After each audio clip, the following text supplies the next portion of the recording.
Yeah, yeah. I stopped sharing, by the way.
A wonderful good afternoon and welcome to the recruiting night of Sun X, the Jubilee edition, 10 years. If the Startup Night would have been a startup, by now it would be a fully grown-up company already, which you can see reflected in this year's conference program, because it is a fully fledged, matured conference program stretching over several days. Yesterday, we started already with the Diversity Night. Today is the Recruiting Night, and tomorrow it will continue until Sunday. So it will be very exciting, I can promise you this much. The curators for today's event really went all in and guaranteed a lineup of speakers that would do any TED main event proud, in my humble opinion. Well, by the way, my name is Zackers. I'm the host of the B2B Sustainability podcast, Gewinne Zukunft. And when the organizers asked me to host today's event, I was really thrilled. Why? Because on the one hand, recruiting, of course, is a tough nut to crack. And who doesn't love a good challenge? The war for talent is still on. And additionally to that, in my eyes, HR recruiting really plays one of the most crucial roles and one of the biggest challenges of our times, and the topic that's dear to my heart, sustainability. Several ways, that is. If you're trying to get talent, of course, good talents expect to put their skills to work on purpose, on meaningful challenges. Startups here usually have an edge. 30% of startups are green startups. Now try to compete with that as a corporate that hasn't really fully started the sustainability transition. It's going to be difficult. So that's the one end, and the other end is HR really has the major role to play in establishing a culture of sustainability, in enabling people, in reskilling them, upskilling them. So I think it's really befitting. Which, by the way, is also reflected in today's program. But before I dive into the details there, of course, it's the Jubilee. We got to celebrate. And the founder of the Startup Night himself, Cem, of course, wants to say hi as well, and I want to congratulate to him. So welcome on stage. Cem, big applause.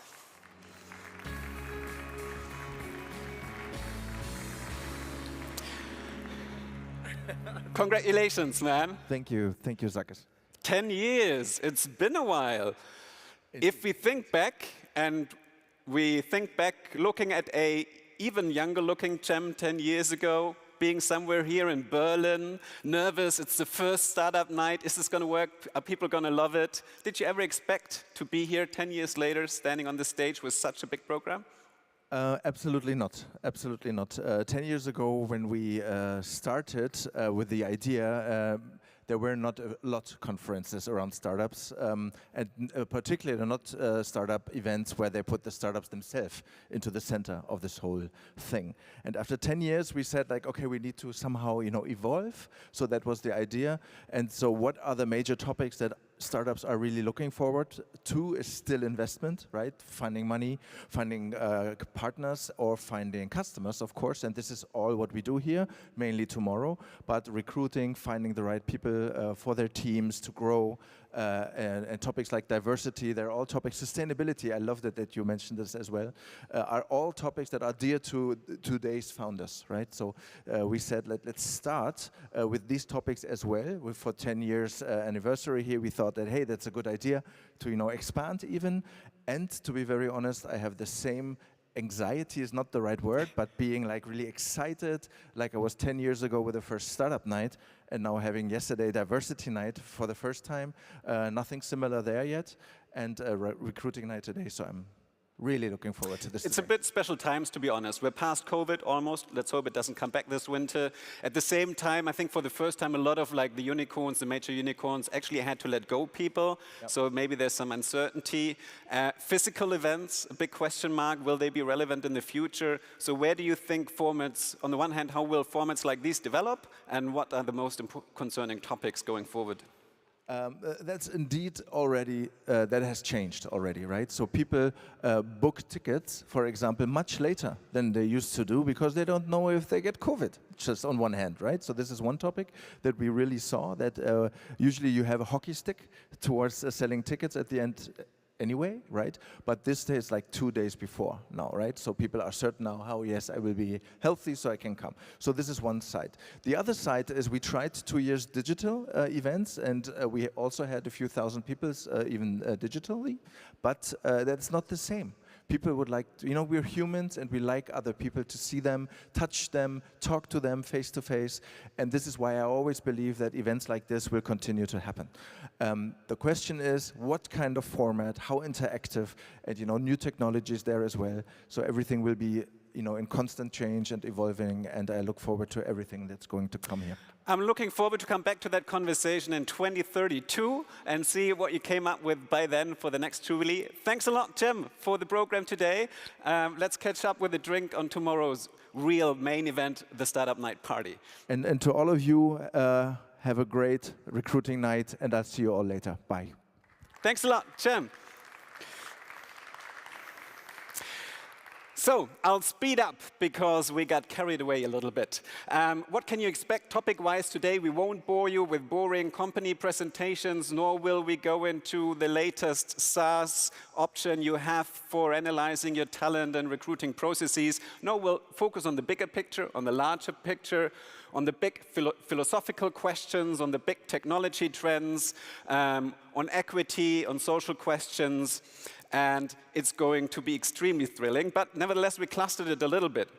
So the first cluster of sessions and speakers we have are all around digital society and digital economy. Of course, digitalization is continuing. From an end game, it went to a continuous process, and we've got to cater to that, no question about it. Future talent and future work, we have lined up also one of the biggest topics, of course, if you're talking about recruiting, new cultures, especially now post-COVID. And last but not least, creative entrepreneurship, which then brings us to the sustainability topic. So these are the main themes you can expect today. We will have no Q&A here on stage because we have something even better. You can have intimate conversations with all of our speakers back there in the Ask Me Anything booth. So after each session, our speakers will go there and they will have all the time in the world to answer your very specific questions. So that's the one thing. And the last thing, at 5:30, we'll kick off the deep dives in the workshop spaces. So if you're here for one of the deep dives, just make sure to follow the signage at 5:30. Having said that, it's time to kick off the Digital Society and Digital Economy session. And we will start with an absolutely amazing topic and really cool speaker. Imagine you're a founder, who, by the way, is a founder here in the room. Oh, quite a few of you. So imagine you're a founder, and you're one of the lucky 1 out of 10 that made it from the idea stage to having an actual startup that's still alive, that's still well and kicking. And not only that, users love your product. They actually want to use it. You're going towards that hockey stick that Cem already mentioned. Investors love your technology and the team and the spirit and the numbers. And they gave you a big war chest to actually go and scale up your startup. You live it, you're celebrating. The last thing you want to do in that moment is getting stuck in long and tedious hiring ring processes, finding all those engineers to fuel that growth stage. So, because this can be the moment where like a formerly very innovative, cool startup turns into an overbloated, slowed down scale-up. You don't want to get there. So how to avoid that scenario? Our next speaker has all the questions, because this is exactly what she's been specializing in. She's been working as a VP engineering with Circle CI and Travis CI. She herself has founded a SaaS startup and led it as a CEO. And she really knows what to do to find those right engineers, to have the right culture in order to fuel your hyper growth. So please welcome Lena Reinhardt.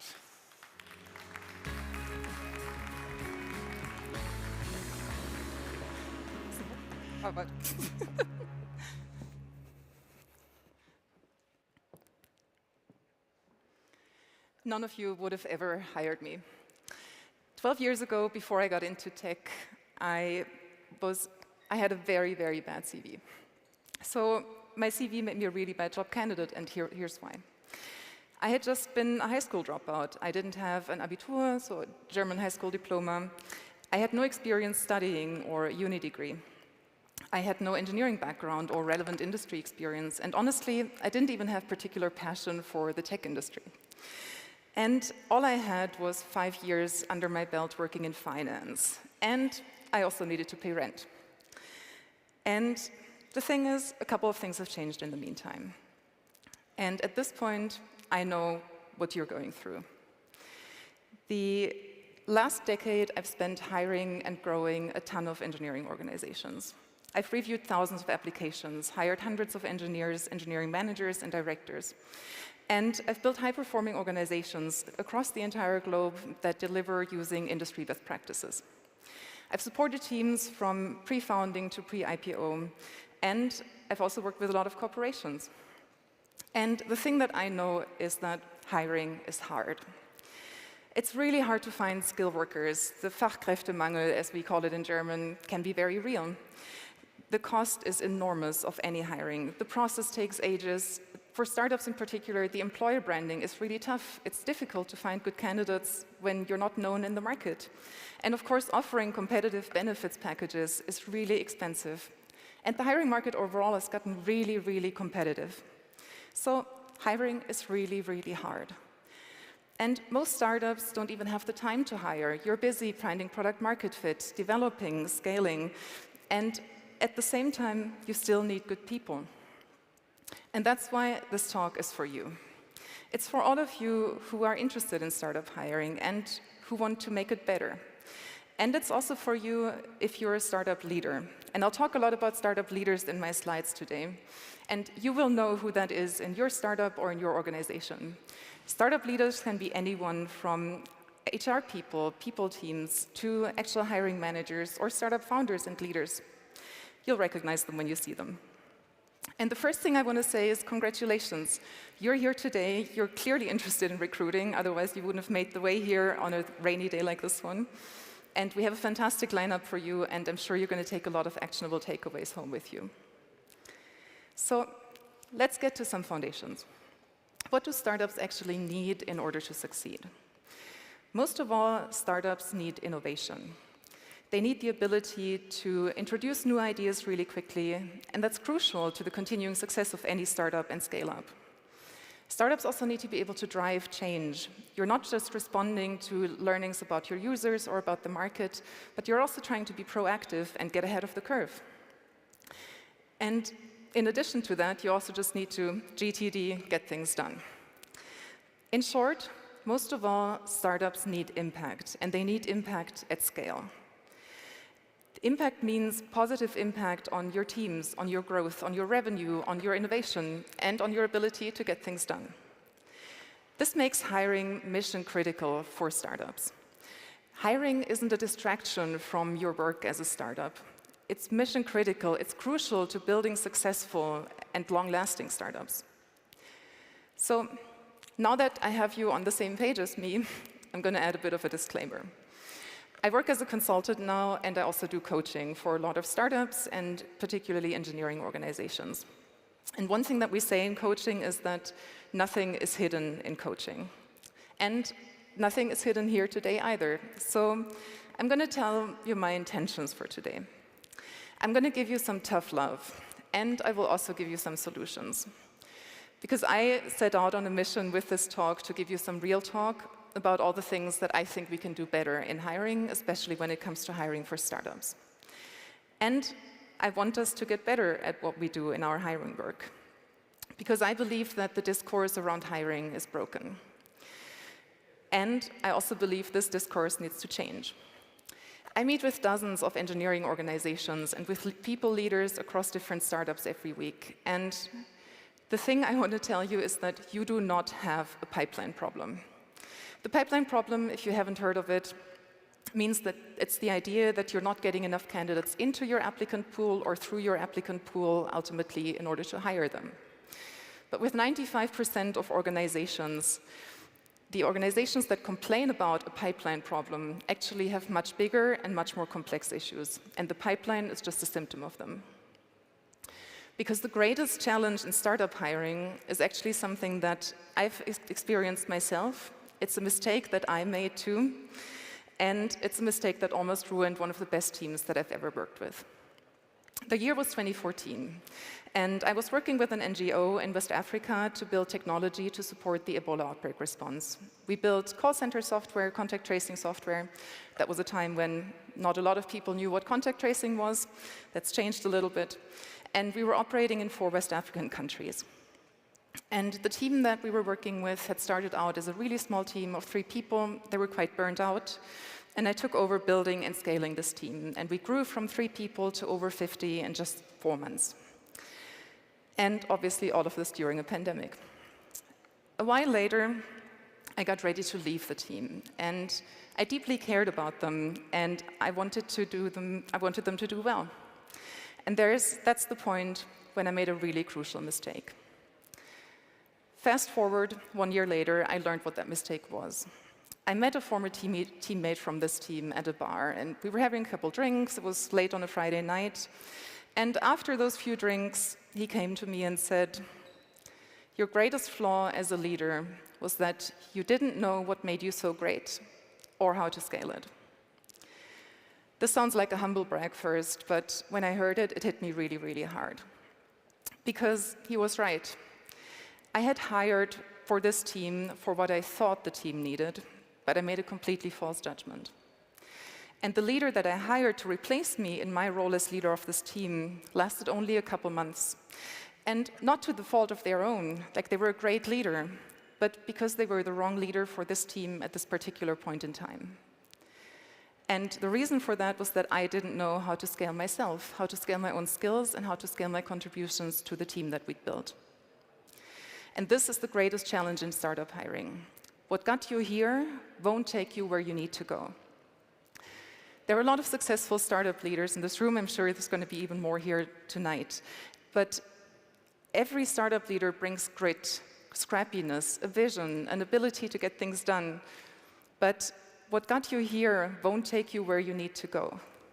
Even worse, some of your best skills may actually be detrimental to your hiring, because most leaders have no idea how to scale their individual success. And many startup leaders are great visionaries, engineers, or salespeople, but they have no idea what makes teams great or how to scale their own successes. And that's why hiring requires the leap that most leaders struggle with tremendously. And it's the leap from relying on yourself to building a system that you can rely on. It's the leap from, it's 3 a.m., I have an idea, I'm just going to build it and get it out in the morning, to, I have an idea, I'm going to communicate this idea to a team that I can trust will deliver the thing that I want them to deliver on time. And this sounds really simple, but in reality, it's really, really hard to do. And a lot of startup leaders who are really great leaders struggle with this tremendously.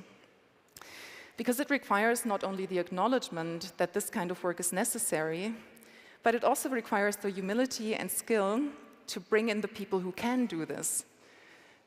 And in addition, it also requires that you acknowledge your own limitations, acknowledge your boundaries, and bring some humility, and then the ability to bring in the people to help you along the way.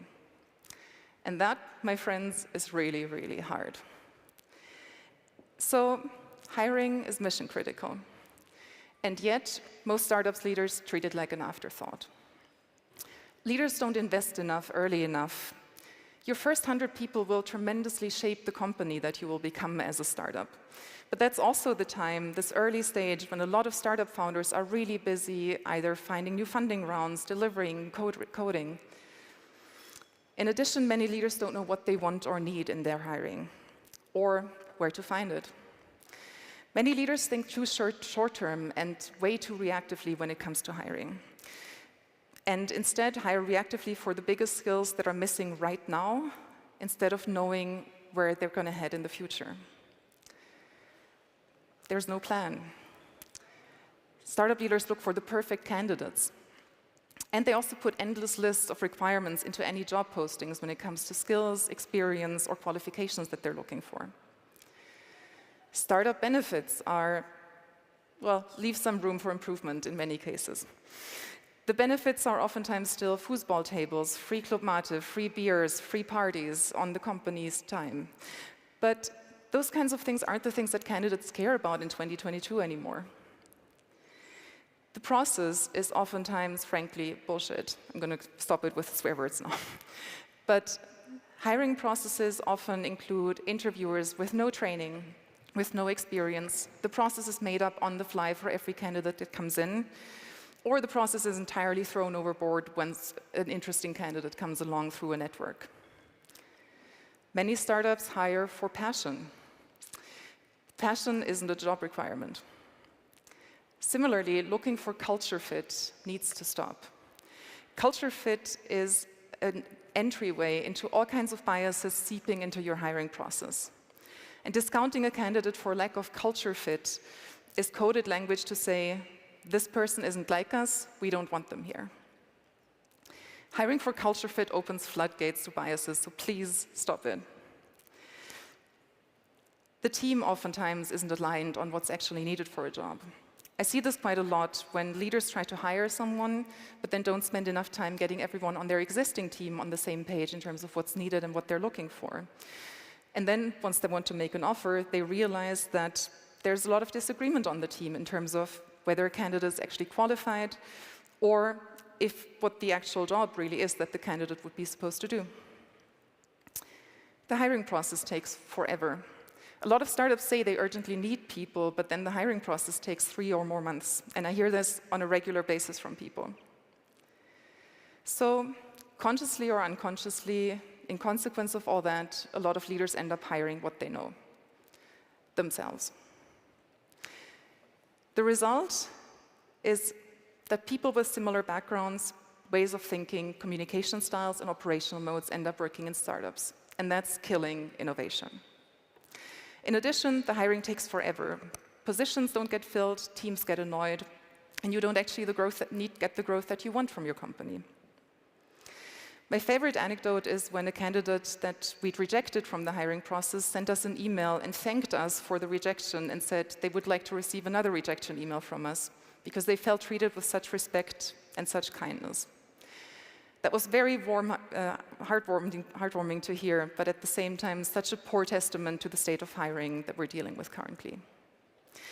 And one of the big issues is that most leaders' definition of hiring success is wrong.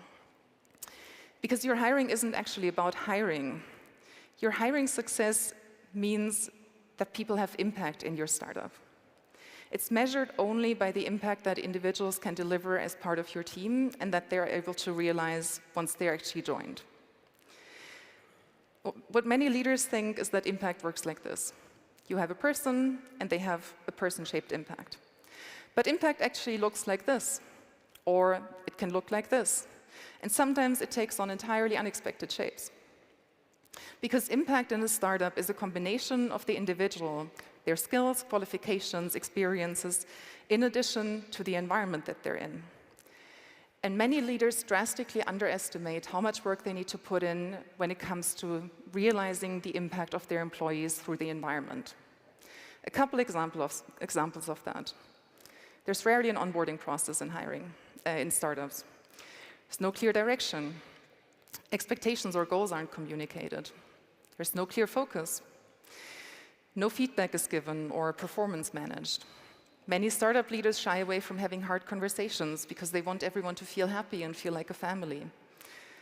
The result is that productivity is often low, communications and coordination overhead increase.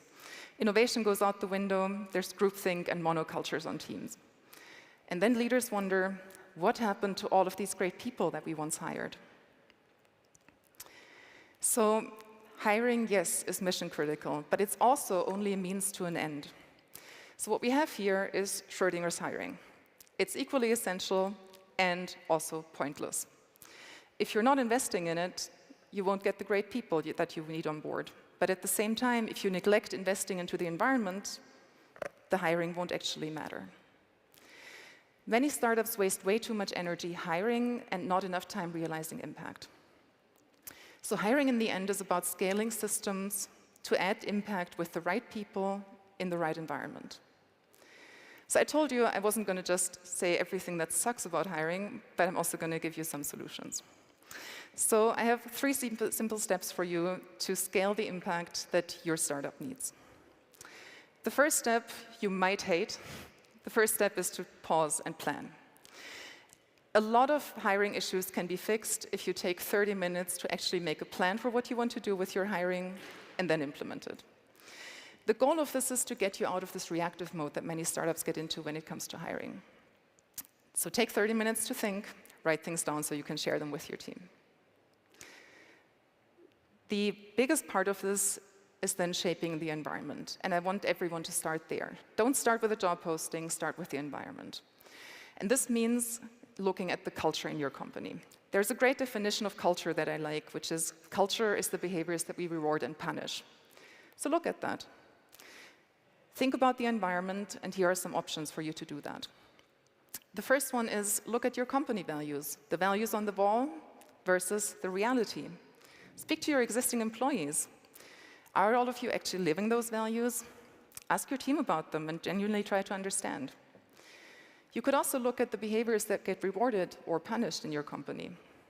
And then look at organizational variables. For example, what's specific or special about your startup? What do you think the people need in order to do good work?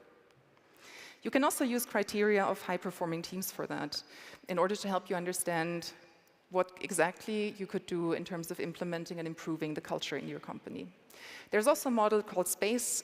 If everyone in engineering may have heard of it, it's a developer productivity framework and captures the essence, essentially, of what engineering teams need to thrive. Second part, choose impact add over culture fit. We look at the impact of the hires that we add and look at where exactly they can have impact. The impact that we need in startups, for example, are skills, experiences, perspectives, communication skills, collaboration skills, or ways of working. So ask yourself, what impact do you need? Look at your teams now. What skills are missing? Where do you have blind spots? Where can you increase the overall dimensions that your team is representing? Write those skills down. That's the impact that you need. And then step 3 is crucial. Trust the process. So a lot of startups really dislike this word. But process isn't a dirty word. The biggest part of this that I want to urge you to do is stop being cocky and standardize your hiring process. This means, first of all, know the skills that you need and know the skills that you're assessing for based on your impact. Second point, get your team aligned. And third point, standardize your interviews. That's not actually taking a lot of time, but it's going to save you a lot of effort. So this is it. This is the 3-step plan to fix your startup hiring. We hire for impact, which means we plan, we review, we shape the environment, and then we define the impact and build a repeatable, trustworthy process. So none of you would have ever hired me, but you can actually hire me now. And as you return to your hiring struggles next week, I want you to keep in mind Schrödinger's hiring. It's equally essential and also pointless. Fuck culture fit and embrace impact add. And create an environment in your startup where people can have the impact that you need. There's so much more to say about hiring, so ask me anything over in the corner later. And I can't wait to hear from all of you about your hiring experiences and from the rest of our phenomenal speakers. I'm Lena Reinhardt. Thank you so much for having me, and have a fantastic day. Thank you. Thanks a lot, Lena, for kicking off our program. I do have 2 very quick questions. One is, you're a coach. Now you have strong-willed founders, maybe even like a Steve Jobs kind of diva type. How hush-hush is coaching? Is it a little bit like they wouldn't talk about it because they feel it's like therapy, and do I really need it because so far it went well? How open are founders to actually realize I do not only need a mentor, but I really need to invest in my personal growth as a leader? I believe coaching is really powerful because it helps people shift the way they think and operate. And so it's not just like a mentor telling you what to do or what's worked for them, but actually helping you change your mindset. And I see a lot of founders that are open to that. I think it's most powerful when you want to learn and grow. But I also mean, there's the book $1 Billion Coach, which is quite famous, where someone who actually coached, I think Steve Jobs and similar people of that league wrote about the experience, and they actually all gave blurbs. So I think some of the hush-hush is going away over time. What I had to think of when you talk, Anna Alex, the founder of The Outfittery and now Planetly, she said that they are really ruthless about kicking out people who are not top performers. And if they realize, that's one thing she learned, is like really like your hires need to be spot on. That's the one success metrics you have. Is that something you would support? Like get in people fast, but if it doesn't work out, just have the turnaround as quickly? Maybe. So I would say it depends. I mean, as I said, it's the individual and the environment. And if the environment is right, and if they're doing everything in terms of giving people feedback, setting clear goals, clear expectations, making sure there's an ongoing process of learning and a lot of support, I say yes, that can be a good mechanism, given that the person has actually gotten feedback, they've gotten a chance to improve and all that. So there's a lot of caveats around that. I do think the sort of fire quickly culture often doesn't follow all of these steps. I obviously don't know this case specifically, but I do think it's important to look at, like, are we actually creating the right environment? And if we have an environment where we feel people stay quiet for only short time, I do think that could be something to look at, both in terms of hiring and performance management. Thanks a lot, Lena, My pleasure. for letting Thank me you. ask these questions here. If you do have questions, meet her later in the Ask Me Anything corner. Awesome. Lena. Thank you.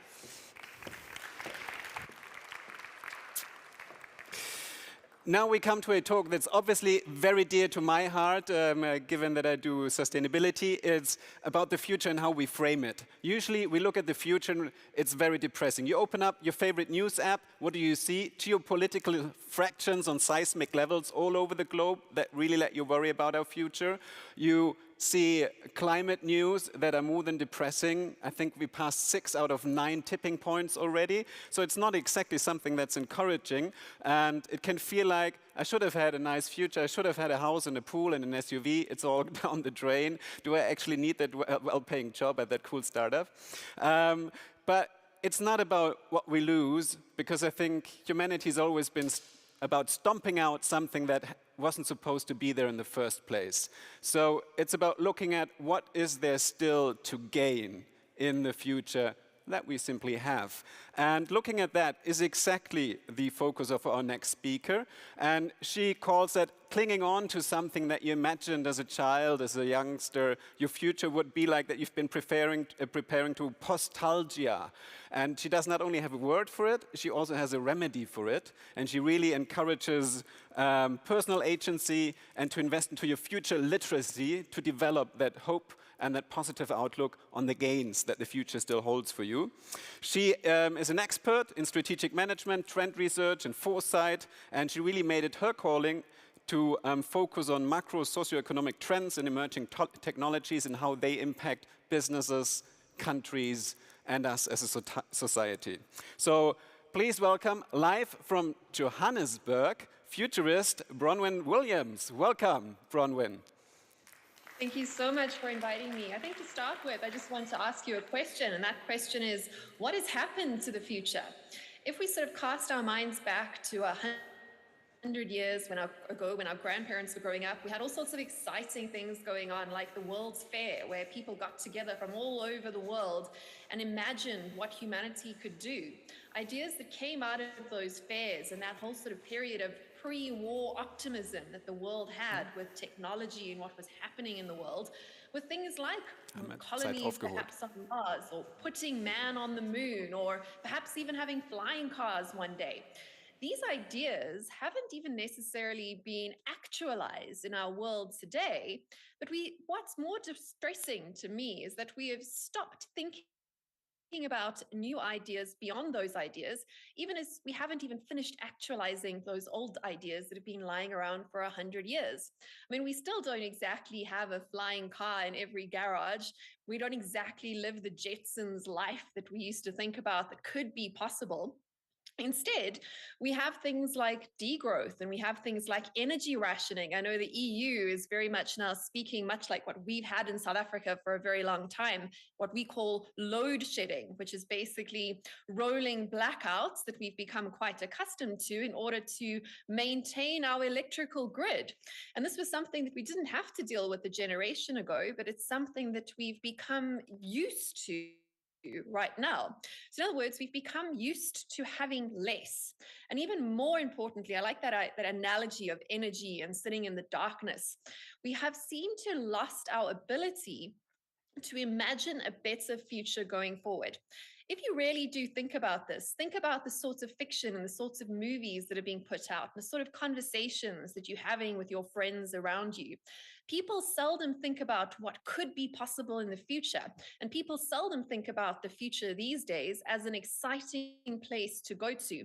Instead, when we think about the future, we think about a future of less, a future of scarcity, a future of climate change, of floods, of plagues, of pestilence, and of a darkness sort of descending upon the world. And yes, there are definitely reasons why we should be concerned about our future and not overshooting what's left of our natural resource bounds.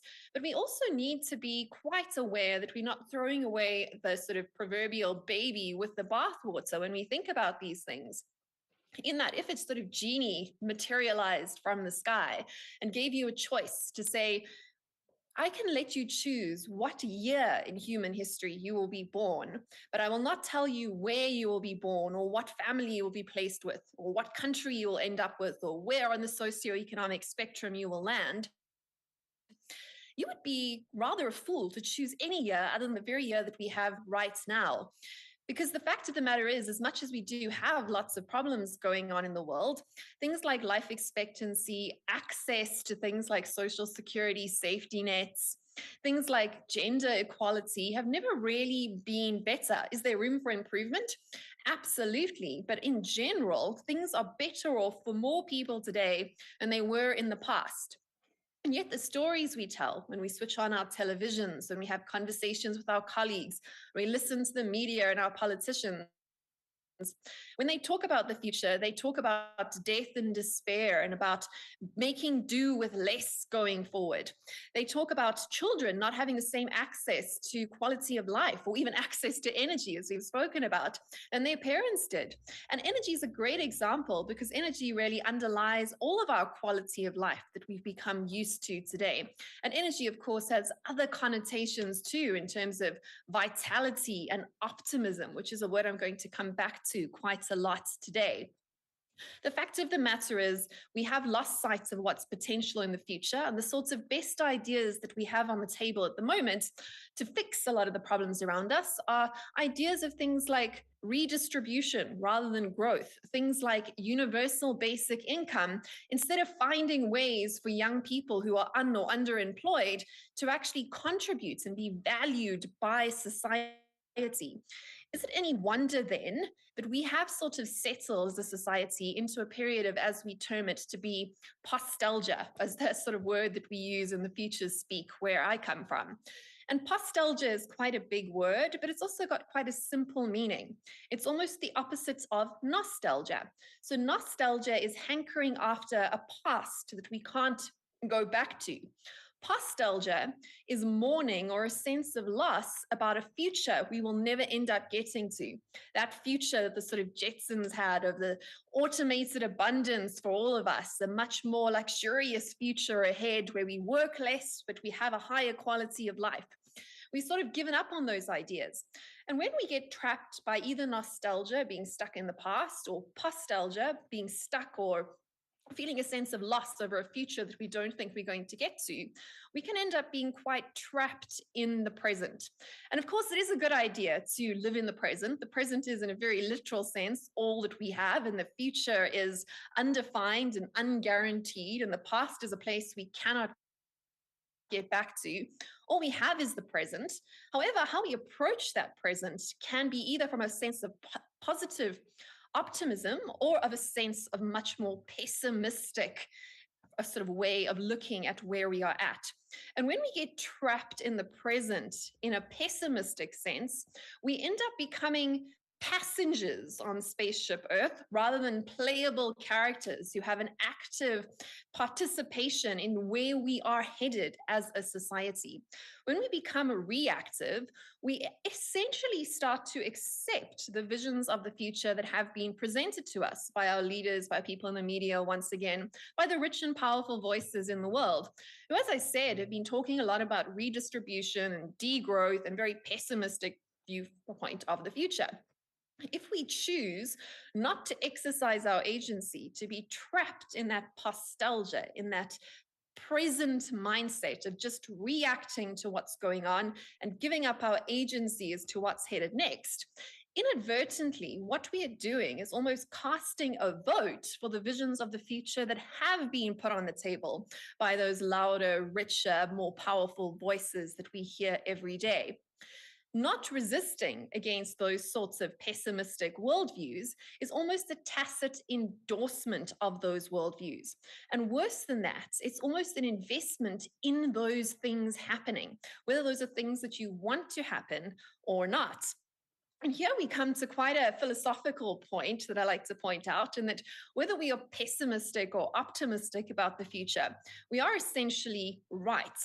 But I'm not really speaking here in a metaphysical sense. Rather, I'm talking in a very practical sense. My training is in economics. And one of the first things they teach you in economics is that expectations shape reality. When economists or politicians go onto the news and tell us that in the future there's going to be more inflation and lower growth, we take those words, we take that vision of the future, and if we choose to believe it, we act according to those expectations. If we believe the future is going to be a future of degrowth, of slower GDP growth, of more inflation, higher prices, but lower growth, we take actions to hedge against those sorts of eventualities, hurting our own personal or business finances. We do things like reduce in investing in high-risk startups, or we reduce investment in growth in our own businesses. We take our capital out of equities and we place it into, safer things like gold, for example, or into lower risk dividend portfolios, or we take it out of the market altogether and even hide it under our mattresses if the world outside scares us that much. And by so doing, by taking those acts of pessimism, unfortunately, what we end up doing, even though we're trying to hedge our own personal bets, is we end up becoming part of the problem. When we take our own capital and our own investment out of the marketplace, there's simply less money around for other businesses and for our own businesses, of course, to grow. So in a very real sense, when we are pessimistic and we back up that pessimism by pessimistic action, we actually increase the odds, quite ironically, of the things that we don't want to happen. And conversely, when we choose to be optimistic, not blindly optimistic like Pollyanna, but more optimistic backed by pragmatic action, when we choose to be optimistic in the face of things that scare us, much like Oscar Wilde said, that optimism comes in the face of terror, then we are actually increasing the odds of good things happening. If we hear rumors of wars and stories of wars and of coming economic depressions and recessions, and we choose, instead of acting pessimistically to hedge our bets, we choose to act optimistically and invest in what we want to see more of. And when I talk about investing, I'm talking about not just investing capital, but also investing our time and our attention, and where we're spending our energy on things that we want more of, rather than spending and investing our time and attention and energy in hedging against the things we don't want. We therefore increase the odds of good things happening. If we choose to keep investing in our own businesses, even in tough economic times, if we choose to keep supporting other people's businesses that we appreciate and value in tough economic times, quite miraculously, we also increase the odds of those good things happening. So in a very physical, tangible, realistic sense, when you start to look at the world from that perspective, we can start to see that optimism almost becomes a moral duty. And in particular, a moral duty for people like yourselves who are entrepreneurs, who are actually out there growing and doing things. Because it's only by backing our optimism by action that we're able to turn that optimism into a catalyst towards the future that we want. So that's essentially my message. We've got this agency as individuals, and we tend to forget about that. We tend to think that we're just one person, that we're not the richest or most powerful voice in the room, and that what we want or that what we do doesn't really matter. But that's really not the case. Whole economies, whole societies are nothing much more than the sum total of choices that individuals like you and I make. And if we don't like the visions of the future that have been placed on the table or that are prophesied to us essentially by the voices that we see on television, in the newspapers, and coming to us from positions of power, if we choose not to do anything about that, we are tacitly, as I said, endorsing those views. If we don't exercise our agency against the things we don't want to see more of, and when we don't actually invest our time and our money and our capital and the votes that we do have in that regard for the things we want more of, then we are going to get the things that we want more of only if we start to invest in them. And as I like to say, we get a lot of votes every day. We tend to think of voting as only being when we go to the polls and vote for the politicians we're going to have every 4 or 5 years, depending on your country's election cycle. But that's not true. We get to vote many, many times a day. Every time we spend 1 cent of our currency, it's effectively a vote for something that we want more of. So we have to think very consciously about how we use our capital, how we invest our time and attention, all of which is essentially a credit or an investment in the sorts of view and the sort of future that we want to have ahead. And as I said, agency is one of those things that if you don't use it, you lose it. And by sitting out or not actively being a part of the future going forward, by choosing to exercise that agency, you end up supporting a worldview that perhaps is not a worldview that you actually want to have going forward. So that's really my challenge for you today, is to think about the future as a competitive landscape that actually doesn't have that much competition going on.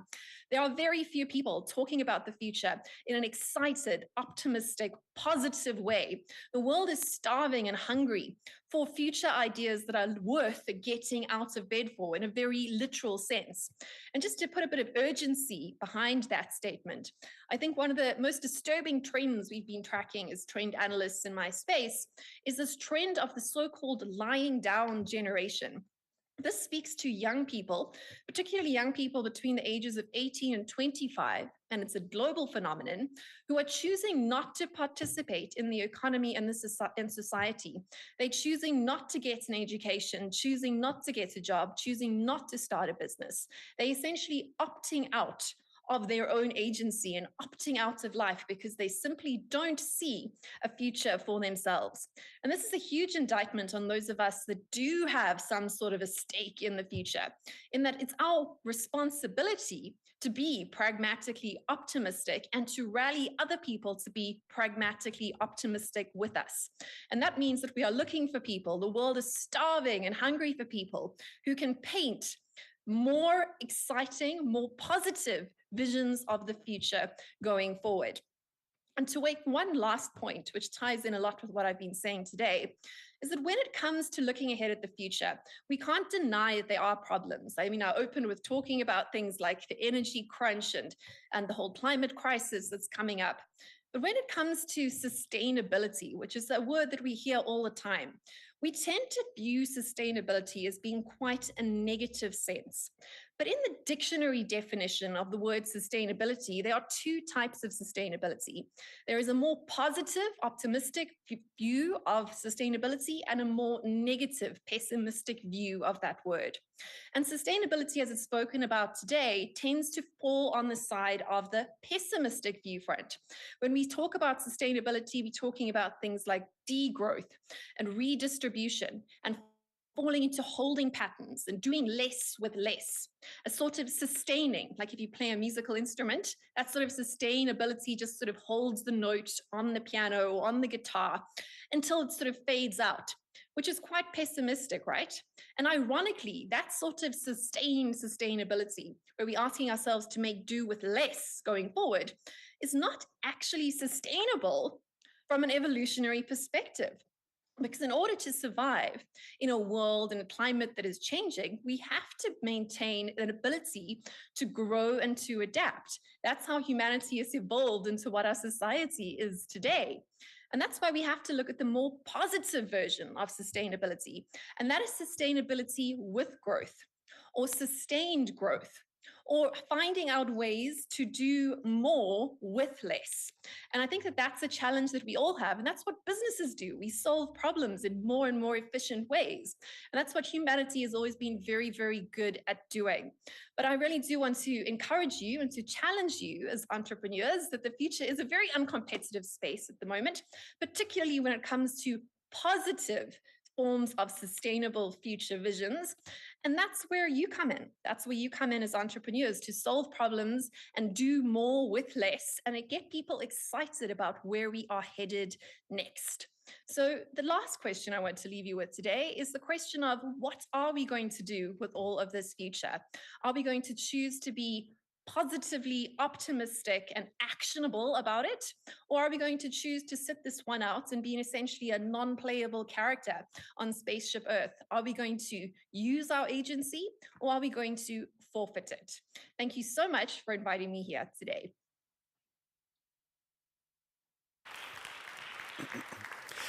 Thanks a lot, Bronwyn. Wonderful. Let me just ask you two quick questions, since we don't have you here in our Ask Me Anything corner. I think just yesterday, the day before, the Club of Rome launched a new book, Earth for All, that it has a similar positive outlook that says we can still do it if we go all in, but we need to let go of that vision that we as Westerners still own big cars, still own big houses. So we need to let go of the materialistic growth and shift to a knowledge growth. Now, really accepting that and letting go of that, doesn't that also just take a conscious act of mourning, where you don't just jump from holding, like really accepting it and being like, okay, the world is different? And are we as a society just really afraid of acknowledging it? I'm sure we are afraid of acknowledging it, but I suppose we can go further than the Club of Rome proposition, in that while we might need to let go of some forms of materialism, there is no reason for us to look forward to a future where we're having to actually have lower qualities of life, even in a physical sense. I think it's a mistake to think about a future as being sustainable and positive only in a more metaphysical sense. I think there's a lot to be said about increasing the actual physical well-being of more people across the world, and without actually having to reduce living standards even for more fortunate people across the world. There's a lot of space to go around if we are happy to share a bit more. And I'm talking sharing here rather than sort of forced redistribution, because shared growth is, of course, what entrepreneurship is all about, right? It's exchanging value, and by doing so, multiplying it.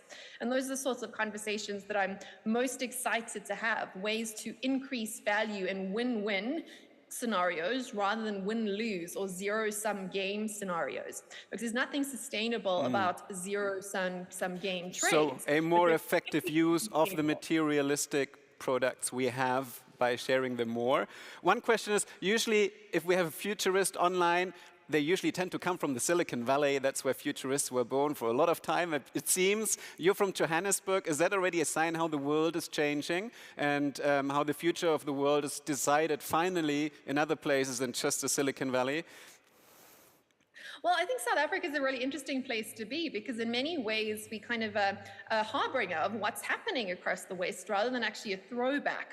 In that, of course, we came out of apartheid in the 1990s. We've had to do a reckoning around issues of social justice and gender, which I think we actually had before a lot of Western countries did, which are the big topics that are driving things forward. Africa is obviously at the forefront of what's happening with climate change too. We are going to bear the brunt of the cost, and we're going to bear the brunt of the actual physical effects of climate change. And at the same time, we also don't have the luxury of being able to embrace a lot of those sort of cheap fuels that got us into the mess that we have right now. So Africa's having to solve problems at a slightly faster pace, perhaps, to what other societies are going to do out of necessity, rather than just out of some sort of desire to do better going forward. And then, of course, you've also got the fact that we have been living with the effects of degrowth type policies for some time. And I'd like to tell you, it's not all that fun. I mean, we've been having load shedding or electricity reduction since for the last sort of 20 years almost in my country, which is quite extraordinary. And you're kind of just getting into that right now. So these grappling with these questions as to what we want to do with the future, whether we are prepared to settle for a future of less in a very physical and a more sort of metaphorical sense, or whether we are willing to get together to solve problems like humanity has always done. But that requires some imagination, it requires a will, and it requires optimism. But I think that's the thing that we really need right now. Thanks a lot, Bronwyn, for joining us all the way from South Africa today, Johannesburg. Have a lovely afternoon, Bronwyn. Thank you.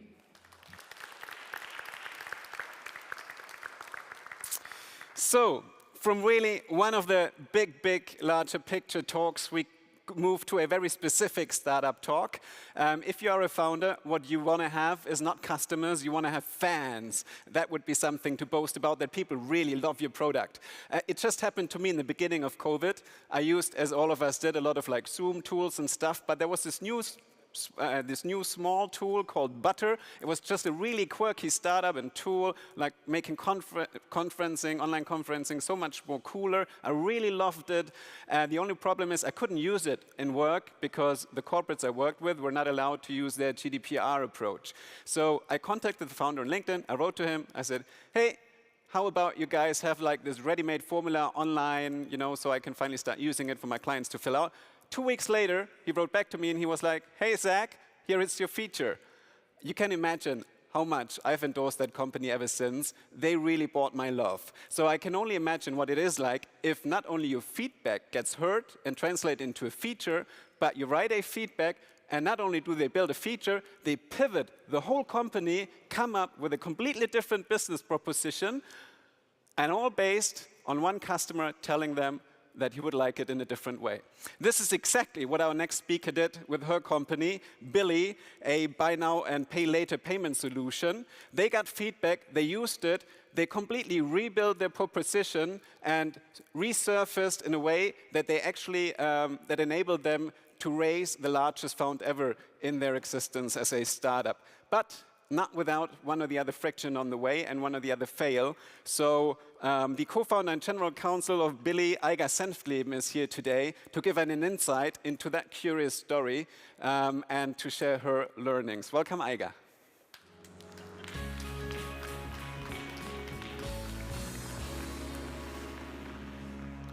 Hello, good evening. Thank you for inviting me. I see the first people are drinking wine. Fantastic. I think that's how it should be, right? As we just heard, my name is Aiga. I'm a founder of Billy.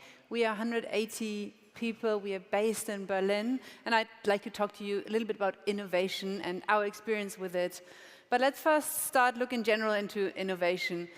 It seems to be a common misconception that most of innovation to like the digital world has been brought by the porn industry.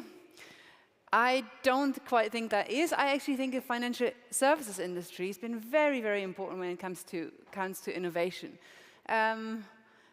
Two huge trends that we see there. For example, one thing is there are no bank branches anymore, right? We use our phone for everything related with anything really related with financial services.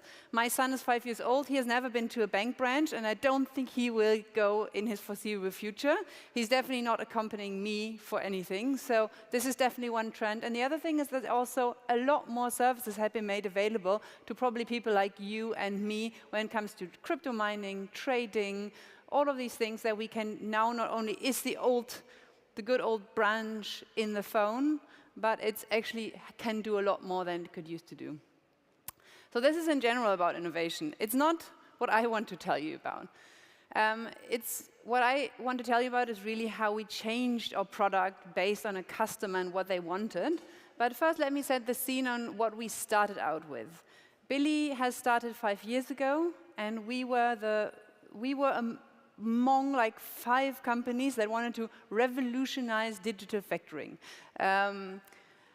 Spoiler alert, none of them are doing this anymore, right? It was a short-lived trend rather. However, what we did was we said a little agency that maybe has done some programming for telecom, has an invoice against telecom. Telecom tells them, look, it's in our policies, we pay you after 60 days. And they're waiting for this money, and they need somebody to bridge this. Back in the old days, they wouldn't have a bank to provide them these services, but we, as a digital servicing provider, had a really nice platform. You could upload your invoice. Onboarding took you 5 to 8 minutes. That's what it said on the website. A little longer, maybe in reality, but seriously much shorter than going to one of the incumbent banks. So it took you a lot shorter, and people used it, and people were quite happy about it.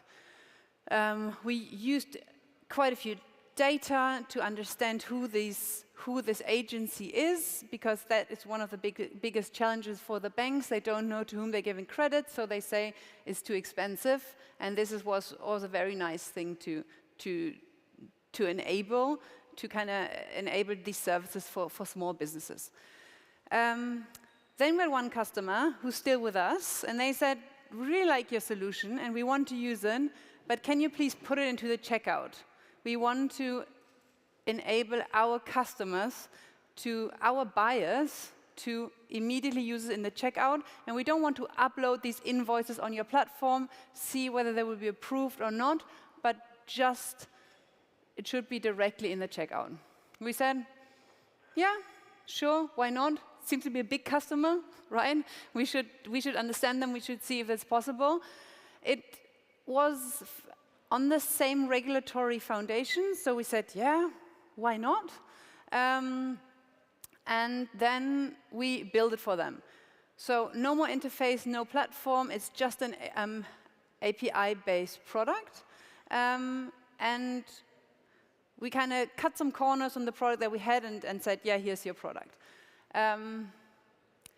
It turned out to be a method, it turned out to be buy now, pay later for businesses. Nobody called it like this at the time, because we were kind of the first people actually doing it, right? We enabled businesses to pay online.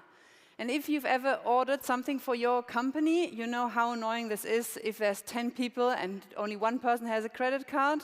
If you want to use PayPal, it probably won't exist. If you want to buy something that is at a value of more than 500 euros, you can probably not use Klarna, right? So if you not buy the people that are sitting here right now, but for your company, online is a big hassle.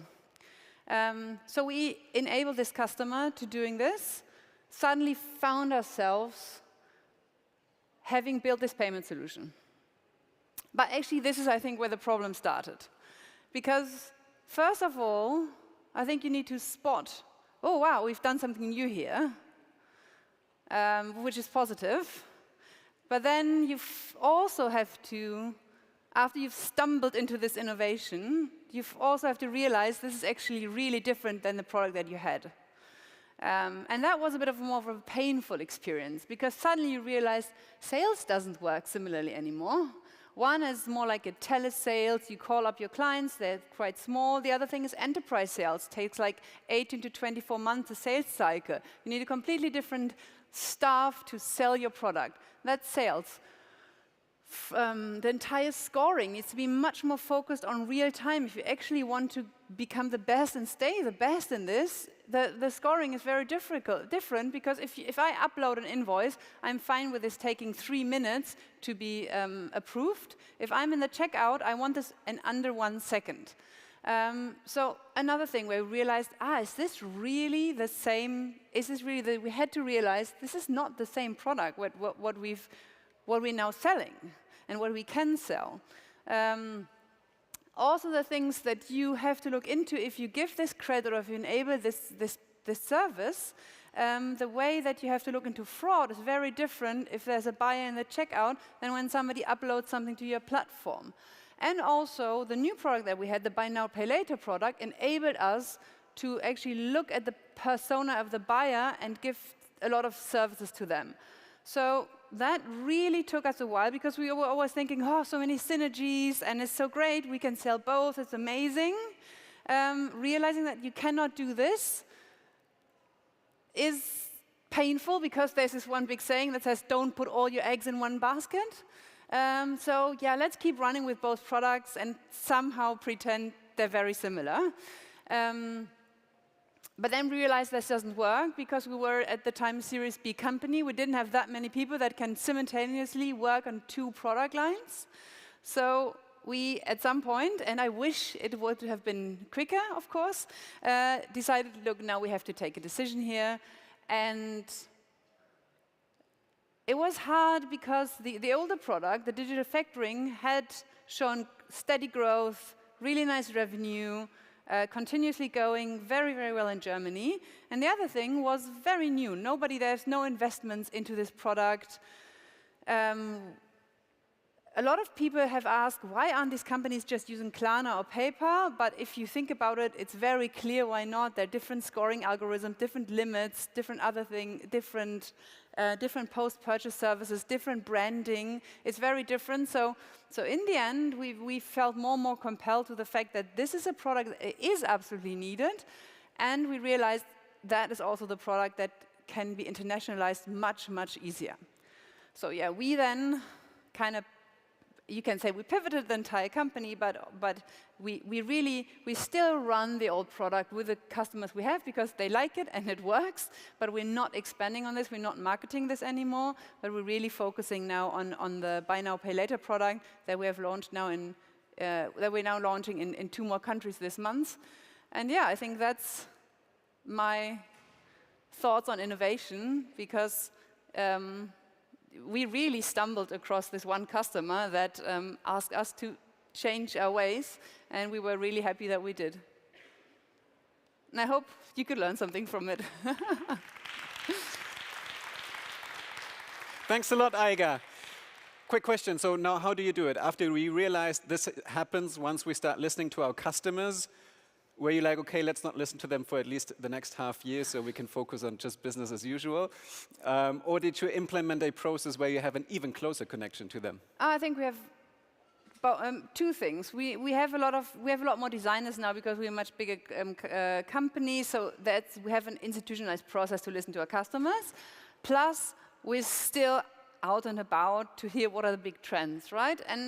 And this is still a little bit dangerous because, you know, things that are, the grass is sometimes greener on the other side, and you think, oh, why not do also this? And somehow can we do this? So I think, like, at some point you also have to say, just focus on what you're doing and start to get the thing rolling rather than having the 80% out there instead of the 100% perfect. Yeah, absolutely. Okay. Thanks a lot. Also, you'll be joining us in the Ask Me Anything corner, I hope so, in just a little bit. Thanks a lot. Thank you. So, just I think a couple of days ago, I read one of these typical boomer statements on LinkedIn, written actually by one of the chief editors of Die Welt, not working far from here in the Springer Tower. And he was like, oh, this generation, this Gen Z, they're so lazy, they're Wohlstands, what's the word again? Verwahrlost. So they really, you know, they should stay in school on Fridays and learn and study and research instead of protesting for the climate. They should stop gluing themselves to art. Where are they taking us? They're so undisciplined. Well, it's a typical boomer statement. And I think the reality is quite different. The Gen Z goes out there on Fridays, but at the same time also kicks ass in school and kicks ass in research, at least some of them, and do so in a way that most of us as boomers probably won't ever be able to achieve in our whole lifetime. One of these persons who looks back on a track record I won't ever be able to achieve in my life, and he's only 20 years old, is our next speaker. And he actually focuses on one probably of the single most important tools to overcome of some of the biggest challenges we face as humanity, may it be hunger, may it be sickness, cancer, viruses, or climate change, and that is AI.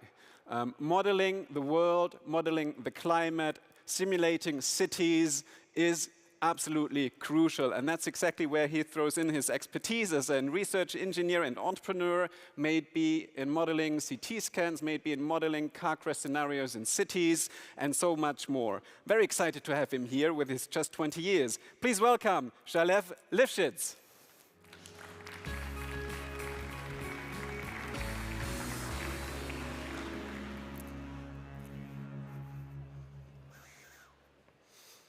Imagine if we could tell artificial intelligence what kind of world we want to live in. And on its own, this AI would help us get there. We could tell it to reduce pollution, to eliminate forest fires, or even to design the best economic policy. And this AI would show us the actions that we need to take in order to get to that future, that utopia. But how can AI... Oh, not working.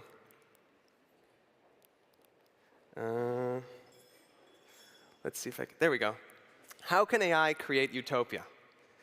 How can AI design an optimal world and tell us which actions are the best? Decide on, help us take better actions, right? How can it do this? Well, to answer this question, we first need to look at how AI is being used and developed today. Let's just switch this one out. Thank you. So to answer this question, how can AI create utopia, we need to look at how AI is being used today, and then we'll know how to answer this question, right? How can we apply it to this sort of problem? Well, today, most applications of artificial intelligence involve answering questions. Questions like, is this image a cat or a dog? Is this bank transaction fraudulent? These are the types of questions that AI is learning to answer. So most of today's artificial intelligence learns from us. It learns from how we answer these questions.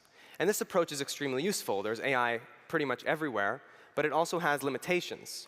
First, it's only as good as the data we provide. It's only as good as the answers that we show it. So if we make mistakes, the AI will also make mistakes. And second, it's hard for the AI to solve problems that we don't have the answer to, because it relies on our knowledge. So if we want AI to teach us how to improve our world, it can't rely on human knowledge. It has to come up with its own answers. So what if we only provided goals to artificial intelligence and let it decide which actions help it achieve those goals? So we wouldn't be providing the answers. It wouldn't be learning from us anymore. Then it won't be limited by our knowledge, and it could solve problems that we don't have the answers to. So we just give the goal, not the answers, just the goal, and it would figure out how to get us there. And in fact, there's a type of AI algorithm called reinforcement learning that's all about achieving goals. So reinforcement learning is a term that actually comes from psychology. It's all about taking the right actions to get more reward. More reward. And this reward tells us what our goal is. So let's look at Mario here. Let's say Mario is our AI agent. He lives in his environment, right? This 2D screen. And he's trying to get to his objective at the end of the level, right? So he's getting reward maybe every time he gets closer to the goal. Every time he moves to the right, he gets some reward. And what reinforcement learning is about is learning which actions get us more reward, which actions get us closer to our goal. And importantly, it doesn't rely on human knowledge. It figures out the best actions all on its own. So for the AI to learn, it has to go through this loop. And sometimes it needs to go through this loop maybe hundreds of millions of times. And at the beginning, it doesn't really know anything. So it might take potentially dangerous actions. You can think of a robot learning to walk. It might step on someone's feet accidentally because it doesn't know how to walk yet, right? So it needs to do this many, many times in order to learn strategies, to learn which actions to take. And at the start, it could take potentially dangerous actions. That's why learning inside of simulations is extremely important. Learning inside of accurate simulations of reality. So in this case, we have a reinforcement learning agent learning to control a four-legged robot inside of a physics simulation. Now, it's trained inside of the simulation to walk upstairs, walk over rough terrain. And the cool thing is that even though it was just trained in the simulation, they took the same algorithm, put it inside a real robot, and just like that, it was able to walk upstairs, to walk over rough terrain, because it was an accurate physics simulation.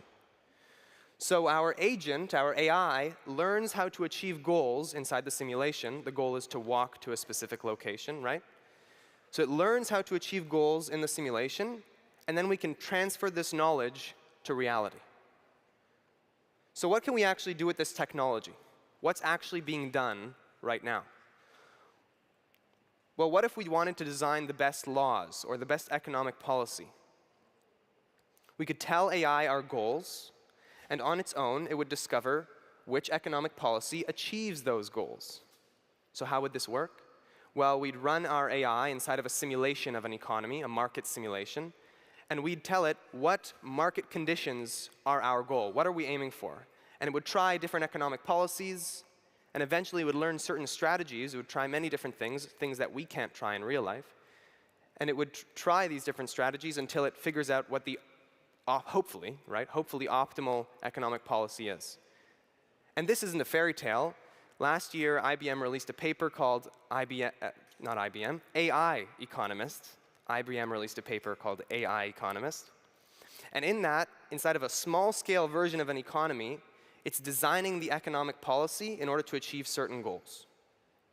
OK, so we could use AI and simulations in order to design laws, to design economic policy. What else? Well, what if we wanted to design the optimal city? Again, we could give our goals to an AI that's inside of a city simulation, and it would tell us what actions we need to take in order to achieve those goals. Maybe we want more trees, more greenery. Maybe we want to optimize the placement of solar panels or cell phone towers. And this, again, is really being done with reinforcement learning and simulations. Personally, over the past few months, I've been using AI and simulations to reduce the crashes in cities and design better roads. So take a look at this image for a second. You might notice something. There's a lady standing right behind that car over there. And if a driver wasn't careful and they were going to turn right, they might not see the lady because she's kind of covered by the car, and they might have a near miss, might accidentally crash, unfortunately. So this could be a problematic area in a city. Now, what can we do? Well, what I've been working on is getting these locations in cities where crashes and near misses often occur, and then creating a simulation of that location. So we would create a digital twin of this intersection, for example. And then inside of this simulation, the AI would manipulate the scene to discover what caused the crash. So it would discover that this car caused the crash, and it would give us a suggestion. You should probably put a sign here that says, "Don't park," because this is causing crashes. And so imagine doing that to an entire city. We have data sets of where in the city do a lot of crashes occur. So we simulate those parts of the city, give it to the AI, and it would tell us what we need to change in order to avoid crashes and reduce these near misses. So then we know what to fix, right? So this, again, is helping us design a better world, a better city in this case. Now, as climate-driven disasters become more prevalent and more common, we'll need better ways of managing them and providing relief. And by running AI inside of simulations of these disasters, we can discover the best actions to take. Recently, there's been a big focus of using reinforcement learning, this AI technology, for forest fire control. So we have a forest simulation, a fire spreading simulation, and the AI can deploy firefighters, deploy helicopters. It can choose who to evacuate. And inside of this simulation of how fire spreads, we can determine what is the best course of action to control the fire, to reduce casualties, all of the things that we want, right?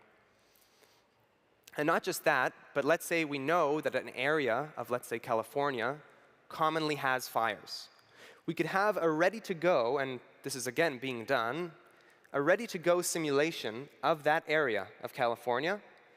And when a fire starts, immediately we can input the parameters of the fire, where it's happening, and then run these reinforcement learning agents inside the simulation to discover what actions should we take to best control this fire.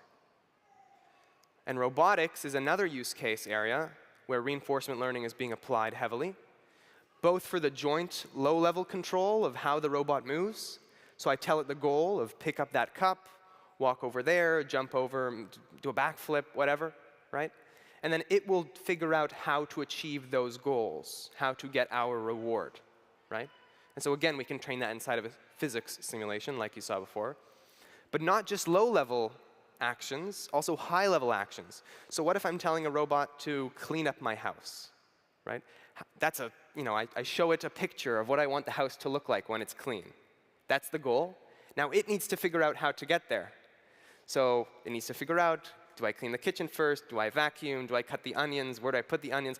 All these different things, there's reinforcement learning research aimed at solving that problem. The AI will itself discover what actions to take in order to achieve our goals and not be limited by human knowledge.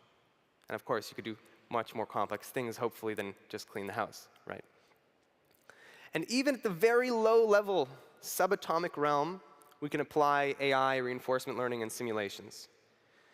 So let's say we're designing materials. What if we want to design the most conductive material possible? Well, this is work that's also being done with reinforcement learning. It gets rewarded based on how conductive the material is to electricity. And it actually, inside of a simulation, places atoms. So it's choosing what actions to take, where to place those atoms, what atoms to place, what bonds to create inside of the molecules. And then we can measure how conductive the material is. So from the macro level of designing laws, designing economic policy, down to the micro level of designing materials or molecules, we can use reinforcement learning to decide our actions, or suggest actions at least, and design a better world. Now, as we develop this goal-achieving AI, we also need to keep in mind the dangers that can arise from this so that we can prepare for the future and mitigate for potential issues and challenges. And one of the dangers that arises is sub-goals. So I give a goal to our AI agent, and on its own, it can come up with a number of sub-goals to achieve that goal, right? But we don't control the sub-goals, and so the AI might come up with sub-goals that we don't like. A sub-goal is a lesser goal that forms a part of a greater goal, our main goal, right? So if I'm telling an AI to improve living conditions on Earth, maybe a sub-goal that it develops is kill half the population to improve living conditions. That's obviously not good. We don't want that, but it doesn't know. We just gave it the main goal. So how do we avoid sub-goals? Dangerous sub-goals. Not all sub-goals are bad, right?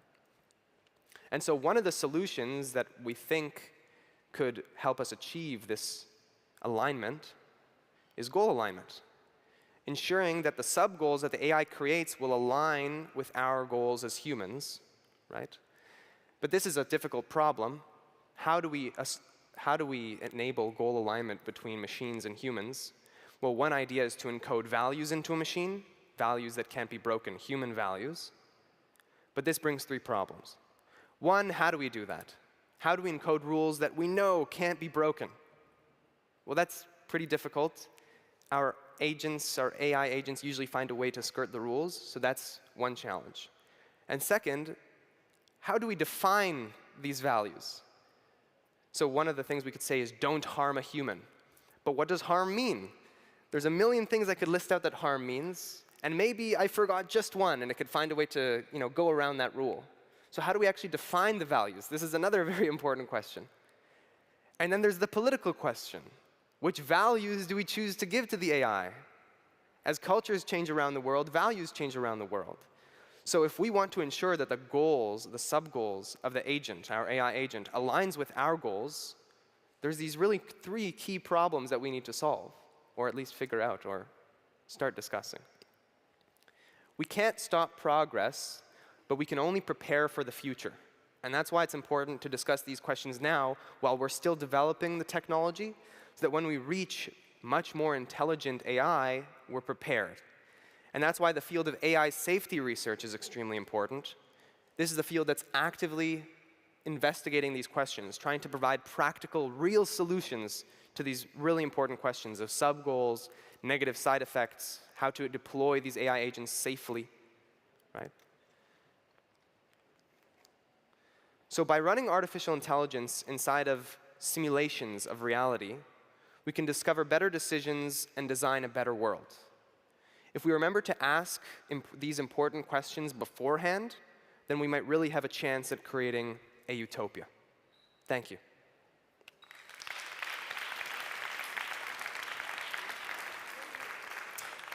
Thanks a lot. Shall I have one quick question? Who's responsible for really making sure that the AI is aligned with the goals? Is it up to the companies, or is it up to regulators? Like, I know the EU at the moment is working on the AI Act.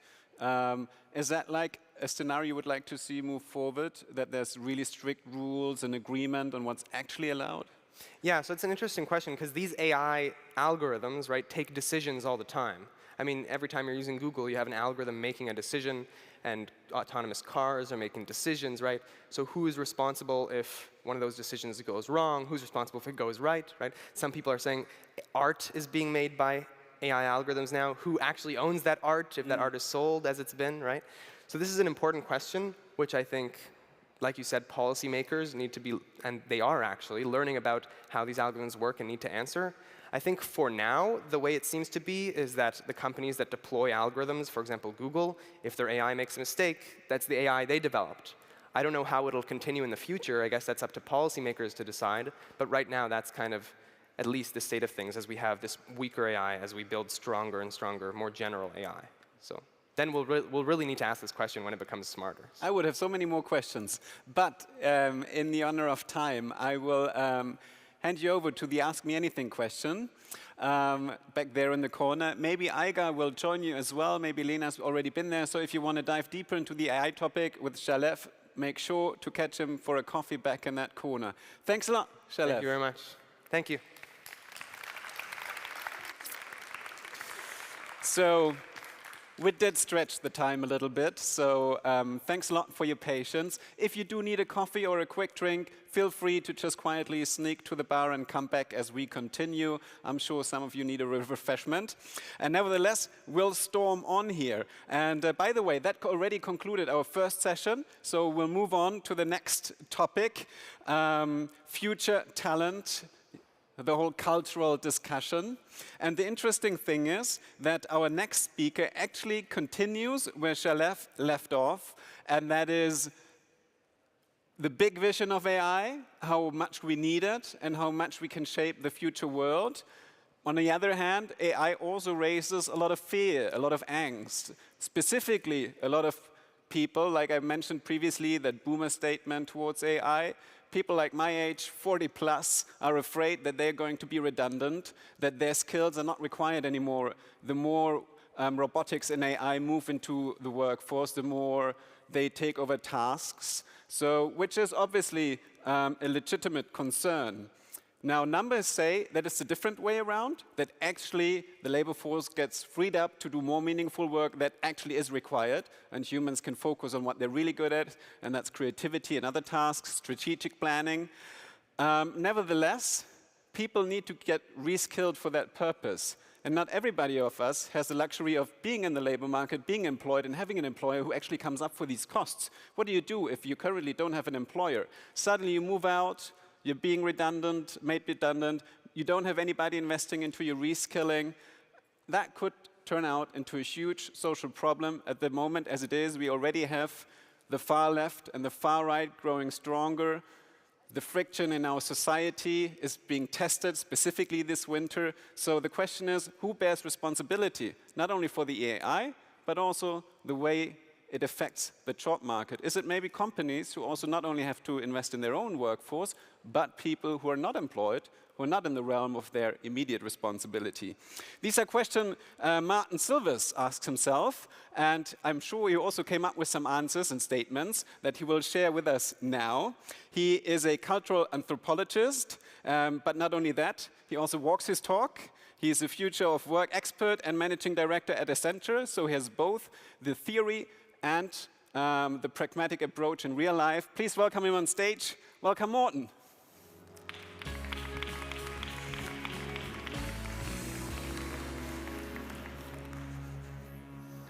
Thank you. And there you have your table. Thank you. So, let's talk about you. How many in here, other than me, are in their 50s or older? Come on, guys, show of hands. Thank you.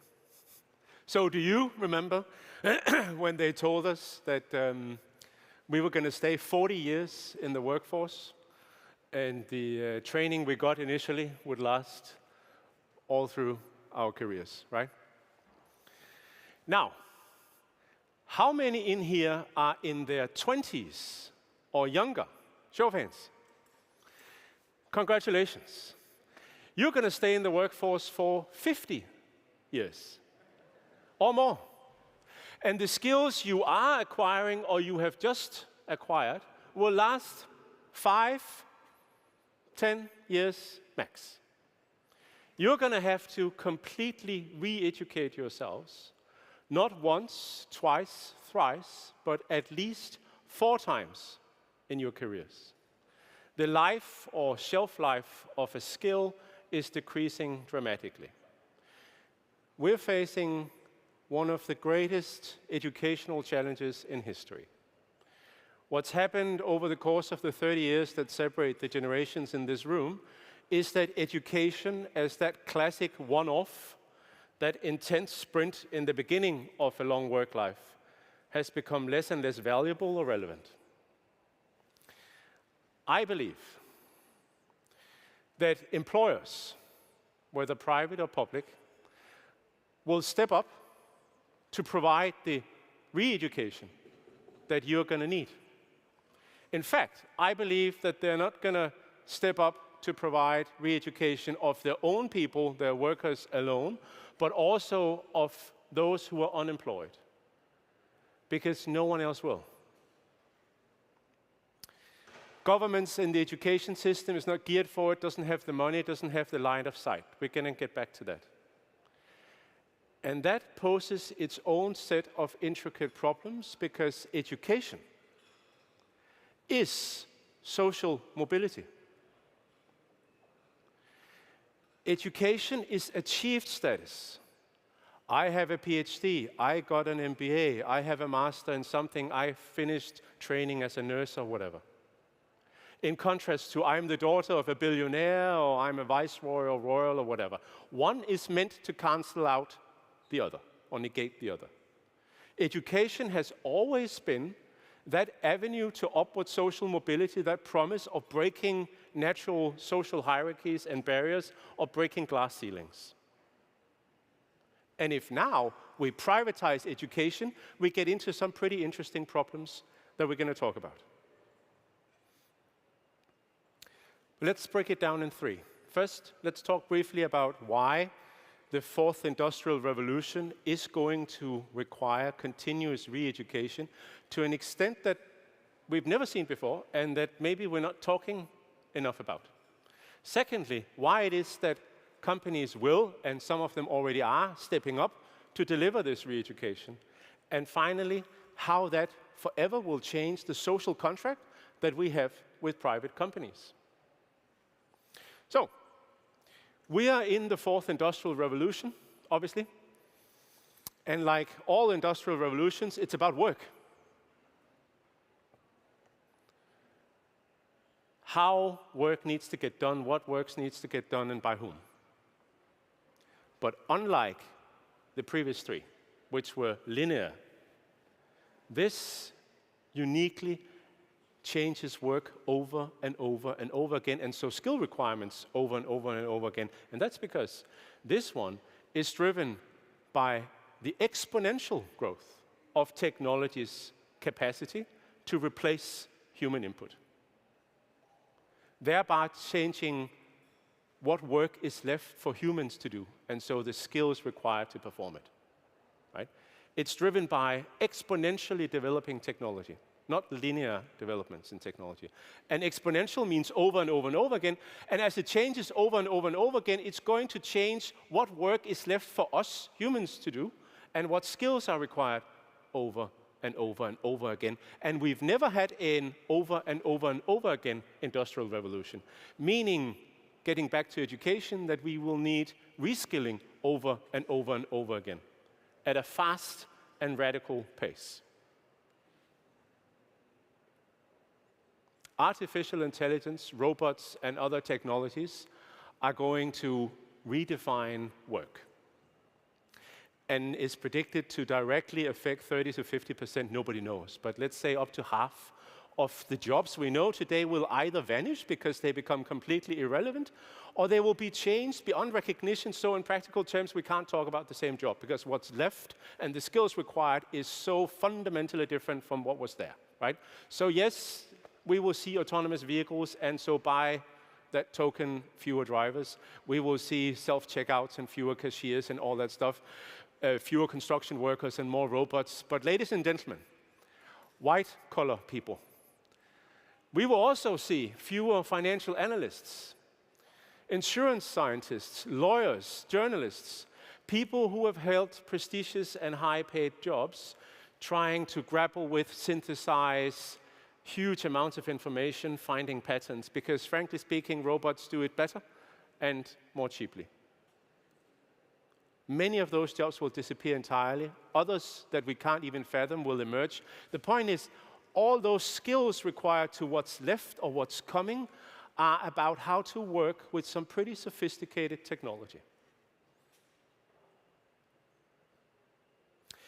And the whole point of this industrial revolution is, of course, that pretty sophisticated technology changes over and over, and so the education we need will change over and over.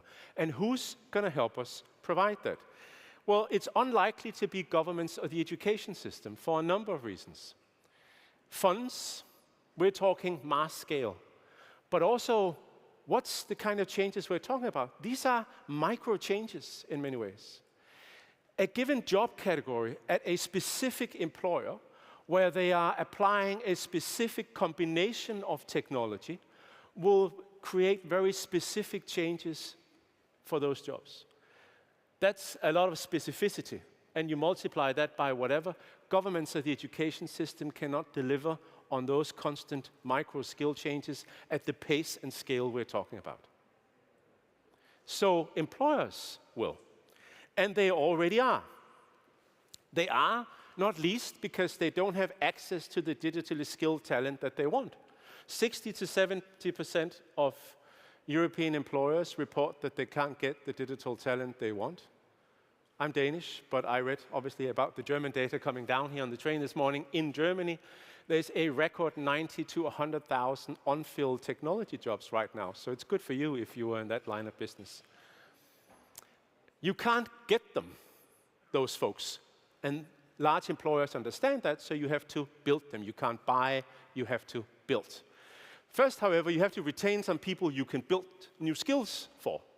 That's gotten a little problematic post-COVID-19. Now we see what some people have dubbed the Great Resignation. Right? So anything more than 3% of the workforce voluntarily resigning is a record high. We are at 6% in Germany, 5% in the UK. People resign even though they don't have a job at the other end, and even though we face some pretty dire or negative or whatever pessimistic economic circumstances right now. And so it's hard enough to reskill, but you also have to retain. The point is just that the big employers, the resourceful employers, they're at it. They don't have a choice. They're doing everything they can to retain and develop. And they're cranking up internal academies, very cool educational technology, not just to reskill, they could do that more cheaply, but also to make it part of their employer value proposition and to become and remain attractive to their employees. They get it, so they're at it already. That's great. They get it, they're at it. They use extended reality. The metaverse is going to be very key in corporate learning programs in the future. It's super interesting. And we can all be happy, right? Yes, if you were invited. But what happens if you are not invited? What happens if you don't have an employer with a cool re-education program? Or no employer at all? We don't know, but the ILO, the UN estimates there are 200 million people globally unemployed. That's probably a really, really low-ball figure. What happens to them?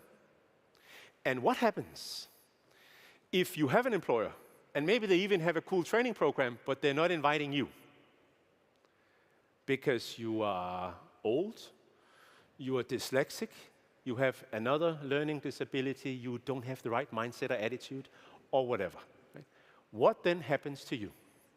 Well, let's imagine that nothing happens. Let's imagine that we put all those unemployed people way behind the bus, along with all the old people and the dyslexic people and those with other learning difficulties, or those who just have a really hard time being in a learning environment, because last time they didn't have a lot of positive experiences. We'll just leave them there. We will permanently exclude them from the continuous re-education that you need to get and hold on to a job. Imagine that. We're creating a mass-scale digital proletariat many, many times the size of the German population.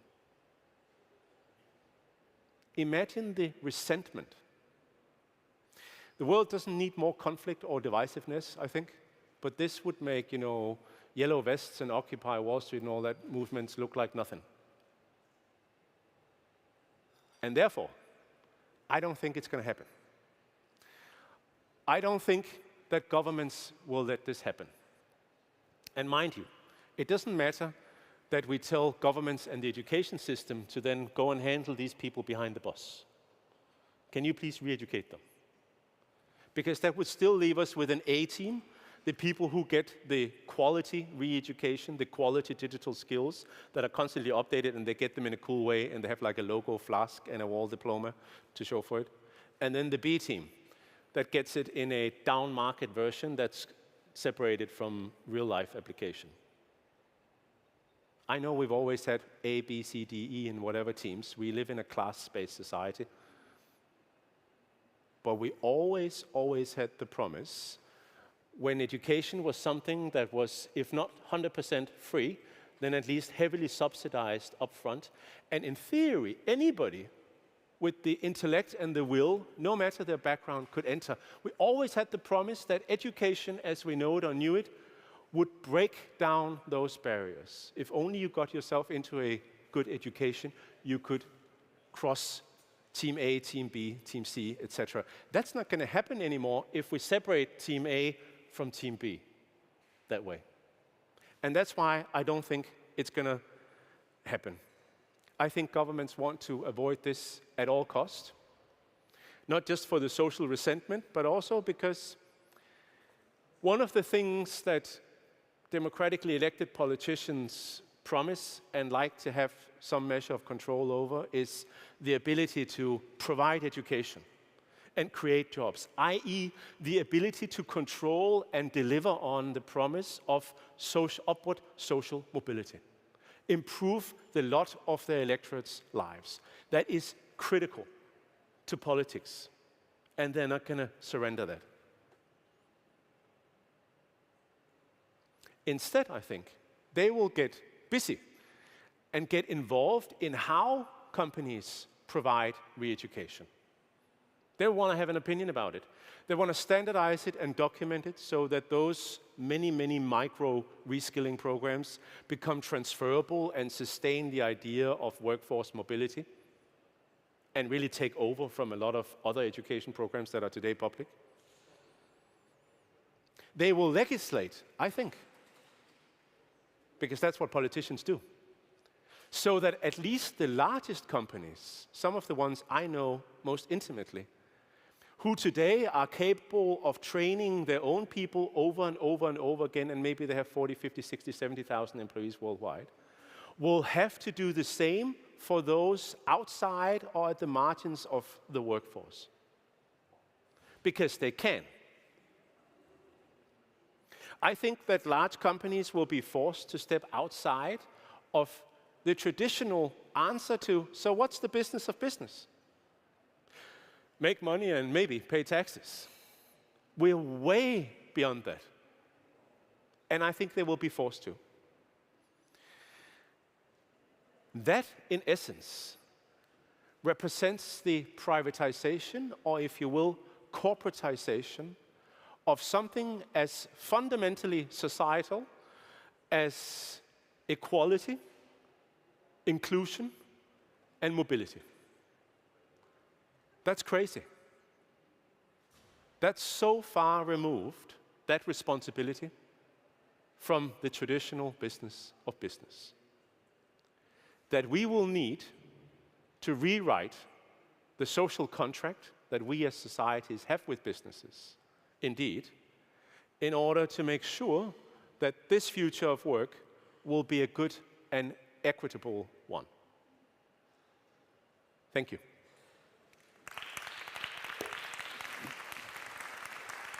Thanks a lot, Morten. Stay with me for 1 second. Yes.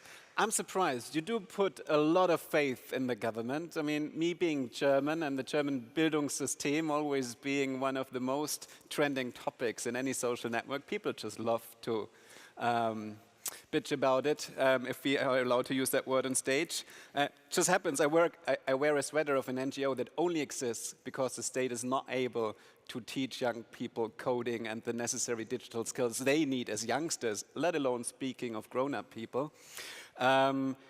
So I actually like the idea where you say the state probably is not going to be able to build up this infrastructure, but what might happen faster is they force companies to do something that companies are able to deliver faster.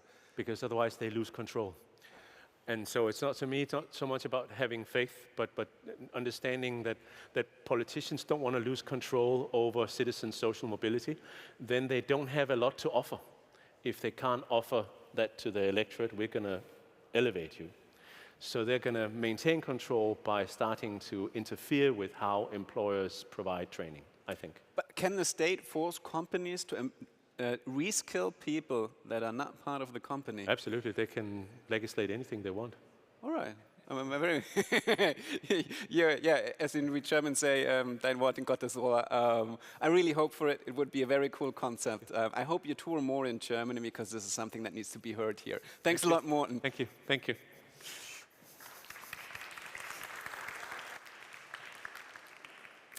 So we do continue with the topic a little bit at least, and that is, I mean, COVID.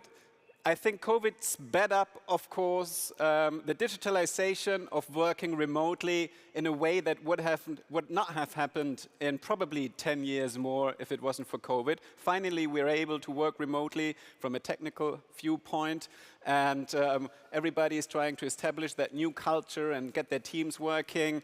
And boy, did we get accustomed to it quickly, and also how suddenly, from one point to the next, we feel like it's our birthright and we're entitled to it. If you just remember a couple of weeks ago when Musk ordered all his workforce back into the factory, what a field day for Twitter it was. The outrage, the cries, like how dare he. I think quietly maybe one or the other CEO was clapping but did not dare to do so publicly on Twitter. Because somehow we really cling to that idea that at some point it'll be ourselves who are able to work from Bali, dive a little bit in the tool, go back to work, that as a startup you're finally able to hire talent outside of the realms of the EU, easily integrate them in your company. But is that vision that we love so much and that we try to defend now in post-COVID scenarios actually a reality? Do people work remotely? Our next speaker has the data to give us an answer. He's a lecturer at the Oxford Internet Institute, and he's also the founder of the Datenwissenschaftliche Gesellschaft in Berlin.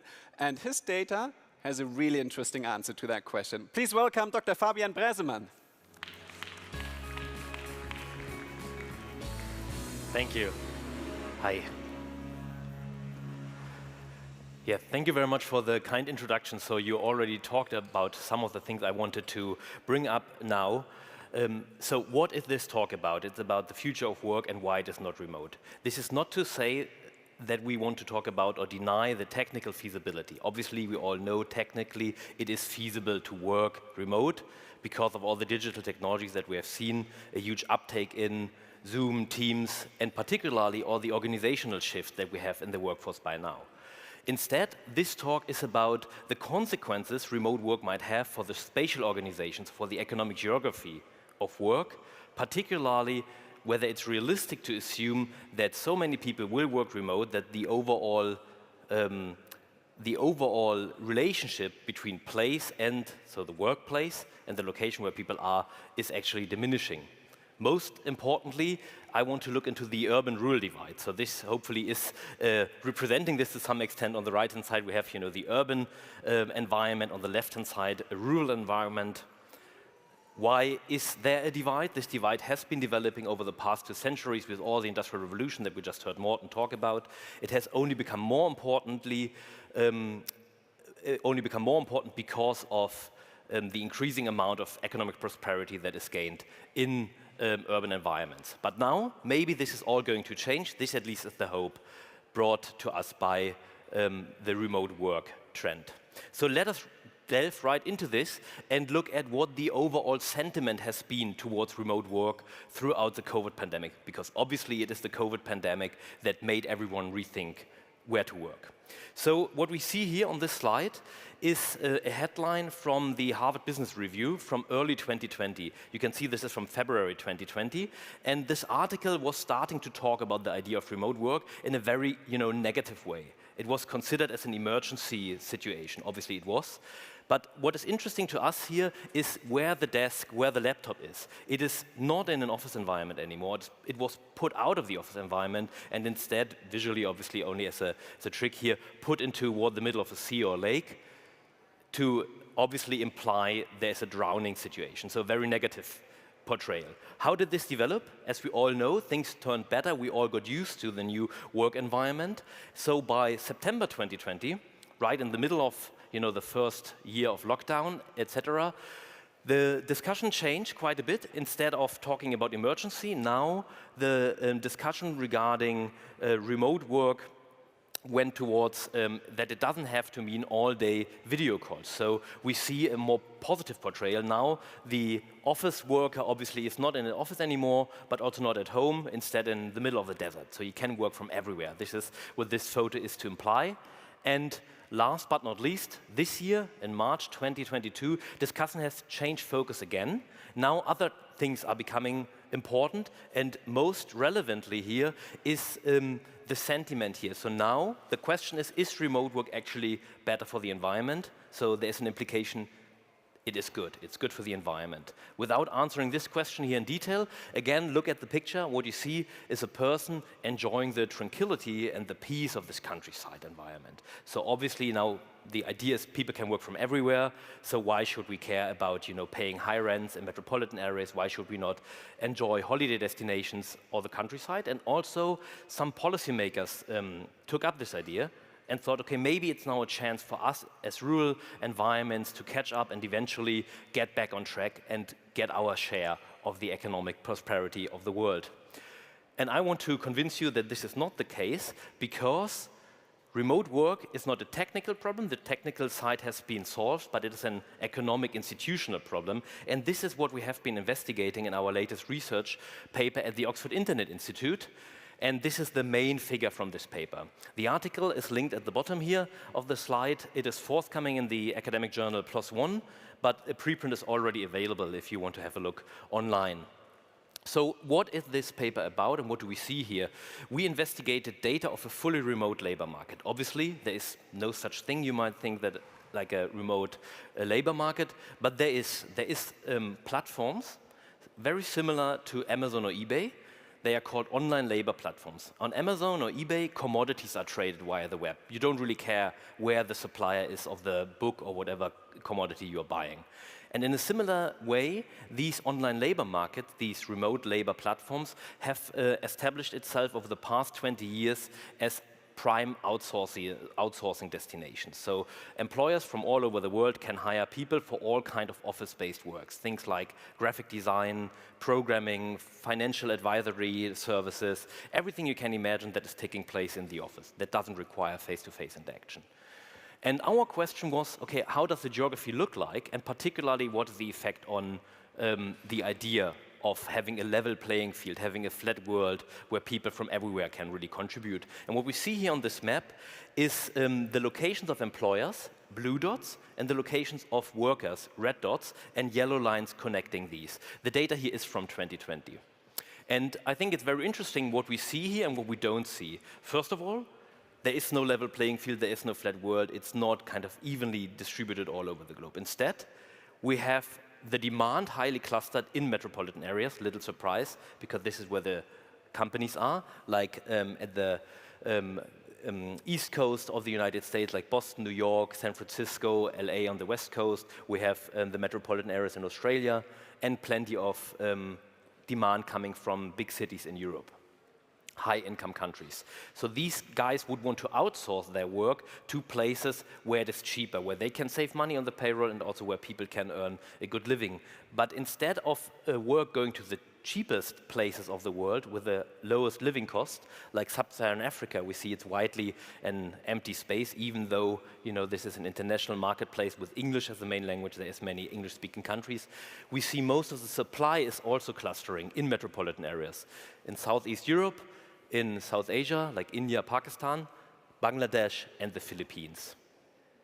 So really, this figure already indicates how the geography looks like, but what we also do, I'm not showing it to you here, you can have a look at the paper if you want. We have run a statistical model with only very small set of macroeconomic and infrastructure variables, and we can explain that it is essentially 3 types of factors that drive all this geography here, a very large majority of it. And these are internet connectivity, so the level of internet infrastructure, human capital or education, and what we call IT specialization of the economy. So the extent to which the local economy is already focused on IT-related services. So if you are lucky to be located in a place, in a region where this is available, you're more likely to participate. If you are unlucky to be in a position where you don't have these factors in your local environment, you are more unlikely to participate. And this is one reason why we're seeing this unequal distribution, because it is really a manifestation of existing inequalities. But how does this really go together with what people can do and how they can participate? And here's the reason for this unequal distribution. It is linked towards the skills people can actually have access to. Jobs in this emerging field of complexity economics, where this paper is a part of, are seen as networks of skills. So a job is really seen as a bundle of individual capabilities or abilities that people might have. And this here comes from the same data set in a different publication from Anderson 2017. And what you see is different dots. These dots represent skills on the demand side of this labor market. And you have big dots and you have small dots, and they're all connected in a dense cloud and a very dense network. And the main takeaway from here is there is some skills that are important, that is the big ones. They cluster in different groups, like green is design, blue is programming, yellow is writing, and red is administrative services. And there's other skills that are less important on the periphery of the network. So if you are lucky, if you have the skills that are in the middle, that are central, you will have a good time, you will rather find a job, and you will have higher wage levels on this online labor market. If you have skills only on the periphery, you will rather find it more difficult to get a job. And if you don't have any of these skills, you won't find a job. So this is the kind of worst outcome. And how is all of this again related to the geography and urban-rural divides? This is because skills that we just looked at, this network of skills, they don't fall from heaven or develop in thin air. They really thrive in relation to certain institutions, and these institutions are linked to locations and mostly thrive in cities. And in the network science discipline, again, cities are also considered as networks, networks of networks, multi-layer networks. You might have seen here a picture like the one I'm printing here on the left-hand side, like an urban environment with a network laid over. This is not only seen as a metaphor in network science, but really taken literally. And here, if you want to know more, there's another source to a great podcast on the topic. And really, we can consider cities as multi-layer networks of all kinds of different economic activities and social activities. But here, we're focusing mostly on skill demand and skill supply. So imagine the top layer of this multi-layer network is the demand we just looked at, this dense cloud of the network we just looked at. And the individual numbers here represent individual skills that are connected in some way. Here at the bottom, we have skill supply, so the other end of the market, essentially the skills people have in their combination, being it in-demand skills or not. And cities really work as the connecting tissue. They really allow demand and supply to meet. And how do they do it? And how do they bring these skills to people? They do it because there's all the institutions that are relevant in today's digitalized economy. So I'm talking about vocational training, higher education, business opportunities, innovation, research. All these kind of institutions tend to gather in cities. And it is because of this close relationship between enabling institutions and skills that we conclude that the future of work will not be a remote one, but rather will continue to see cities to grow. And what now to do with that information? What is the main takeaway for like everyone, for the reader of the paper, but also everyone in today's economy? First of all, the main takeaway that I would like to bring to you is that the economy should really be seen as a network. This is increasingly taken up in economic research. So the network structure of the economy is taken literal. We have talked a lot about supply chain disruptions in recent weeks. This is one example of a network, the other one you just saw here. And then, depending on who you are, you can do some kind of concrete things based on this insight. First of all, as an employment agency, for example, or as an individual employee, you would want to predict skill demand. You would want to understand what are the in-demand skills. So what will the network look like, and what will be in the center of this network in the future? And you can do this with the data, as I just showed to you. And as an individual freelancer or as an individual employee, you would obviously want to find your own market niche. You want to be in that right niche and not in the one where there is no demand. As a rural policymaker, for example, you would definitely want to invest in internet infrastructure and other forms of infrastructure so that you can connect your rural environment with global network flows. And as a company, be it in a rural or urban environment or as an urban policymaker, you should adapt to further city growth. So this trend towards urbanization is likely to continue throughout the 21st century. And obviously, both as a rural and urban employer, you would want to get access to urban talent as it is more likely to grow in these places. Okay, I hope this could convince you that the future of work will not be a remote one. Thank you very much and looking forward to your feedback. Thanks a lot, Fabian. Yeah. Is that a classical case where how we want the world to be versus what the data shows are two different things? So how hard is it actually for you to get people to buy into your data simply because they stick on to another vision of the world? Yeah, it's an experiment. I mean, we're going to see today, right? Yeah. Yeah, but I think, yeah, it is often, the more sober, more simple explanation than, these wishful fantasies that actually, yeah, are how the world looks like, I think. So if you want to dive deeper into the data with him, meet him at the Ask Me Anything corner. Thanks a lot, Fabian. Thank you very much.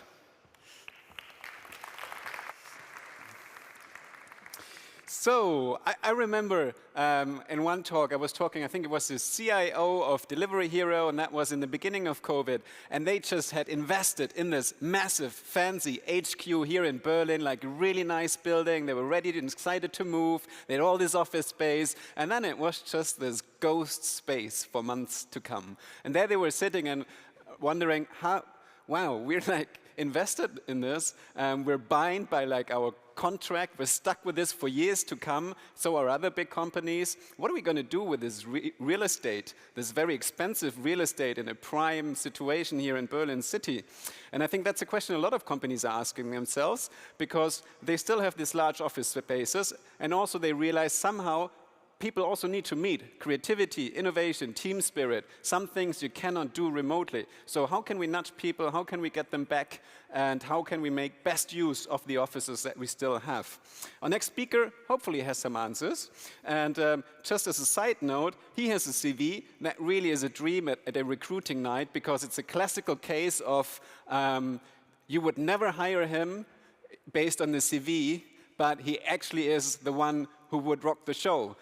He originally started launching a music magazine, Lowdown, in the 90s. He then moved on to be the marketing manager of a skater sneaker brand, Vans, and later turned into a fintech founder, and now suddenly also operates a startup in the real estate space. So how fancy of a CV is that?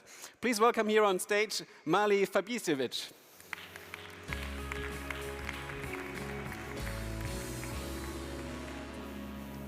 Well, thank you very much. He forgot to say that I was a DJ, a hip-hop DJ, actually, and quite successful. I did the first hip-hop radio show in Germany.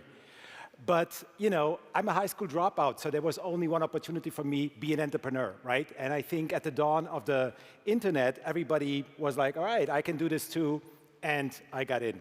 But today, we want to talk about the future of work and what companies can do to really facilitate the future of work. So I think we heard it before, and it was super interesting. We are in the middle of the biggest workplace revolution, right? And since industrialization, literally, what has happened in the past 2 years is unprecedented. I think what fascinated me the most is how quickly we adapted. We were ready within weeks, within months, to work from home, utilize technologies that we never worked with before, and we were up and running. And what is surprising me today, how inefficient the transition to working from home and to the office again is currently. We are somehow not able to find a new normal. It's so challenging out there. And yes, we're all kind of tired of all the Zoom, Teams, Google Meet calls and such ongoingly. So what's next for us? What's ahead of us? A continuing era of mute button fails. And you're on mute, right? That was the term of the past 2 years continuously, right? Hybrid hiccups and figure it out as we go along. What I hear in the news every day is bosses are pushing people to go back to the office, right? Just today, the BlackRock CEO said, yes, people need to come back to the office to fight inflation. I was like, really? Well, anyway, the more rules are set to come back to the office, the more pushback I see from employees and from the workforce. And I think, why do people really have to fight for their right to work from home with all the benefits that there are?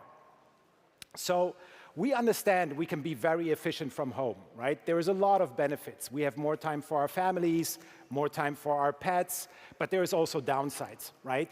Significant ones. We don't have the human interactions that we used to have in the office, right? And we're missing those. And I think this is the main point, what the office of the future needs to be. It needs to be human-centric. It needs to be a point of human interaction, collaboration, creativity, and innovation. And of course, we're happy that we don't have to, be in the tube at 9 a.m. and at 5 a.m. again, squeeze us in or be in traffic. But ultimately, we somehow have to find a way to go back to the office altogether. Let's look at some data. So office occupancy across the main business centers in North America in Q2 was at 43% of what it was before the pandemic. That translates to like around 30% of total office occupancy. And even more interesting, in Q2, out of these office visits, 50% were once a week, only one day. I was surprised about that. I was like, wow, only once a week? I mean, personally, I run a prop tech startup. We're like 60 people. We hired around 50% of these people throughout the pandemic. And it was fantastic that we could just plug in workforce from anywhere, hire talent from anywhere, give them a Zoom account, a Slack account, and they could work. But ultimately, what I realized and what my team realizes, we're lacking human interaction. And I miss the office, absolutely. Definitely not 5 days a week, definitely not 9 to 5, but 2 to 3 days. I think this is what we need to facilitate.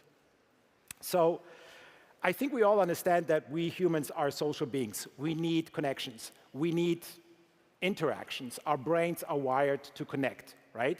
And I think, I meet people that are energized by this, going to the office and, chatting about the football results or the basketball game or, the last Stranger Things episode that aired yesterday.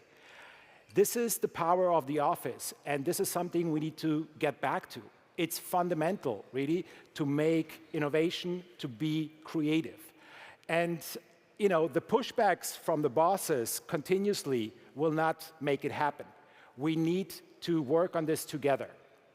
So what can we do, or what do we need to do to find a new normal? Well, first of all, listen to the employees, right?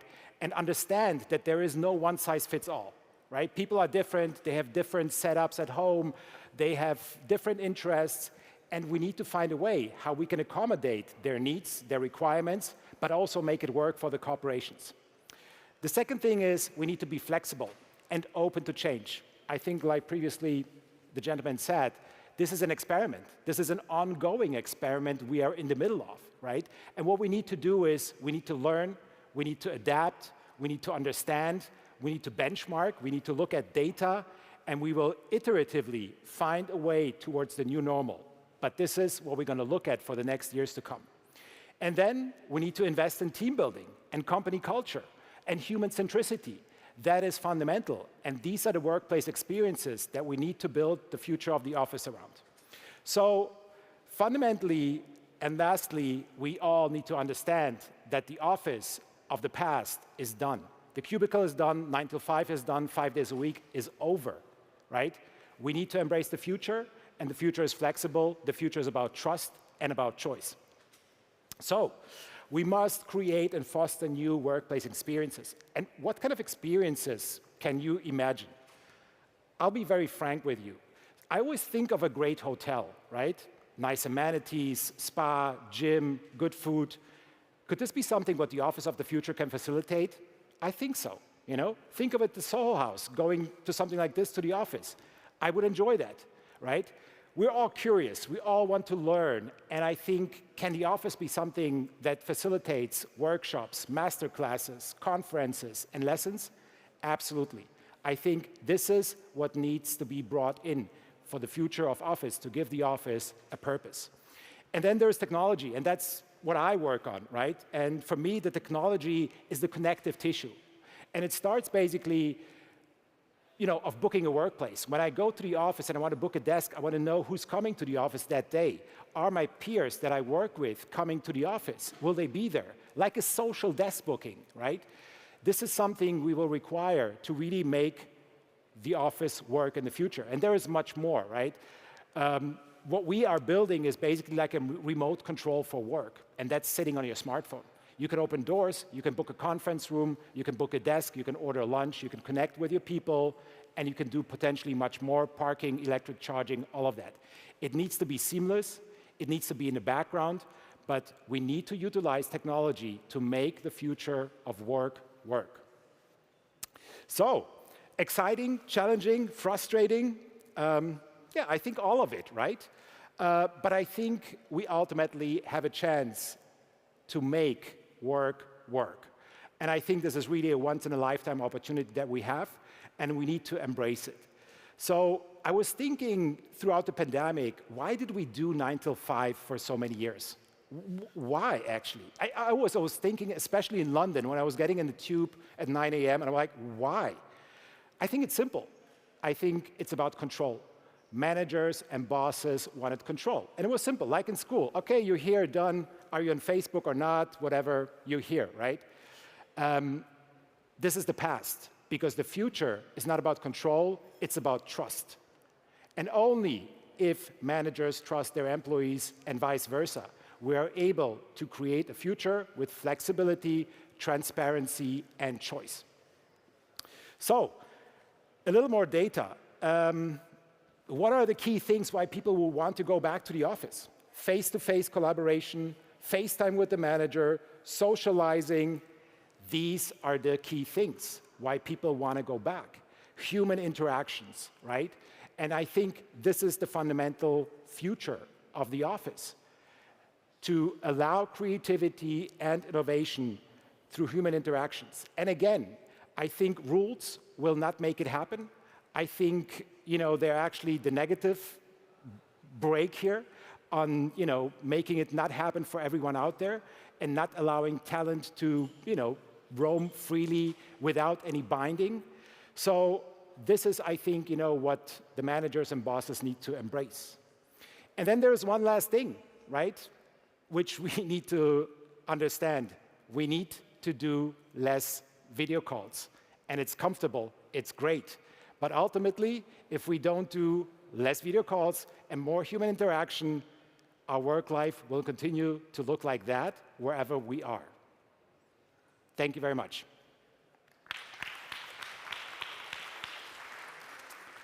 Thanks a lot, Marley. Thank you. So, how long do you think will it take to actually get managers on board for that cultural change and that shift and that trust?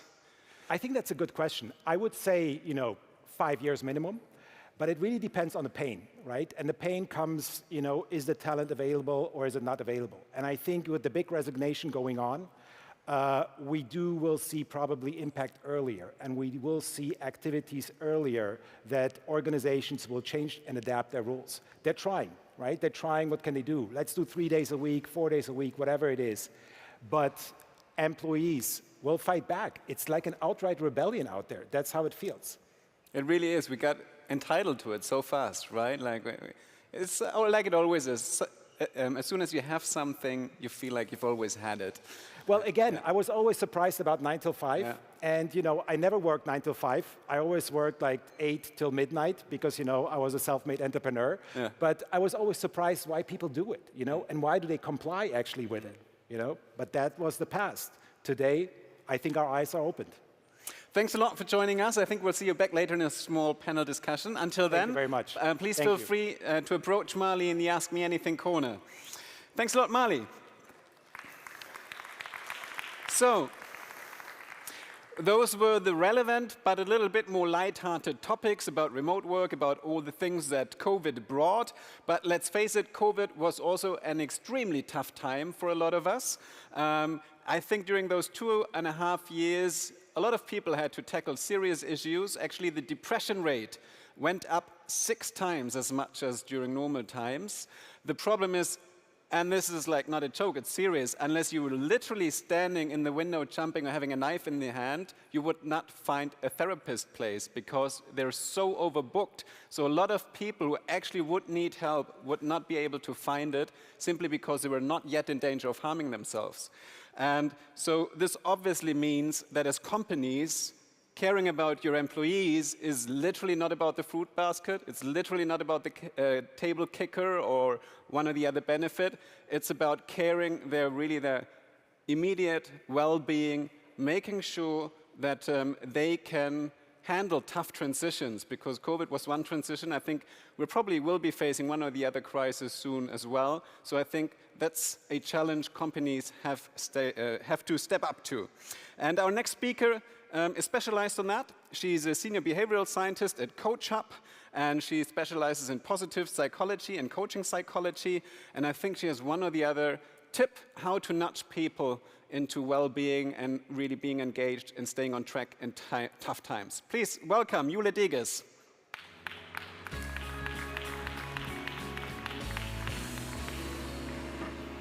Thank you.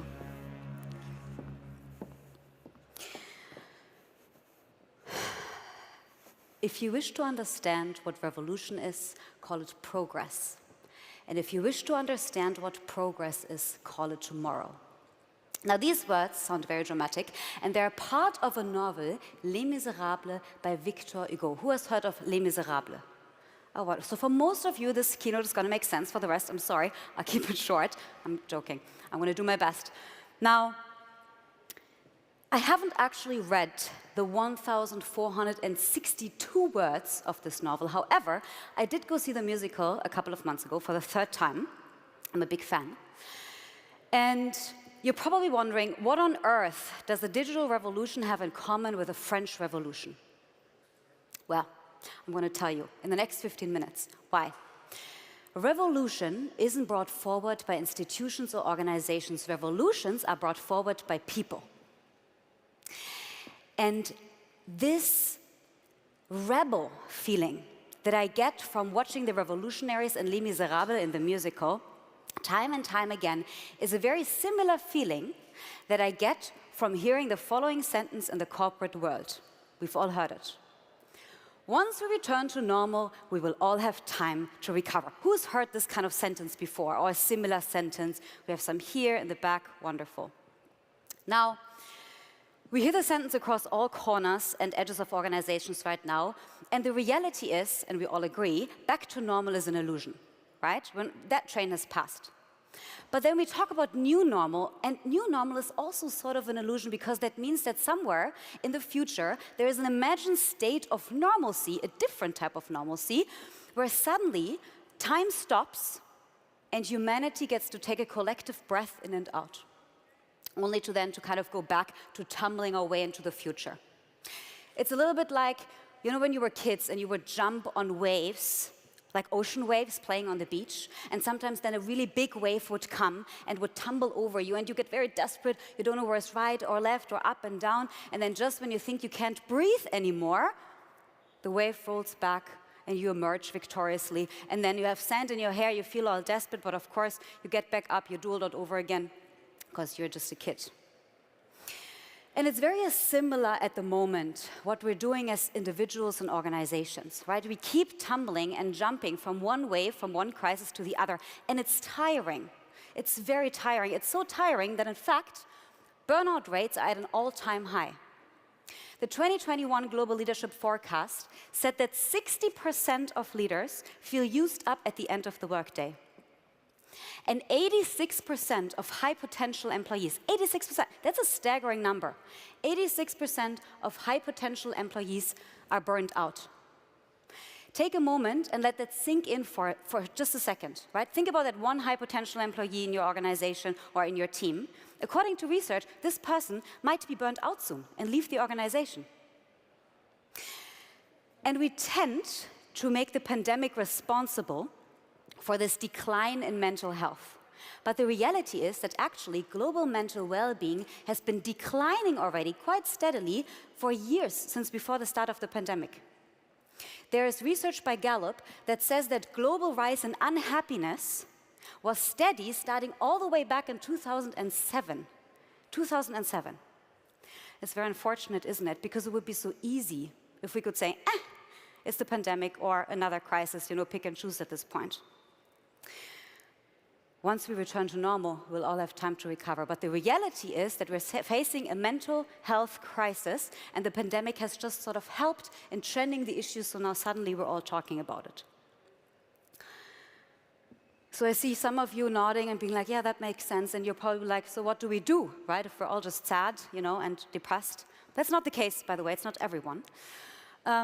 What do we do as organizations who have strained workforces, right, and very high turnover, and at the same time, we need to thrive as digital organizations of the future? Back to Les Miserables. Now, there is a scene that gets me and everyone else in the audience every time. And it's when Fantine, a struggling factory worker who truly represents the people suffering at this day and age, she sits on stage, in the middle of the stage. Everything around her gets dark. She's miserable, she's alone, she's cold. And a single light spot dramatically shines on her, and she starts to sing, I dreamed a dream. I dreamed a dream in time gone by, where hope was high and life worth living. You thought I was going to start singing. No, I'm not. I haven't even had a glass of wine. Now, we live in very, very different times today, of course, but one element of the scene is absolutely timeless, and that's the fact that Les Miserables, so those who are miserable in transformation, never actually want to be miserable. Which is why this following sentence is very tricky in the context of digital transformation. Our key challenge is the change resistance of our leaders and employees. We've also heard that sentence a bunch of times. Now, it's true, transformations fail because organizations underestimate the impact of people's side of transformation, right? It's very true. But that's the, I always say, sweet nuance right there. Because organizations fail and not people fail. But those digital revolutionaries of us, we want to move, and the business makes us move, and the market makes us move even more, and so we move, and we take a watering can, and we start watering. We water with the latest company values, employee value statements, change leadership behaviors, or change leadership principles. We water with one-size-fits-all training programs, employee assistance programs. The list goes on and on. And at one point, the watering can is empty, aka budget, and then we go back to complaining about those change-resistant leaders and employees who just don't want to move. They just don't want to drink the water. And here's where it gets brutally simple in this story. It's a myth. It's a myth that people are resistant to change at their core. Now, it's true, humans tend to opt for safety, and they tend to opt for what's known. But we're also curious and bold and risk takers and extremely adaptable to change if the environment allows it, and that's the key. So let's take a look at what drives human motivation. Now, one theory that tries to answer this is self-determination theory. And it basically says that there are 3 inherent psychological needs: autonomy, relatedness, and competence, that drive human motivation and then essentially also well-being. And there's a 4th need that's often cited in positive psychological literature, and that's purpose and meaning. Now, autonomy, it means being agents of our own lives, right? Having our psychological liberty, having free will. Relatedness means feeling connected to those around us, feeling a sense of belonging. And competence, it basically just means having a sense of accomplishment. It means feeling successful and effective in the work that we do. And then there's meaning and purpose, and that is not the latest company vision statement. That's not where employees get their purpose, their drive, their motivation from. Employees and humans get their meaning from their immediate environment. So from the relationships that we have in our workplace as employees, and also from the day-to-day tasks that we do. And what we see time and time again when we work with organizations at CoachUp or outside of CoachUp is that there's a pretty fundamental disconnect between those needs of employees and the actions of employers.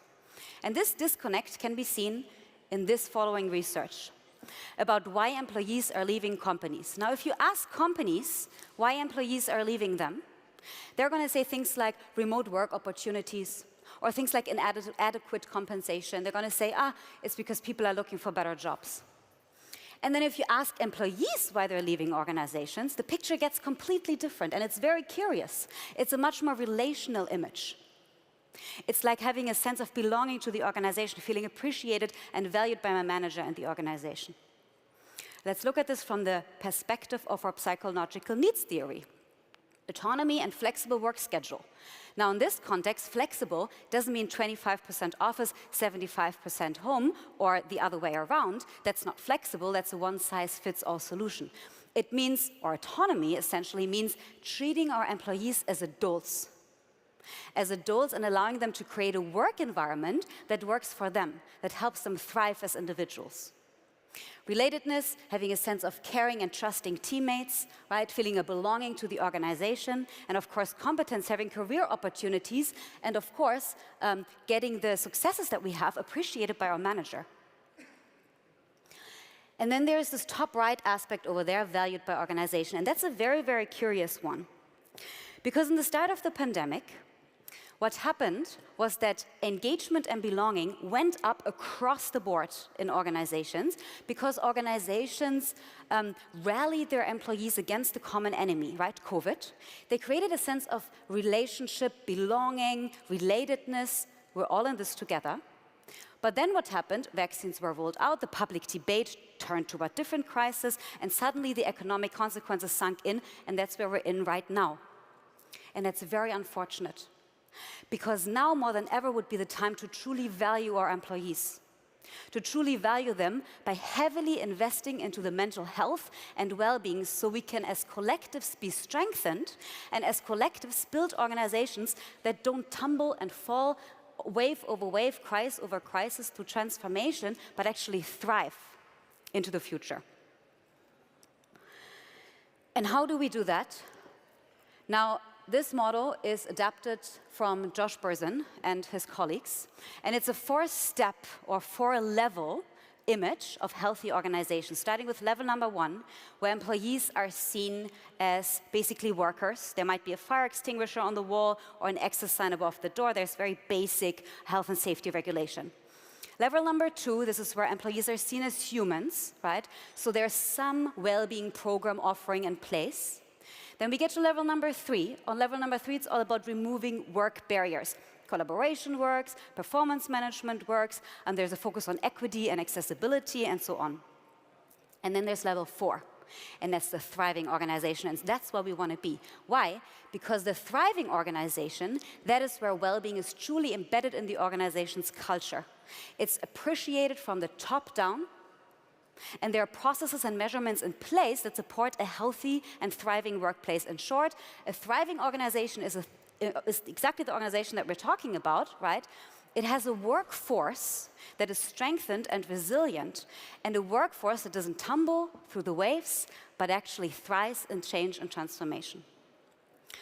So as you think about the digital transformation of your organization, ask yourself those questions, like, are we really understanding the needs of our employees? Where are we on these levels over here, and what needs to happen for us to become a thriving organization? We, for example, at CoachUp, we do this with coaching, right? One-on-one coaching, group coaching is because a personalized and individualized intervention that truly responds to the needs of the individual. Now, there's one final scene that I want to paint a picture of Les Miserables. And those of you who have seen it might know where I'm going with this. And it starts with the young revolutionaries coming together to fight against the barricades, against the army, into their deaths. And the drums start playing monotonously, very, very dramatic. And the stage fills up, and the lights start growing, and the music starts growing, and the people walk together, united to fight for a common purpose. They march towards the barricades, and they sing. Do you hear the people sing? Singing the songs of angry men. This is the music of the people who will not be slaves again. Very dramatic, isn't it? It's very dramatic, and it ignites a feeling in the audience that is, or at least people say, is the reason for why this musical is so ridiculously successful. And it's our longing for change. It's our longing for driving together, our longing for being connected to speak out and to feel heard. What we're experiencing at the moment is nothing less than a revolution of the way we work, inside and outside of the context of the workplace, also the way that we live, of course. And we can choose as organizations to panic and to tie up our employees and hope that they don't leave us, or rage about the quiet quitting trend, that's a whole other keynote, or we can listen. Hear our people singing the songs of what they want and what they need and what they feel, so together we build organizations who truly thrive, and for whom digital transformation is not just an A to B type of journey, but simply a new world beyond the barricades. Or, as Victor Hugo would say it, if you wish to understand what revolution is, call it progress. If you wish to understand what progress is, call it tomorrow. Thank you. Thanks a lot. Jule, stay with me for a moment. Of course. Earlier I promised we have TED quality speakers today, and while you were talking, I actually had to think one of the most successful TED Talks there is from Ms. Breen, who happens to be a behavioral psychologist as well. There you go. Somehow it seems to come with your professions that you simply just rock at speaking on stage. Thanks Thank a you. lot. That's kind. One question I have. Now, you said we need the revolution. Do you have one example you can actually name where a company was really able to turn around the culture and really address that problem you mentioned with the burnout rates, the depression rates? Yes, absolutely. And I can't say the name, but it's the automotive industry. And what we managed here, it's quite fascinating.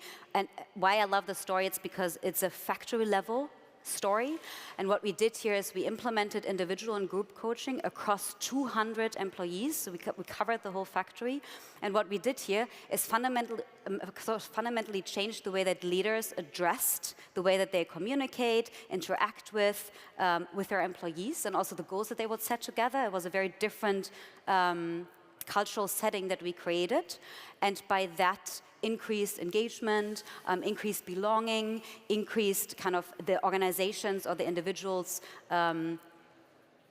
feeling of feeling heard, right? So it's one example in a very small organization. We do this small and also largely at scale, right?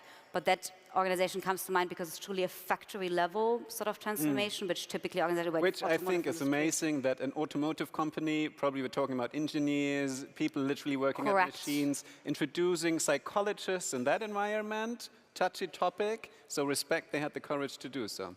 Thank you. Thanks a lot, Jule. Thank you to you. So, I'm really excited for our next speakers, because just reading the abstract, I realized somehow in the past, more than 12 years of being a freelancer, I must have miserably failed at what I do, and I must really suck at my calling. Because he actually comes with a proposition. He says there's two types of working people. There's employees, as we just heard. They'll have a dreadful time getting up in the morning, certainly more with a frown than with a smile. And on the other hand, there's the happy, chappy tech freelancers who live the autonomous smile. And if you happen to be part of that group, you're part of an exclusive group that gets up in the morning with a smile, motivated, ready to rock the day. And I can tell you from my own experience as a freelancer, this is not how I get up in the morning. So I'm really curious what secret sauce he has. He seems to be the Coca-Cola company of freelancers, and I want to copy that recipe. He's the founder of Code Control, so a curated marketplace for really highly talented tech freelancers. And with 9 AM, he's also built a platform to smoothly bring those freelancers together with companies and have them collaborate. And he says that is the future, and I'm very curious for the presentation. Please welcome Marc Philipp Clemens.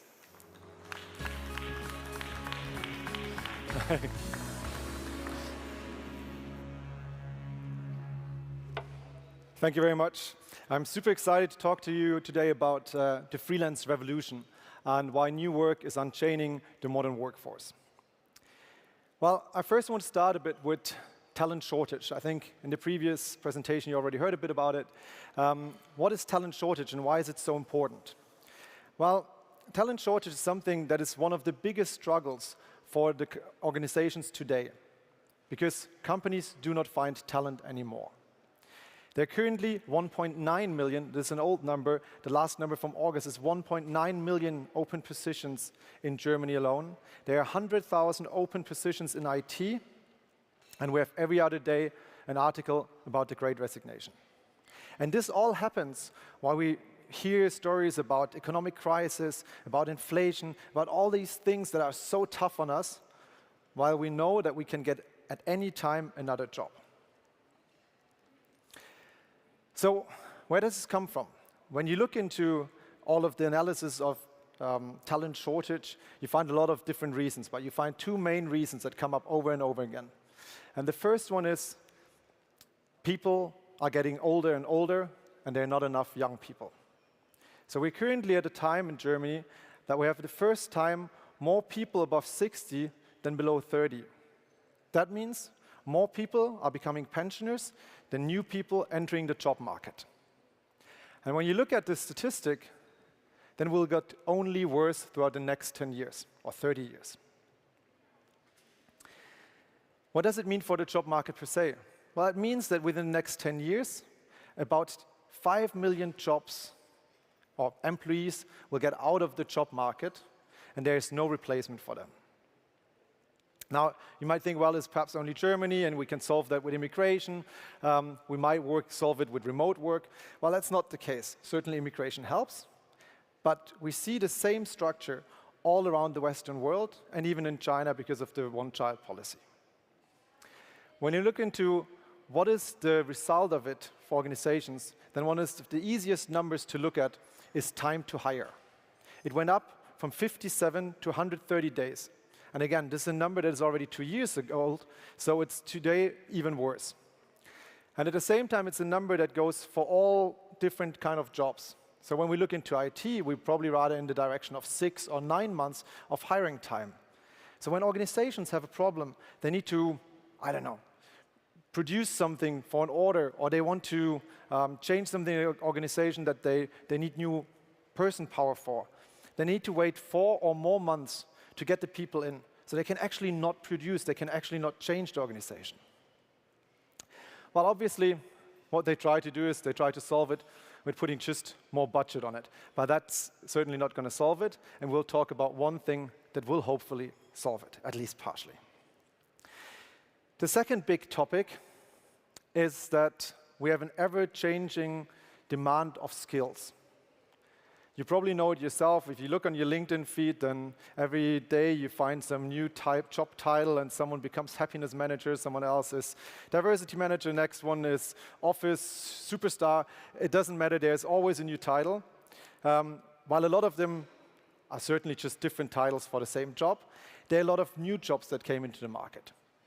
Be it BI manager, customer success manager, or, I don't know, digital product manager.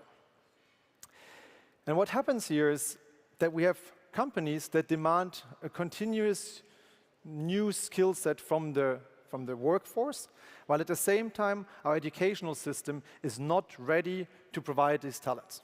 We have an education where you do an apprenticeship or you study, and then afterwards you graduate, and you get the feeling in German, the nice name Abschluss, it's done, you don't have to learn anymore. Well, then you end up in your job and you actually don't learn anymore. But what we need is actually continuous upskilling and reskilling. While companies cannot provide it, the educational system is not ready, what happens is that you have in the end, well, that GIF doesn't work, but you have people that don't fit to a job. This guy is smashing over the screen. People that have absolutely the wrong skills for the jobs that they're hired for. Why is this so relevant? Well, with this talent shortage that can just not be changed easily, we have a complete shift in power. Suddenly, it is not the company anymore that chooses who they work with, but suddenly it's actually the workforce that chooses who they work for and under which conditions.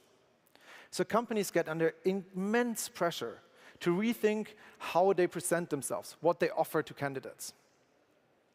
To understand a bit better how this has changed, I want to look at Maslow's pyramid. It's not as fancy as in the previous presentation, but it still explains a lot. It's certainly a simplification, but it explains, well, it tries to explain how any human tries to get to self-actualization or self-fulfillment, but can only do that if all of the other layers underneath have been fulfilled as well.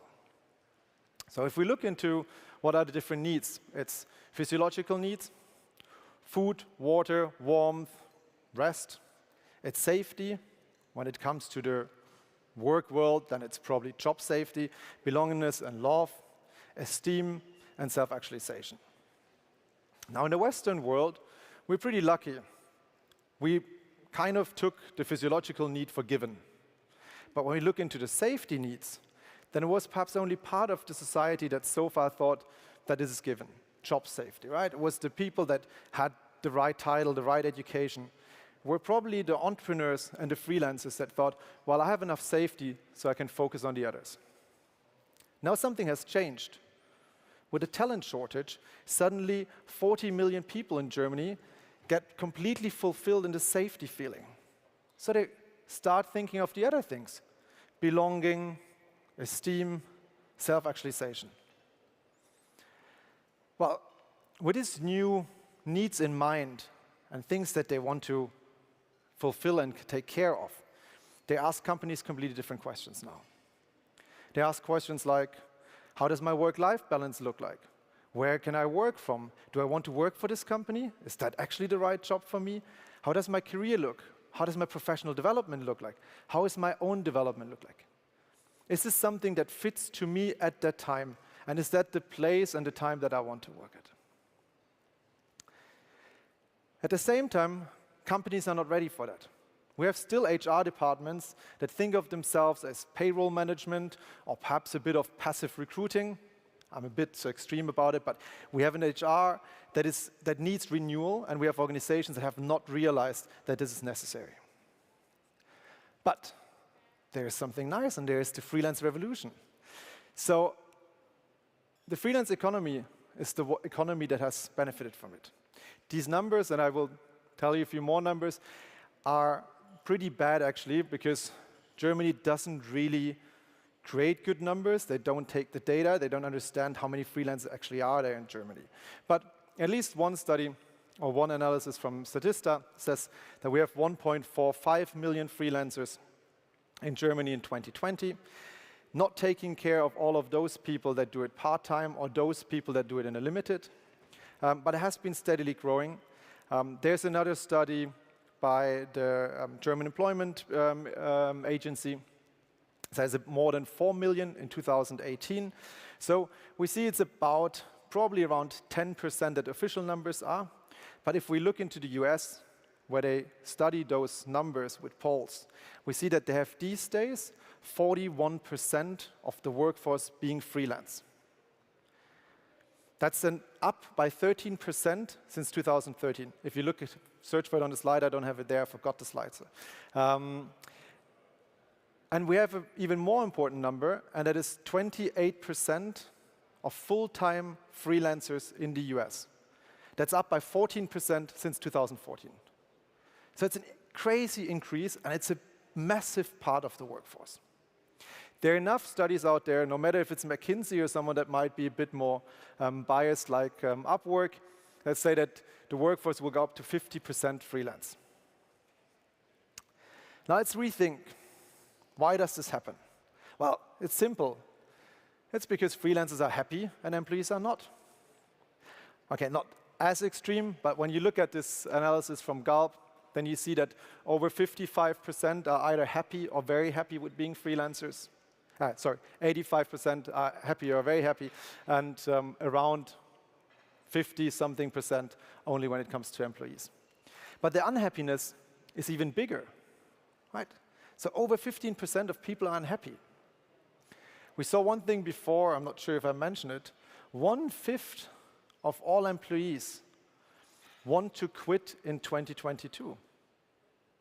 So people are really, really unhappy. And at the other side, you have freelancers that just love their job. Now we looked into Maslow, and then we can look into why do people become freelancers. And somehow there is a clear parallel. Freelancers like to be independent. 84% say that they become freelancers or became freelancers because they liked independence. They earn better money. Well, I get back to that, why this is really relevant for the freelance economy. They have a wider variety of tasks. They have more flexible work times.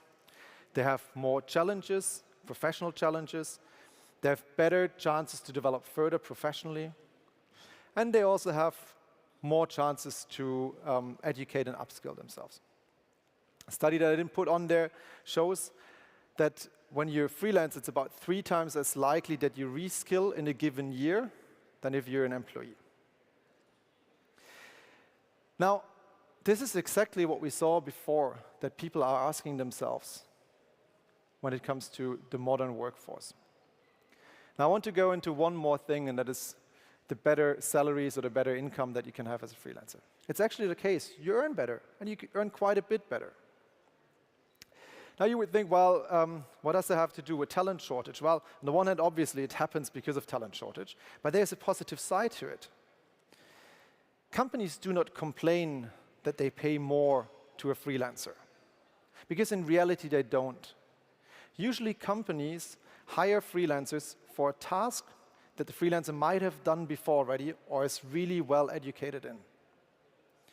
So if they hire that person, a task is way faster done than if they would give it the same task to their own employee that just needs to upskill, understand it, and do it the first time. They get it probably even better done from someone that has done the same concept, the same implementation, the same project somewhere else already.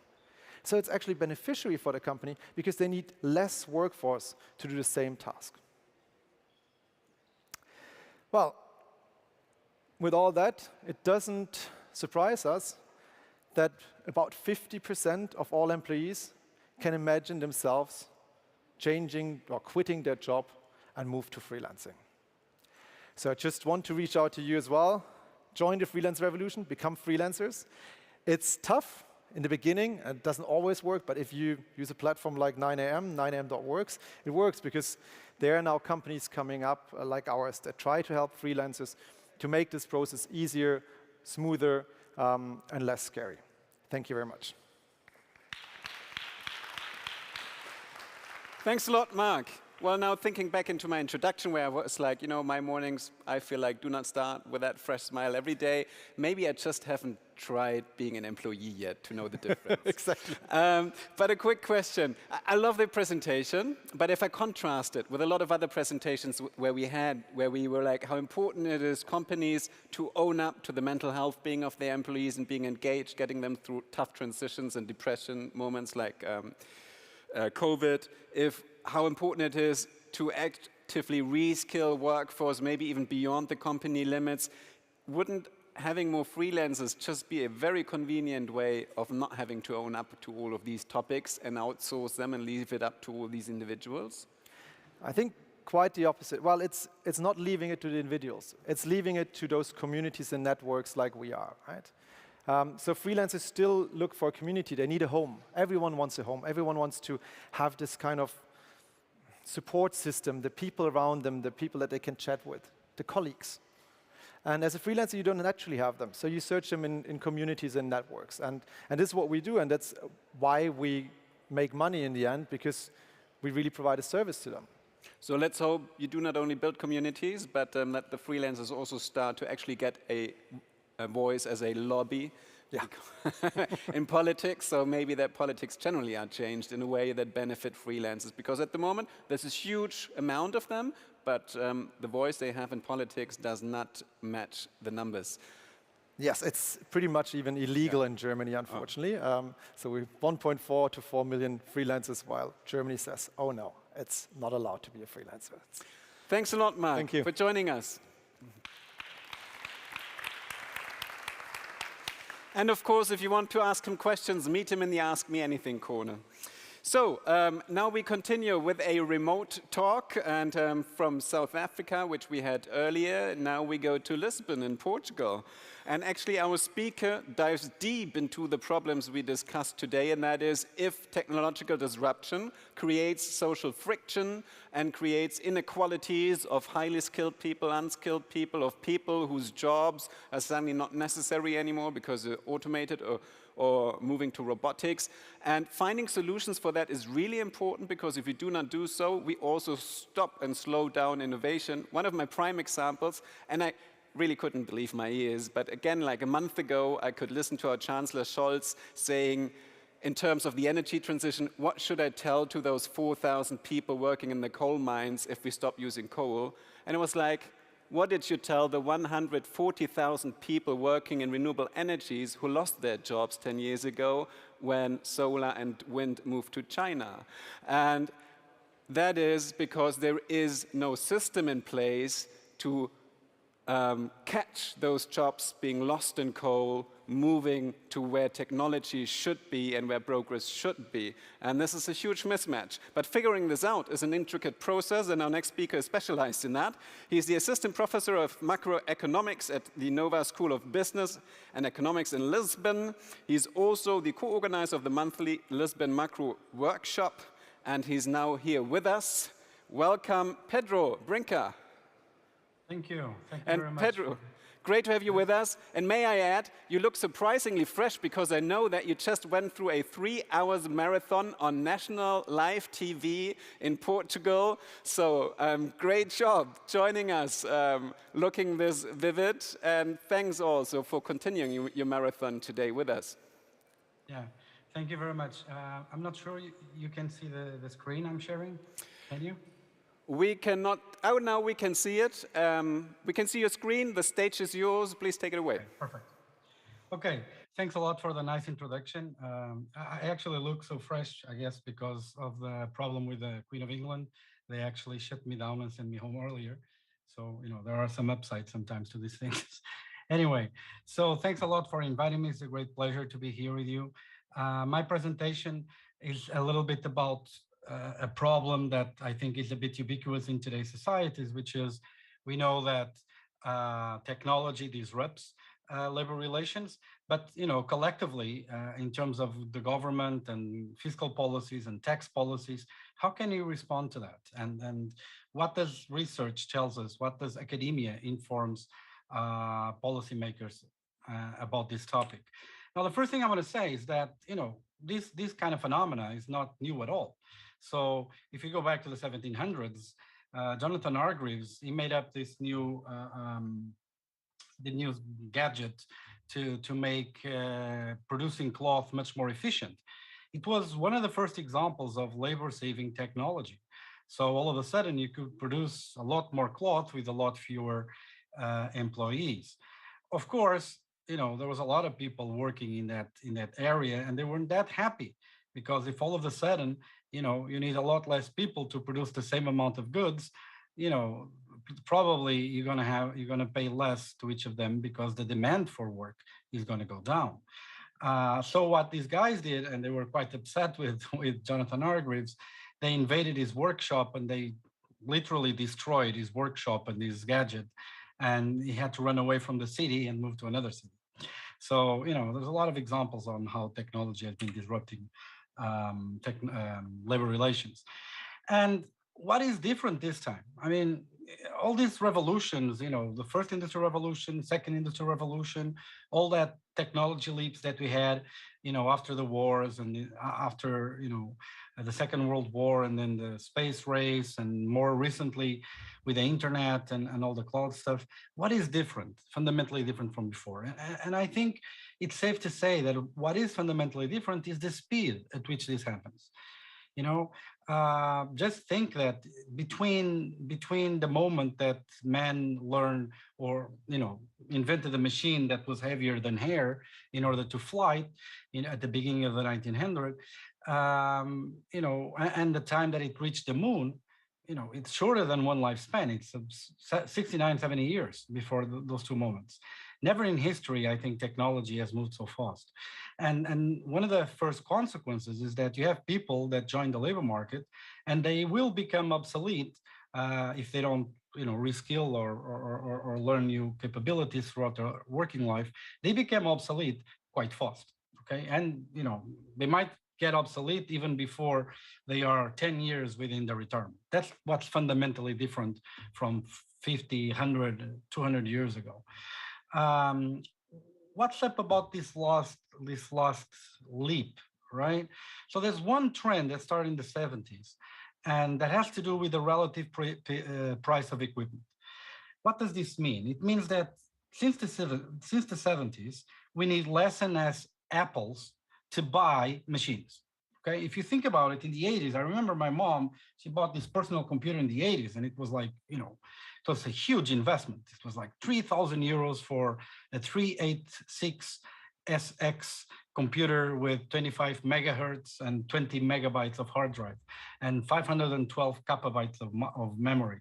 It was insane. 3,000 euros. Today we buy, with the same number of apples, if you want, 3,000 euros worth of apples, now buy a lot more computer power and a lot more equipment.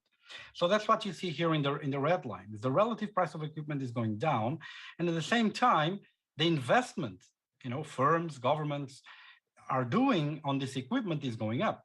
Okay, and this is a phenomenon that happens mainly through communications equipment and computing equipment. There was a little bit also of it on transportation, and all of these things together are basically, the foundation of globalization. That's what allowed globalization. So what are the consequences of these things? Well, one of the consequences that this brings to labor markets is precisely the fact that you have, not just more than two, but fundamentally two types of workers, right? You have workers that are complementary to this kind of equipment. So computer programmers, for example, the ability they have to create value, it grows, okay? It's higher and higher the cheaper all these machines are, okay? Therefore, as these machines become cheaper, computers, all these things, the widespread use of the internet and broadband, as these things become more ubiquitous, the demand for these people goes up. Why? Because they bring more and more and more value added. And this is what can be seen here, for example, on these two lines that are represented by the relative change since January the 1st, for example, on the demand, okay, for workers who perform cognitive tasks, okay? And these cognitive tasks, non-routine tasks, tasks that cannot easily be replaced by a machine. Rather, these are tasks which are enhanced in their value creation by these equipments. So the demand for those people has been going up, okay? So on the dark blue line, you have essentially cognitive work. On the light blue or slight gray line, what you have is manual, non-routine work. But the main characteristic of these two types of works or jobs or tasks is that they cannot be substituted by a machine. And in many cases, they're actually enhanced in the ability of the worker that uses equipment to create value, okay? On the other side, what we see, and these are these two red lines, are that, the red and orange, is that the type of work that is routinely based, meaning that it follows a set of rules, okay? And it might these rules might be somehow abstract in their application, or they might be more physical in their application. But the point is that they are routine. They are kind of, a set of instructions that are followed, and if followed in that order, in that way, and executed, you achieve a certain goal. Now, these are by far the best things for a machine, because a machine doesn't have to have much abstract thinking or creativity, and they can just follow these rules blindly and achieve these goals. So all the people that used to do these jobs, for example, think about someone who used to put gas in your car at the gas pump, or think about all those employees at McDonald's that now are being replaced by touchscreens, like in this picture. Now, these workers, the job market has been going after them less and less and less. And with the pandemic, this has only accelerated. Actually, the pandemic, COVID-19, was the great accelerator in the sense that all of a sudden firms realized that, certain types of workers that could be replaced by machines, these machines, they don't get COVID, okay? They're not stuck at home with some kid whose school closed because of an outbreak, and they can't really be productive because they have to look after the kid. So, there was a big technological adoption and leap during COVID, which also actually fed into an increase in inequality. Now, one pattern that also happened at the same time was this wage polarization, where you see that indeed people who benefit from machines increase their wages and the demand for their type of work. People who are actually substituted by machines, they earn less and less and less. But at the same time, what we also see is that both technology and other factors, like, for example, offshoring and other things, contributed to break a fundamental pattern that has created the greatest prosperity in the whole human history, right? In the last 200 years, we've lived probably the best time in the whole history. Think about, the death rate of children. It went from 50% of children not being able to survive past 4 years old, and now it's like 4 in 100 if you think about the whole world. If you look at developed world, it's probably 4 in 1,000. And think about vaccination and preventable diseases. Think about, the last 200 years were fantastic. And part of it was that technology was giving humans the ability with the same amount of work to produce more and more value. And that was sustainable, even socially, because as it gave people that empowerment of creating value, people would be benefiting from it. Technology would go up, my ability to create value would go up, and my wage would go along. So did increase my welfare. What we see that happened was precisely that after the 70s, with offshoring, with this capital complementarity or capital substitutability of some tasks, that connection between compensation and productivity broke down. And yes, the world kept getting, faster and more advanced, but, the average worker has not gained much with it, okay? And that was the fundamental pattern that was broke. And as a consequence, what we saw is we are returning to the levels of income inequality that we experienced at the beginning of the 20th century, okay? And in some cases, we even surpassed it. We have here a collection of countries over time during the 20th century up to 2020, and what is the income share of the top 1% relative to everyone else. And as we can see, it's been increasing steadily, exactly with globalization and all these improvements in technology that made it possible. Now, of course, there's a consequence. If you don't like inequality, you're with me, but, it's a normative statement. It's a political statement. It's not a scientific statement. But here's what scientific statement is. If you look in the last since the 1980s, what also increased is populist governments, a lot. This is a work by 3 professors from Bonn University, so I guess I'm speaking to their country. 3 researchers that I like a lot, Manuel Funke, Moritz Schularik, and Christoph Treves. I like a lot their paper. And what they show is precisely that since the 80s, the number of populist governments has increased a lot. Now, of course, I'm with you with all these social issues and problems and so forth, but that's not my area. My area is economics. So what are the consequences to the economy? And interestingly, what they found was that, when you have populist governments, the impacts on the economy are very bad. So over 15 years, these governments lose on average 1% GDP per year, okay? So it's quite problematic. Now, how can we use taxes to try to tackle this growing inequality and the consequences of all this technology? Now, we all know this analogy, right? So here are the 3 main factors behind the idea that we can tax people who are making it much better and try to help people who are not so fortunate, right? So there are three main forces. One is you can make people better off by decreasing inequality, because, as a society, we tend to be pro-inequality to some degree. You might be more, pro-inequality, less pro-inequality, but, most societies, they have some degrees of inequality that, they reject almost absolutely. And that's why you have some form of progressivity in almost every single country in the world, if not even on the labor income tax, on other forms of transfers and so forth. But of course, if you tax more the people who are very productive and are bringing a lot of value added, you're disincentivizing them to create that value. So effectively, you make the pizza, in this case, symbolizing the economy, smaller, okay? Now, so here's a conundrum. What do you want? You want a larger slice of a smaller pizza, or you want, a smaller slice from a larger pizza? So it's a little bit this tension between efficiency and redistribution that tends to be at the core of most literature and most people that are, from academics looking into this topic. Now, there's a third reason for why progressivity, meaning taxing at higher rates people that make more money, makes sense, and that is insurance. Most people have some degree of risk aversion. They do not like to be exposed to risks. That's why a lot of us buy insurance, right? You have the compulsory insurance for your car, but many people buy insurance against all damages, right? And that is because mainly they don't like to be exposed to this risk. They are risk averse. So how do we balance these three things? So now, going into some shameless self-promotion, this is what me and my colleagues try to answer. So we created this laboratory. You're more than welcome to read the paper if you want, but we created this laboratory economy, this mathematical representation of reality, where we try to address this question.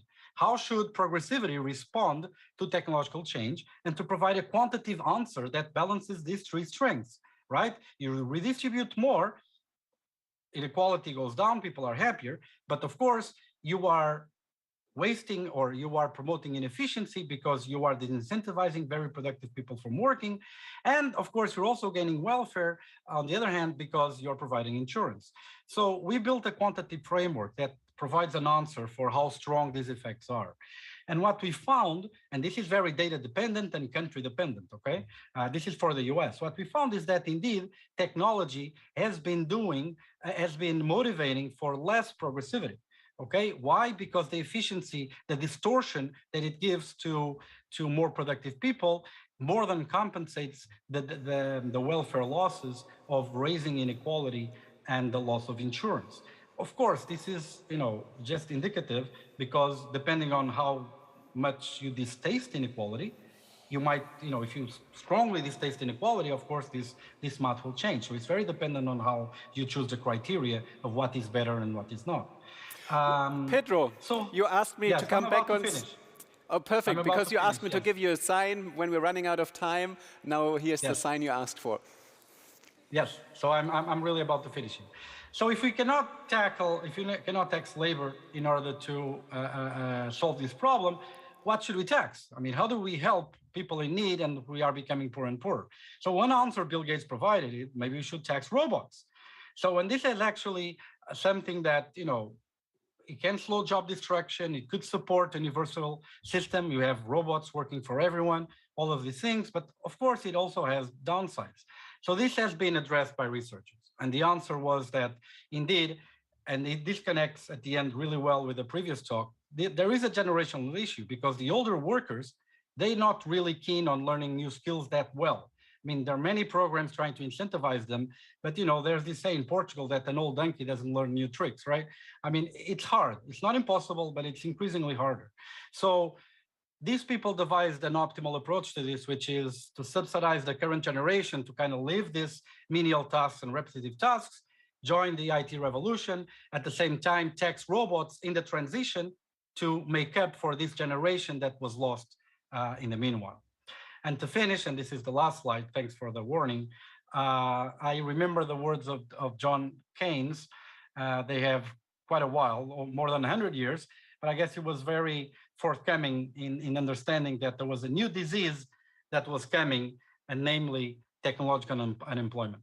Okay, thanks a lot, and more than welcome to answer any questions you may see. Thanks a lot, Pedro. Now, a couple of slides ago, you showed how wages, the gap in wages will become even bigger. If we add to that in Europe, we already have a lot of tensions and people are drifting to the left and right with social media fueling, the gap and the tough divide between groups and echo chambers.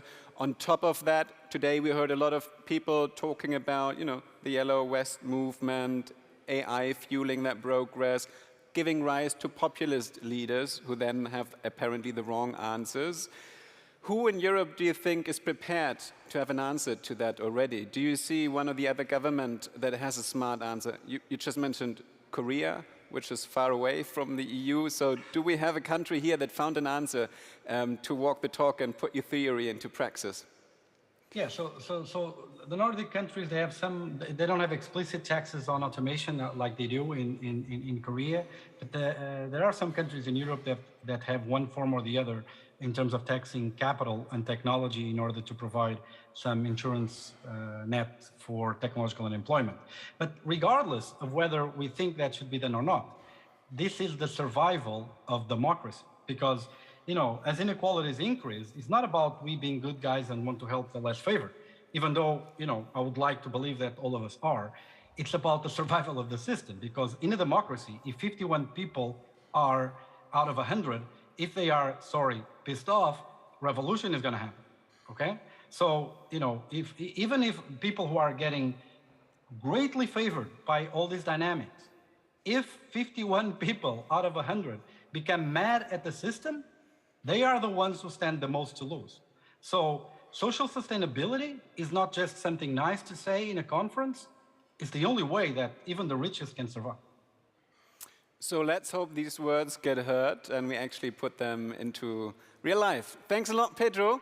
Thank you. I know you had a long time now on national TV, now us here in Berlin. I think it's time you head off to the Lisbon beach and enjoy a glass of orange juice. So have a lovely sunset in Lisbon. Bye. Bye. Thank you. Wow, that's been a lot of input so far. I think it's time to digest it a little bit and reap the benefits of all these conversations. We'll have a panel now, actually, with some of the speakers we heard today. And I'm glad to hand over the panel mic and hosting to Lena. Welcome back on stage.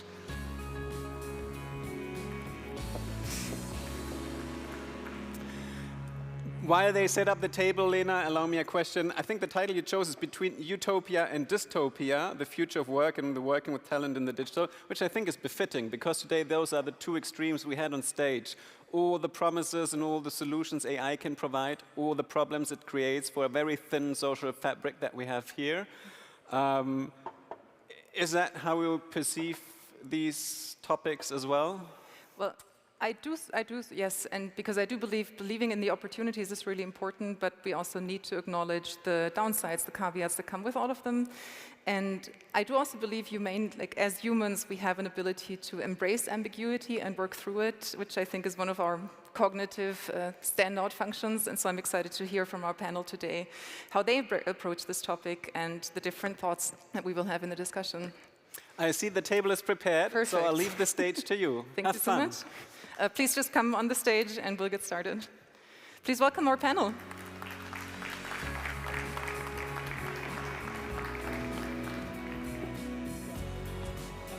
Hi.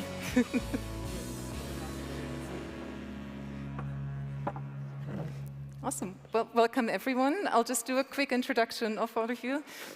Obviously, you've met all of them already, with the exception of one, because they've given fantastic talks already. So we have Fabian to the very left of me.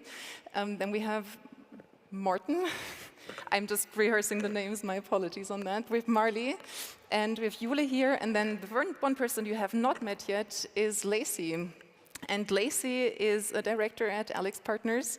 And she helps companies develop and implement programs to transform software engineering groups, IT departments, as well as analytics organizations. And she also works to interpret and apply emerging technologies like Web3 and IoT, as well as AI.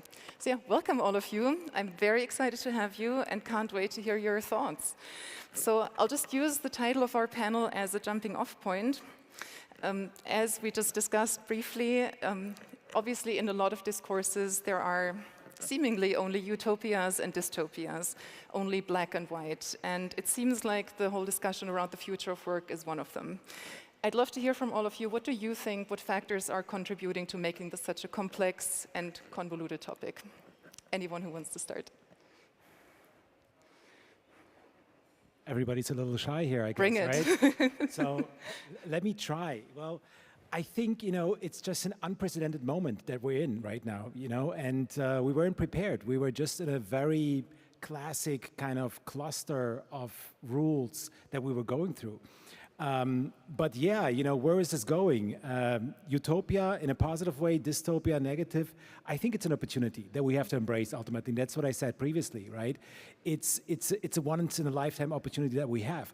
I still feel that the leaders, the bosses, the corporations are reserved and maybe even negative, right? And try to imply more rules.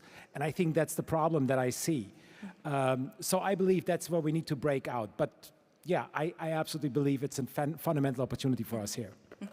But, sorry. Yeah, go for it. I just wanted to disagree on this one point, also related to Morten's talk that we heard earlier, namely that this is unprecedented. This, I think, is an important thing. Of course, we went through all this, as we just saw, times of low inequality overall in the society, economic-wise, and we even had this term of, the end of history in the 1990s. We know this has all not happened, but I think we had exponential growth and really times of huge transformation that unfortunately led to a dystopic future in the early 20th century. So I think, of course, Morten, you brought the point that, these previous transformations were linear, now it's exponential. I think, they're scale-free. Back then, 100 years ago, they were also exponential, but just from the point of view in the early 20th century. So I think it is important to look back into history because we saw dystopia already happening with the First World War and everything that happened afterwards. So I think it is a huge opportunity, that's true, but I think we should look back to understand how inequalities could be managed better. And I would disagree. I think you can compare, to be honest. Yeah. Yeah. Okay, Lacey. Yeah, good. No, I think that this huge sort of deviation in how people think about the future of work, especially from a technology perspective, comes from the fact that we're not that great at thinking about and predicting what reality looks like in the future. So we respond way too fast.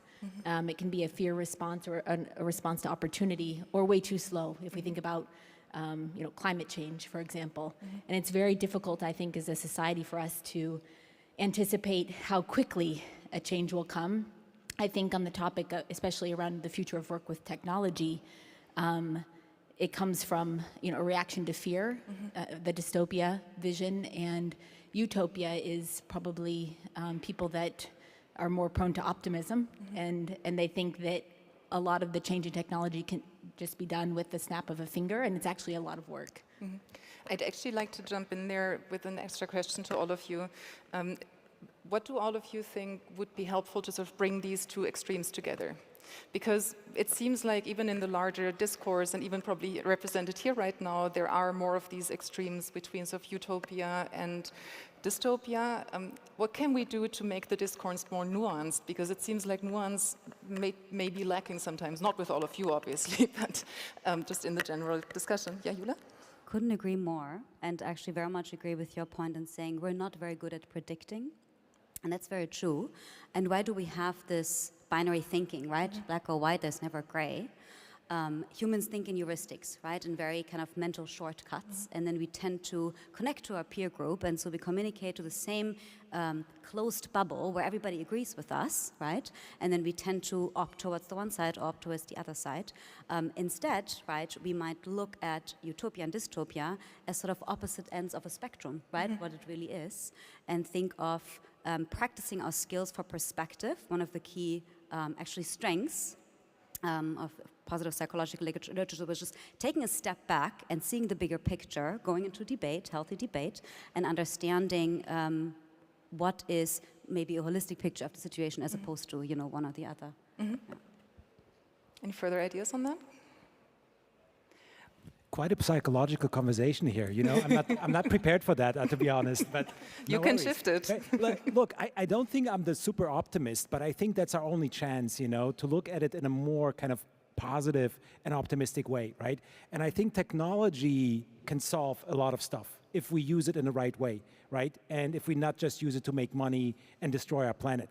And I think that's fundamental here, that we change that thinking. So I think, if we think too much about dystopia, all right, let's jump from the bridge or, I don't know, do something else. I think we have to embrace some certain type of optimism here and, to try to create a better future. And I fully agree that we've been way too slow to adapt, to understand, and now actually, we're spending money on arms again instead of fixing the climate problem. Well, it almost sounds like essentially the dystopian view could prevent us from doing something about the downsides or the negative things, where what I'm hearing from you is essentially let's embrace optimism because there is maybe a certain inevitability to progress. Let's use that as a means to look at the downsides too, if I got that right. Yeah, go on. One idea on the optimism part, I like to use the word possibilism. Oh. Because optimism has this connotation of delusion. Mm-hmm. And if you think of possibilism, it's based on facts and reality. So sometimes it helps to think about pessimism and possibilism. To kind of and I think on that point, I think both of the ends of the spectrum are driven by imagining what's possible, but introducing the element of timing. How fast can a lot of this happen, actually, I think can tone down maybe the emotional response that comes to the vision of the future. Because even just because a lot of these things are possible doesn't mean that they're going to happen in the next 5 or 10 years. And that gives us more time to adapt as a society. Awesome, thank you. I think the corporate conversations that I listen to, they are, to use the terms here, they are utopian. There's very little dystopian elements in those.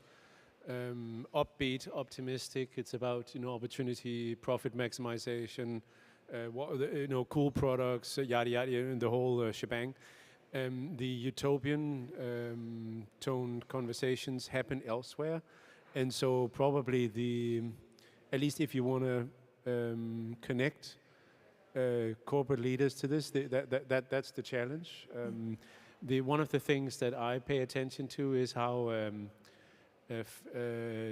senior leaders whom I've known and followed for many years, they suddenly now show up with LGBT plus color T-shirts and have political standpoints in public. I mean, of course, they always have, but never in public before. They take stands on all kinds of things, and so they are folks that are very conservative and risk-averse. They are beginning as corporate leaders to understand that they are expected to have opinions about things, also things that don't involve or connect with their company directly. And that would be an opening, I think, for also to listen to, for them to consider potential, if you will, dystopian consequences of some of digitalization. I actually think that they are at a point where they would be open to having those kinds of reflections, because they appreciate that their responsibility as corporations exceed what used to be. So when I see LGBTQ, whatever, T-shirts, flags on profiles of leaders on LinkedIn, I think it's fake, to be honest. Every time I see it, I'm like, come on, what are you marketing for? New talent? And this is actually a perfect segue to the next question, because I would love to make this a bit more concrete and talk about to what degree and in what ways do companies actually have to change in order to attract and retain talent in the future? Like, are rainbow flags on LinkedIn profiles the solution? Let's actually not discuss that, because I think no, but so what do you think? How do companies have to change? All of you. Well, I'd say that heavily depends on the organization, right? I think we have a toxic culture in new work where we say everybody has to change in that one direction, in that particular way. But the fact is that organizations are very different and industries are very different. The hospitality industry has to do very different things to be attractive for employees as opposed to the tech industry, right? So that's the first thing, right? Think of the different nuances and also think of an organization, okay, who do we need to be and what kind of statements do we have to make, for example, as leaders, right? What kind of statements do we have to make, of course, to be, yes, attractive, but also credible towards our internal employees and to the outside. So I would say it's very diverse. So I wouldn't be able to say that's the one culture. I think one step that organizations can definitely take is to be much more open in their ears, to listen to their employees of who they actually are and what they actually want. I talked about this a little bit in my keynote, because a lot of organizations think they know, and a lot of leaders think they know, and they push a culture down people's throats. But actually, you know, if you give the space for employees to hear their voices, then that's the first step. Yep. Yeah. I would like to say that a lot of positive things have already been undertaken. At least, you know, from what we see in some of these, you know, superstar companies, Silicon Valley and so on and so forth. It's not to say that this is, you know, the everyday company, but I think many of the rules or many of the ideas to engage employees, you showed this beautiful form of a Maslow pyramid, you know, regarding the idea of, you know, engaging employees more. I think this is definitely a key development. You know, people want to get heard, people want to be involved. So I think, you know, for the just, you know, standard small company, more or less all the recipes are out there already. They would just need, you know, to be applied on in a systematic way. I don't want to take Morten's topic, so maybe I'll keep it short and you'll cover this, but one thing that we have to do as a consulting firm is continually train our people, especially if they're going to be relevant to, you know, develop machine learning models to automate other companies' processes. Most of us didn't come in with that skill set, so creating a culture where it's okay to, you know, research or look up how to do something on GitHub, and somebody sees that on your screen, right, and not feeling insecure about that, but then also, you know, proactively training. I think thank you. And every, is it 2 years? I forget. Deloitte Consulting runs the largest sort of young people, young workforce survey globally. Is it, I don't know, 15, 20,000 respondents, and you can track it then over time. It's on the net. So generation Y and Z, and you ask them, what do you want from your employer? And that's changed considerably. And you know, that connects to what we've been talking about previously, because they want stuff that didn't or wasn't considered relevant before. They want corporations to help fix social inequality. It's one of the responses that's come up in the past, I think, 3-4 years. Never, it wasn't on top anything. Now it is. They want you to address income inequality. They want you to address gender inequality. I mean, they want corporations, and this is a global survey with some bias toward the US, but it's heavy on European data as well. They want corporations to fix social problems. And that's purpose to them, right? And purposeful. And that's part of what you need. And that's why you have CEOs running around with the T-shirts. That's what you need to begin to get your head around if you want to attract and retain young people. I think leaders need to be authentic, and they can't be. I think that's their biggest problem. So for me, it will be interesting, how as a consultancy can you teach authenticity? I don't think you can. So they have a problem, I think, because this is one of the factors that will, you know, enable them to not only retain, but, you know, get future talent. And I think that's a problem. And then again, they won't fix any social problems. They're all capitalists, they're driven by the top line. It's all about revenues, right? And of course, you know, you can market everything and, you know, you can make it look nice, but reality is different, you know? I run a startup, I work with VCs. They're capitalists, you know? They can't be creative. So now I would like to disagree. Please. And take the capitalist hat on. I think, you know, we saw, you know, all these beautiful pictures of the overall economic development over the past 100 years, and we all know this obviously from the history books. So I think we have seen a lot of benefits that are enabled by the coalition of democracy, academic, scientific research, and capitalism. Absolutely. So the incentives need to be right. If the incentives are not right, we talk, well, of course, I think what you have in mind is environmental problems, and there the incentives are not right. Obviously, there is no right price at the moment on a global scale for CO2 emissions and so on and so forth.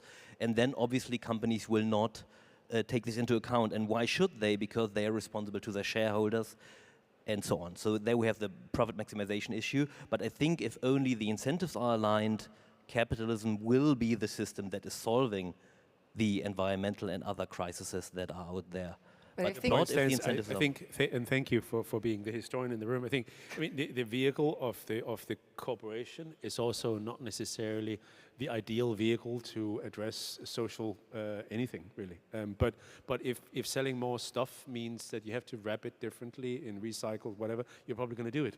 But it's not necessarily the right vehicle to address social problems. Sure, but at the same time, if there is a workforce that's just growing into the market that is actively demanding those kinds of things, as you just cited, I don't think corporations should be the solution to these problems, but I think it's interesting if suddenly there's a very different kind of pressure from the employees that these companies need in terms of positioning themselves, or at least in terms of developing a stance. I mean, we saw all of this just in the last years with the Black Lives Matter protests, for example, which led to a lot of internal debates at a lot of companies. And I personally think that's a really good thing. Those shouldn't be the solution, but they're definitely an interesting factor. And I would love to use that because we just have 7 minutes left, unfortunately. I'd love to hear from all of you. What do you think the future of work is actually going to look like? Will we work more, will we work less, or will we just work differently? I mean, most likely, unfortunately, from what most of the academic research papers on the topic, automatization and future of work point towards, is more and more polarization between a small cast of high-skill, high-demand people, also high-skilled, high-educated people that don't get high wage level. That the particular problem, because then this promise of education is broken. I think also, Julie, you talked about this, if I'm not mistaken, and a large low-skill or high-skill, low-wage service sector element.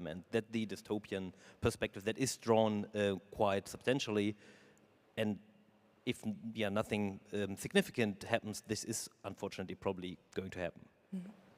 I'd say we have today more choice than ever to work how much we want. So I could live on Bali, work 2 days a week, and have a fantastic life. Yeah, I can work my ass off 7 days a week, and maybe have also a great life or not so great. So I think today we really have more choice than ever, right? And I think that's where people can choose. Isn't that a very privileged view? And I was going to say the future is here, but it's unequally distributed. So that's one version of the future that's here today. But there are a lot of Mittelstand companies here, or the equivalent in other countries that's not a reality yet. And I think a key question is when. When is the future? Is it... And for whom? In 5 years, is it 10, or is it in 200? And when do different groups of people get to realize that future? What do you think? I think that it's a lot slower than we imagine. I mean, most of my teams are actually proactively trying to bring that future about.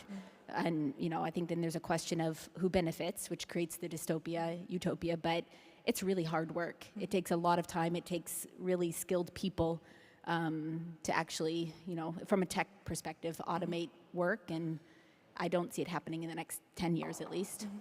Yeah. And maybe just from the very privileged perspective, an elitist perspective of knowledge workers, right? The 4-day, because you're asking, are we working more or less, right? Now, it again depends on which part of the workforce we're looking at. But the 4-day work week for knowledge workers, that's not really a revolution anymore, right? There's a lot of tests out there, some failed, some were successful. But I think we're asking the wrong question here. First, we're in full agreement, right? It can't be that a smaller chunk of the workforce works less and working conditions get worse for the larger chunk of the workforce, right? But then again, we're asking the wrong question, because the question should be, how can we make work for those employees, right? So they stay in our companies, and so they're thriving, and so they're productive, and so they're healthy. And so it's not so much about working more or working less, but how can I create a work environment that is acceptable and that works for me, in a sense. Yeah, to put my statement into perspective, I think the general worker will work more, right? Inflation, higher energy prices and such, it will just continue like that. So I think people will have to work multiple jobs potentially to feed their family, right? And yes, I agree. We're privileged with a certain education and where we are. What does that mean? Like, where does that leave us in terms of the future of work and creating it?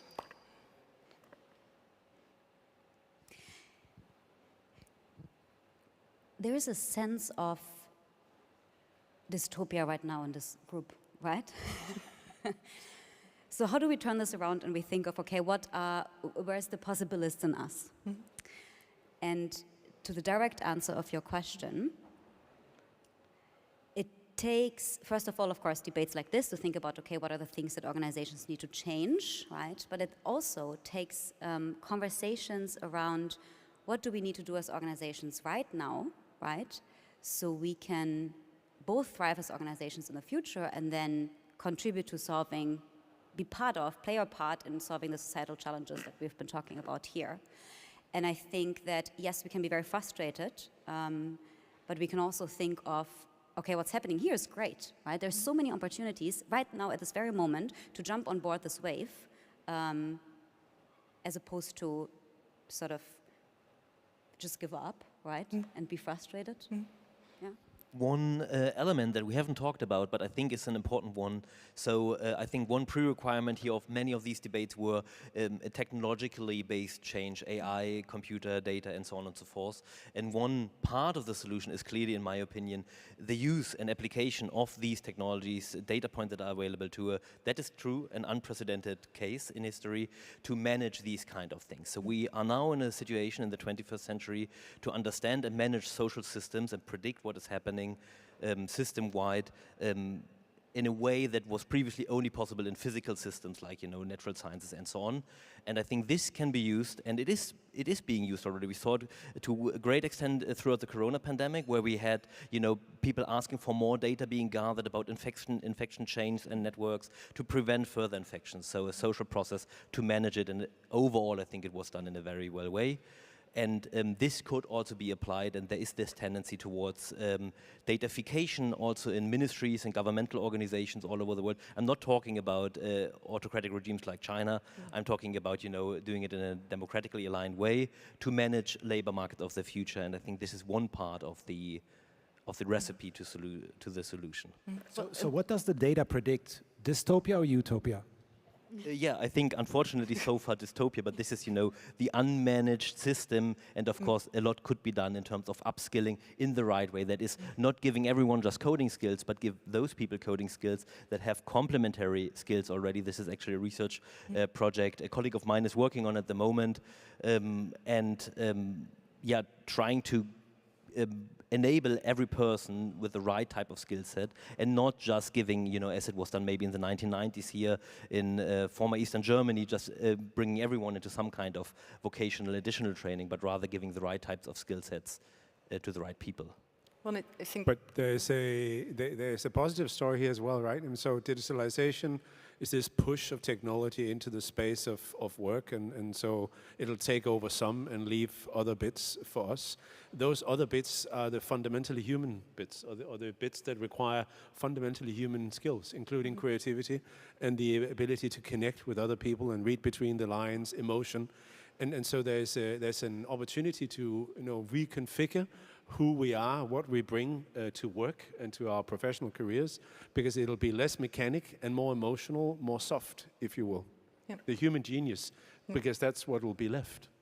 And that's actually, I think, a beautiful way to close this, because what I would like to summarize between this sort of utopia and dystopia, I think there's a lot of possibility. We heard that. I think there's also a lot of things for all of us to work through, but one thing that stood out for me is just the role of leaders, the role of companies and all of that, because there is a higher need for responsibility, for asking the hard questions to assess sort of how can we actually deal with these opportunities in a responsible way, how can we deal with demands that new generations of workers have, and how can we sort of make ourselves future ready in a way that's still grounded in the realities of our societies, and ultimately in support not just of business growth but also of humanness and of human connection. So thank you so much to all our panelists. Please join me in giving them a hand. Thank you for all your opinions, and it was a really great pleasure to have you. Please stay seated for a second.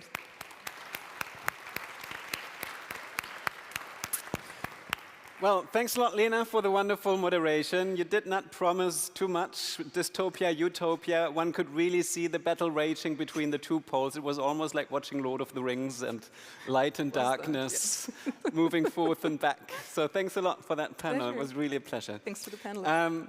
We'll actually take a break of 25 minutes. So there is food, there is drinks. Luckily, you do not need to hurry up because there is enough for everybody and the queue won't be long. Nevertheless, I expect you to be back, of course, in 25 minutes here. So, because we still have a really amazing number of exciting speakers lined up tonight. Well, enjoy the break. See you back in 25.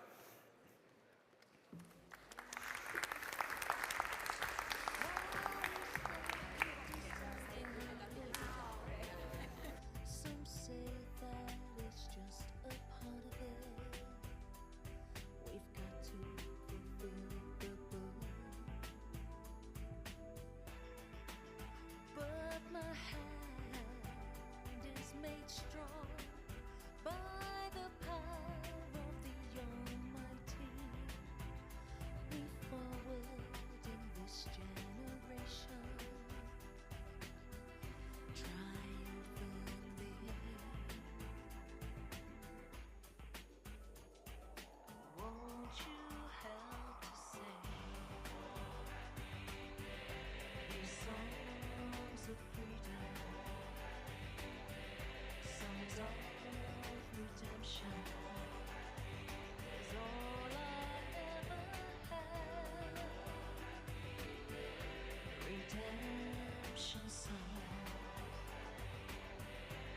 songs of freedom,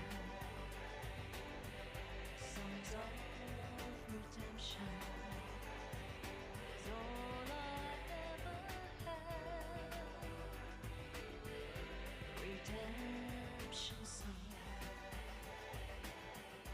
these songs of freedom, songs of redemption.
sitting here feeling sad.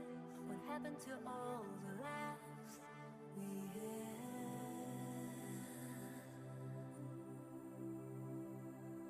I'm trying to turn back the time when I was yours and you were mine. Reasons are hard to find as I'm watching the day go by.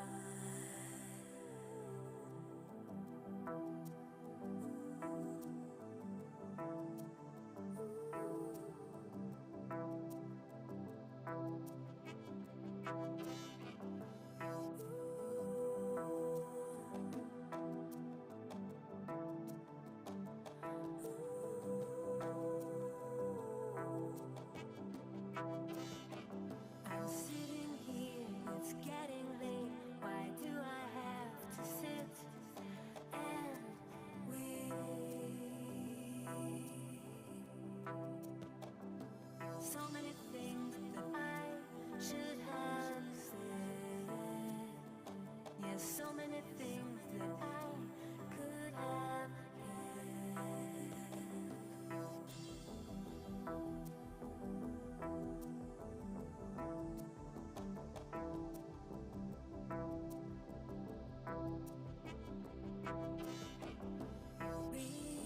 Reasons are hard to find as I'm watching the day go by. Once again, I'm in a place that brings back a smile onto my face. I'm sunset people, sunset people.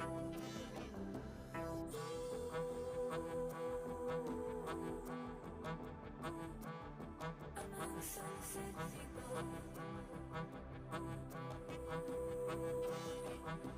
sunset people, sunset people.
Welcome back to our third session. So it's time to go into the actual night of the recruiting night. It's getting dark outside, but the brighter the lights shine in here, because now we look into creative entrepreneurship, how to switch on that light bulb in your head and how to put it to best use in purposeful work. That'll be what we focus on in the next sessions and talks here. Our speaker that will open that session, actually, I think he and his team and his colleagues played a big part in a slide that usually is a staple in, or that usually is part of each pitch deck that a startup comes out with. You know, there's these pitch decks, that's our team, and then there's this pitch deck where they say, oh, we're reinventing this, we're doing that, we're the Uber of this, and we're the Uber of, or the Netflix of that industry. And then usually what they also claim is like, you know, so far this industry's been moving around and all competing, but what we're doing is we're creating a whole new market. It's the blue ocean. There's no competition because we've been so innovative. We simply outsmarted the competition, created a whole new market of ourselves, and all of these customers are ours. He was part of the Blue Ocean strategy team that brought you the whole theory behind it and that quite influential strategy approach. And then he went and dug a little bit deeper, because in order to be so innovative that you actually really create a whole new field that nobody else is competing in the first place, you need to be quite creative. And that's quite a task. It's easier for startups. It's more difficult for companies. And so how do you go back as a grown adult and really ignite that spirit, that childhood creativity, and how do you take down all those mental borders that you acquired while growing up? And how do you do that not only as an individual, but as an organization? That's quite tasking. But he found the answers, and he's here today to deliver them to us. Please welcome Gabor George Bird, the director of the Slingshot Group. Gabor, how are you? I'm doing well. Wow, that was a great introduction. Thank you for having me. Gabor, where are you actually dialing in from? We had Lisbon today, we had South Africa, Johannesburg. Which angle are you bringing to us? I am in Budapest right now. Beautiful city. Actually, one of the only European cities that never burned down due to war or whatever, and hence it really preserved this absolutely beautifully stunning architecture. So, great to have you with us. The screen is yours. Please make best use of it and start your presentation. Wonderful. Thank you for that. And yeah, let's dive in, if you're all ready, to do some blue water exploration together as a way of really mastering the art of creative transformation. And I have to say up front that my presentation, or our time together, will be very interactive, so get ready to fully participate. So let's start off by this wonderful quote by the French Nobel Prize-winning author, André Gide. You can't discover new oceans unless you have the courage to step away from the shore. Now, a statement like that should really excite us, right? It should not scare us, but encourage us. Thank you. Yes, so that we I always like the Scandinavian approach. I'm hearing some echoes or some noise. Thank you. So a statement like this should really excite us, right? Why? Because it brings out the adventurer, the explorer in us. This is a challenge. This is something we want to lean into. And if you think about it, everything that surrounds us, everything that is human-made was once born in someone's imagination. And that person then brought that idea, that spark, to reality, to life. And this resource, our creative talents, our imagination, this is wildly abundant. It is available to all of us. It's completely free and incredibly powerful. So the question is, how do we harness it? Now, let's turn right into the business world. And why is this so relevant? Why are we talking about this? I love this quote by Steve Denning, who wrote for Forbes. And he's also talking about the blue oceans, the blue waters, and says a firm does not find new ways to delight customers. It creates them. That in itself is a wonderful call to action, because it's all about a very proactive stance that we have to do as an organization, as an entrepreneur, as a startup. Then he goes on to say that in strategic thinking, what we have learned, that there is no such thing as a mature industry. only an industry where imagination has yet to be applied. So there it is. There is that magical resource, that connection to our ability to be creative. And then finally, Steve says the critical element is to apply imagination from the point of view of our customer, our target audience. And if we can do that, then our opportunities are limitless. What a beautiful statement. It talks about the mission for any organization. It talks about the fact that here's a resource that we can readily harness. And then it mentions the direction that what we want to do is use imagination from the perspective of our target audience. I'm curious if you're familiar with this term, intellectual wellness. It's been getting a lot of attention lately in the post-pandemic world, not surprisingly.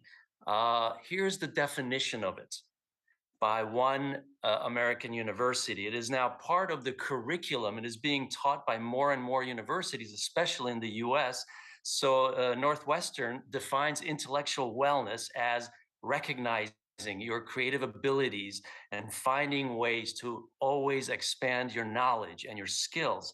University of New Hampshire, very similar, but slightly different, being open to new ideas, thinking critically and finding ways to be creative.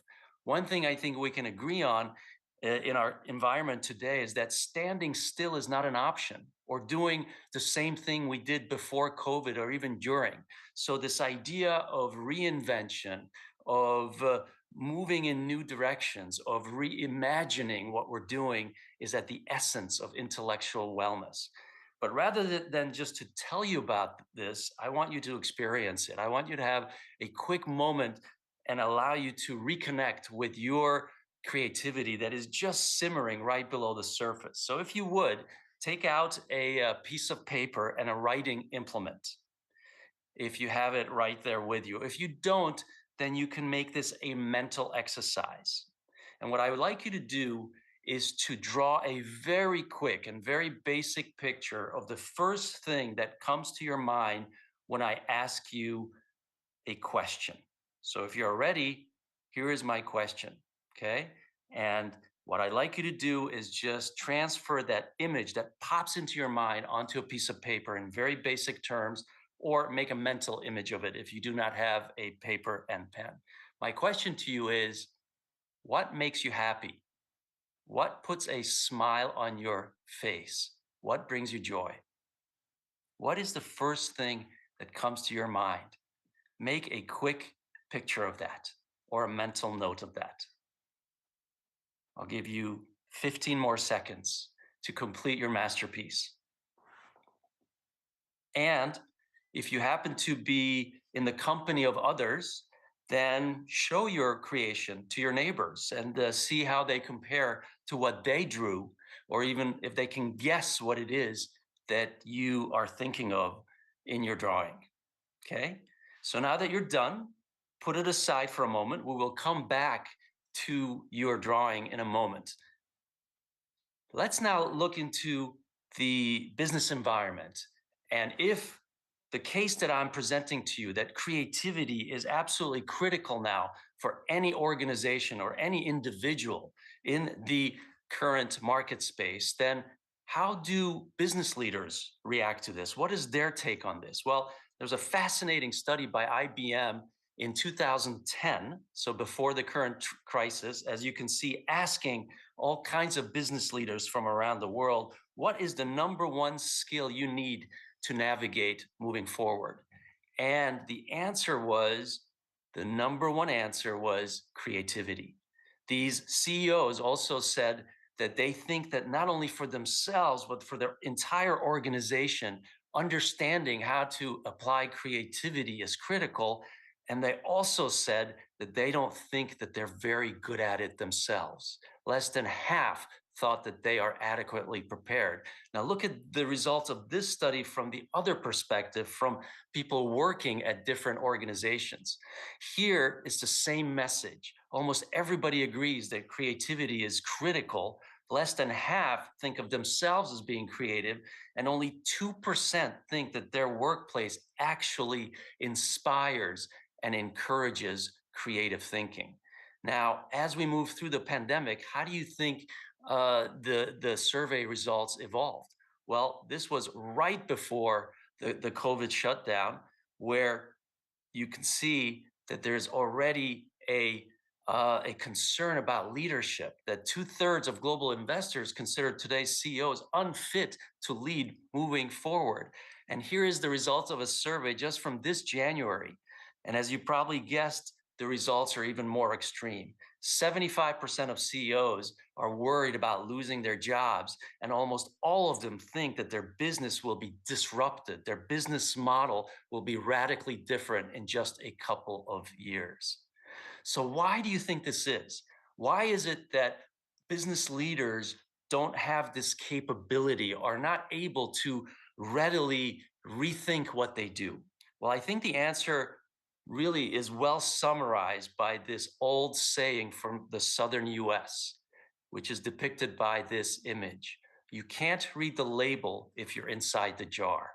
In other words, as soon as you start doing any sort of business, any sort of activity, you start to assume its traditional boundaries, and that traps you in.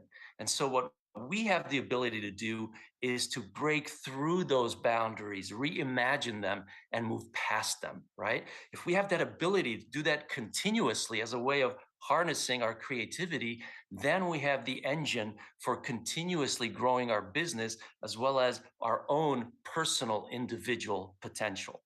So as a way of testing this, I would like to give you 2 questions, and I'd like you to write down your answers. And again, if you don't have a pen, make a mental note. And imagine that this question is being asked to you by someone sitting next to you at a dinner party or on an airplane. So someone you don't know that you're just starting a conversation with. So I'm just curious, what is your immediate, quick response to these 2 basic questions? Here's the first one.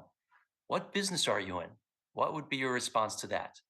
And if you're a startup, then your answer should reflect what you're intending to be in the business in. If you're an entrepreneur, if you're a corporate, then of course you want to answer this for the business that you're already part of, okay?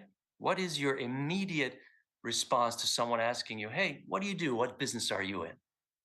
Okay? Let me now share with you the second question, if you're ready. Here we go.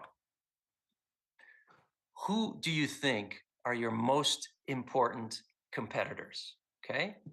So that's related to your answer to the first question. Now we're getting a little bit deeper, right? Or complementing your answer to the first one. Who are your most important competitors? What is your immediate response to that? How would you answer? Okay? So put your pen down or pencil down, and let's see if your answers compare to what I think are the optimal answers if you have the ability to continuously reimagine boundaries, if you're not trapped in a jar.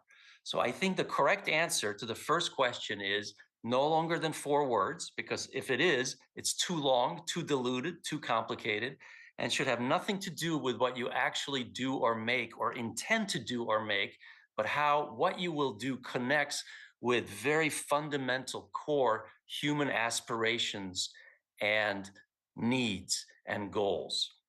Okay, so for example, Nintendo makes video games, but they define their business as making people smile. 3 words. IKEA makes furniture, but their business is creating a better everyday life. Sabic is one of the largest petrochemical companies based in Saudi Arabia, defines its business as chemistry that matters. 3 words. And my favorite, I recently talked with the former CMO of Zumba, which became the world's largest fitness company. And he told me that a big part of their success was how they defined their business, which was to free, to liberate joy. Okay? So again, look at your question and look at how similar or aligned your response was with these kind of answers and examples that I just gave you. Now let's move on to the second question. Who are your most important competitors? Well, this would be the time to take out that piece of paper, the drawing that you did. And my provocation to you is that you're looking at your most important competitors. Let me rephrase that a little bit. If you were to ask your customers, your target audience, this question, what brings you joy? What puts a smile on your face? What makes you happy? Whatever they would put on that piece of paper are your most important competitors. Why? Because that is what they're thinking about. That is what's crowding you out from having a really close core relationship with them. So if it's family, if it's people, if it's a special place, if it's social impact, if it's acquiring things that make you happy and that you want to share with others, those are taking precedence in your target audience, in your customers' mind and hearts over you, unless you incorporate those features into your relationship with them. And that way, your greatest, most important competitors become your greatest inspiration on what you should be doing in your relationship with your customers. Now, at the heart of all this, I think, is a very fundamental question, because all businesses are about people inside the company and outside who they're serving. So we must ask this question: what do people really want in life? And I love this answer by a former Army psychologist who said the following: the human equation is to multiply joy and divide pain. Pain shared is pain divided. Joy shared is joy multiplied. It's a beautiful statement. I hope you agree. And I challenge every single organization I work with to think of themselves as being in the business of multiplying joy and dividing pain for their target audience. That's 4 words, right? And if you can do that, if you can align whatever you do with this statement, then you will be ongoingly relevant, and you will have not just the attention, but the hearts of your customers. And the idea of sharing is also pivotal here, because anything that you do that they should appreciate and value, you want to celebrate together with your customers. And you want to make them feel that you understand their frustration, their pain, because that also helps them to diminish the discomfort that they feel. And therefore, if you're with me, then your mission is very simple and very well defined and crystallized. And that is to turn customer pain points into points of joy and delight. That is the mission of your business. That is the core essence of your innovation and what you want to do with your target audience. Now, as was mentioned in the intro, Blue Ocean Strategy is my background, and this concept became very popular because it is all about creating our own market space. That's the blue ocean. But a very interesting thing, in 10 years of being a blue oceanographer, this is what I discovered: that companies, even though they wanted to be in the blue, they were stuck in between the blue and the shark-infested red, where all the other competitors were. And the reason for this is that they were afraid to make the leap. They did not feel secure enough to get into the blue. And so based on this observation, I launched the Slingshot framework, which is really the practical application of Blue Ocean Strategy. And what we do is we break down blue waters into 3 levels. First is the lakes, which is about refreshing and optimizing a simple core issue. Or if you have a current business, then what really ails and bothers your current customers. Then we move on to Blue Sea, which is about expanding what we're already doing. And then we can think about Blue Oceans, which is creating new value propositions. So we don't have to trade one off for the other, but pursue incremental to transformational innovation all at the same time. And on all 3 levels, there are just 3 core principles that drive the Slingshot framework. The first and most important is to always identify the customer pain points and to transform them, not just remove, but transform them into points of delight and joy. The second is to continuously stretch the definition of what you do. Never stop and say, this is all I provide for my customers. And third, embrace the innovation shortcut. Instead of inventing anything which is risky and expensive, just look around you and consider everything inside and outside your company as resources, and look for new combinations of previously separate but already existing resources. So let me start wrapping up by giving you an example of this. Can you guess what this is? What example I'm about to share with you? Well, if you guessed Nintendo's Wii, then you are right. This is an old people's home, and what they're doing is they're playing Wii bowling. Now, why was this such a breakthrough concept, and why does it represent all three of the slingshot framework principles? Well, first of all, look at the statement made by then CEO of the company. We are not competing against Sony and Microsoft, which in fact were their most direct competitors. We are battling the indifference of people who have no interest in video games, right? So that's when you define your business and your competitors, that locks you in a jar. If that's your focus, your competitors, or if you're saying this is all we do. So this is an example of how to break free of that. Now, when the Wii was introduced in 2007, it blew away the video gaming space. Previously, the whole space was confined to just 10% of the population, which were pretty much teenage antisocial boys. And what Nintendo did was open up this market, this industry, to the 90% who never had an interest in video games. Look at the incredible results that they achieved, okay? And now ask, in what way did Nintendo's introduction of the Wii represent all three of the slingshot principles? Well, first of all, did it transform a key pain point into a point of delight? Absolutely. People, 90% of the population, had no interest in sitting passively in front of a screen. But when you combine that with the possibility of playing active sports in the environment of your own home, that is a game changer. That liberates, that excites 90% of the population to now want to try this experience. Did the Nintendo Wii expand the definition of the business? Absolutely. This is no longer just about video games. As you can see from this chart, when you have a product that brings together all demographics, a product that doctors prescribe to patients to help them recover after they have surgery to regain mobility, that is far beyond just a game or a video game. That's lifestyle enrichment. And finally, is this taking advantage of the innovation shortcut? Absolutely. Passive and active playing have coexisted, but separately, until Nintendo's Wii brought the two together and created a special experience with both of their best qualities combined.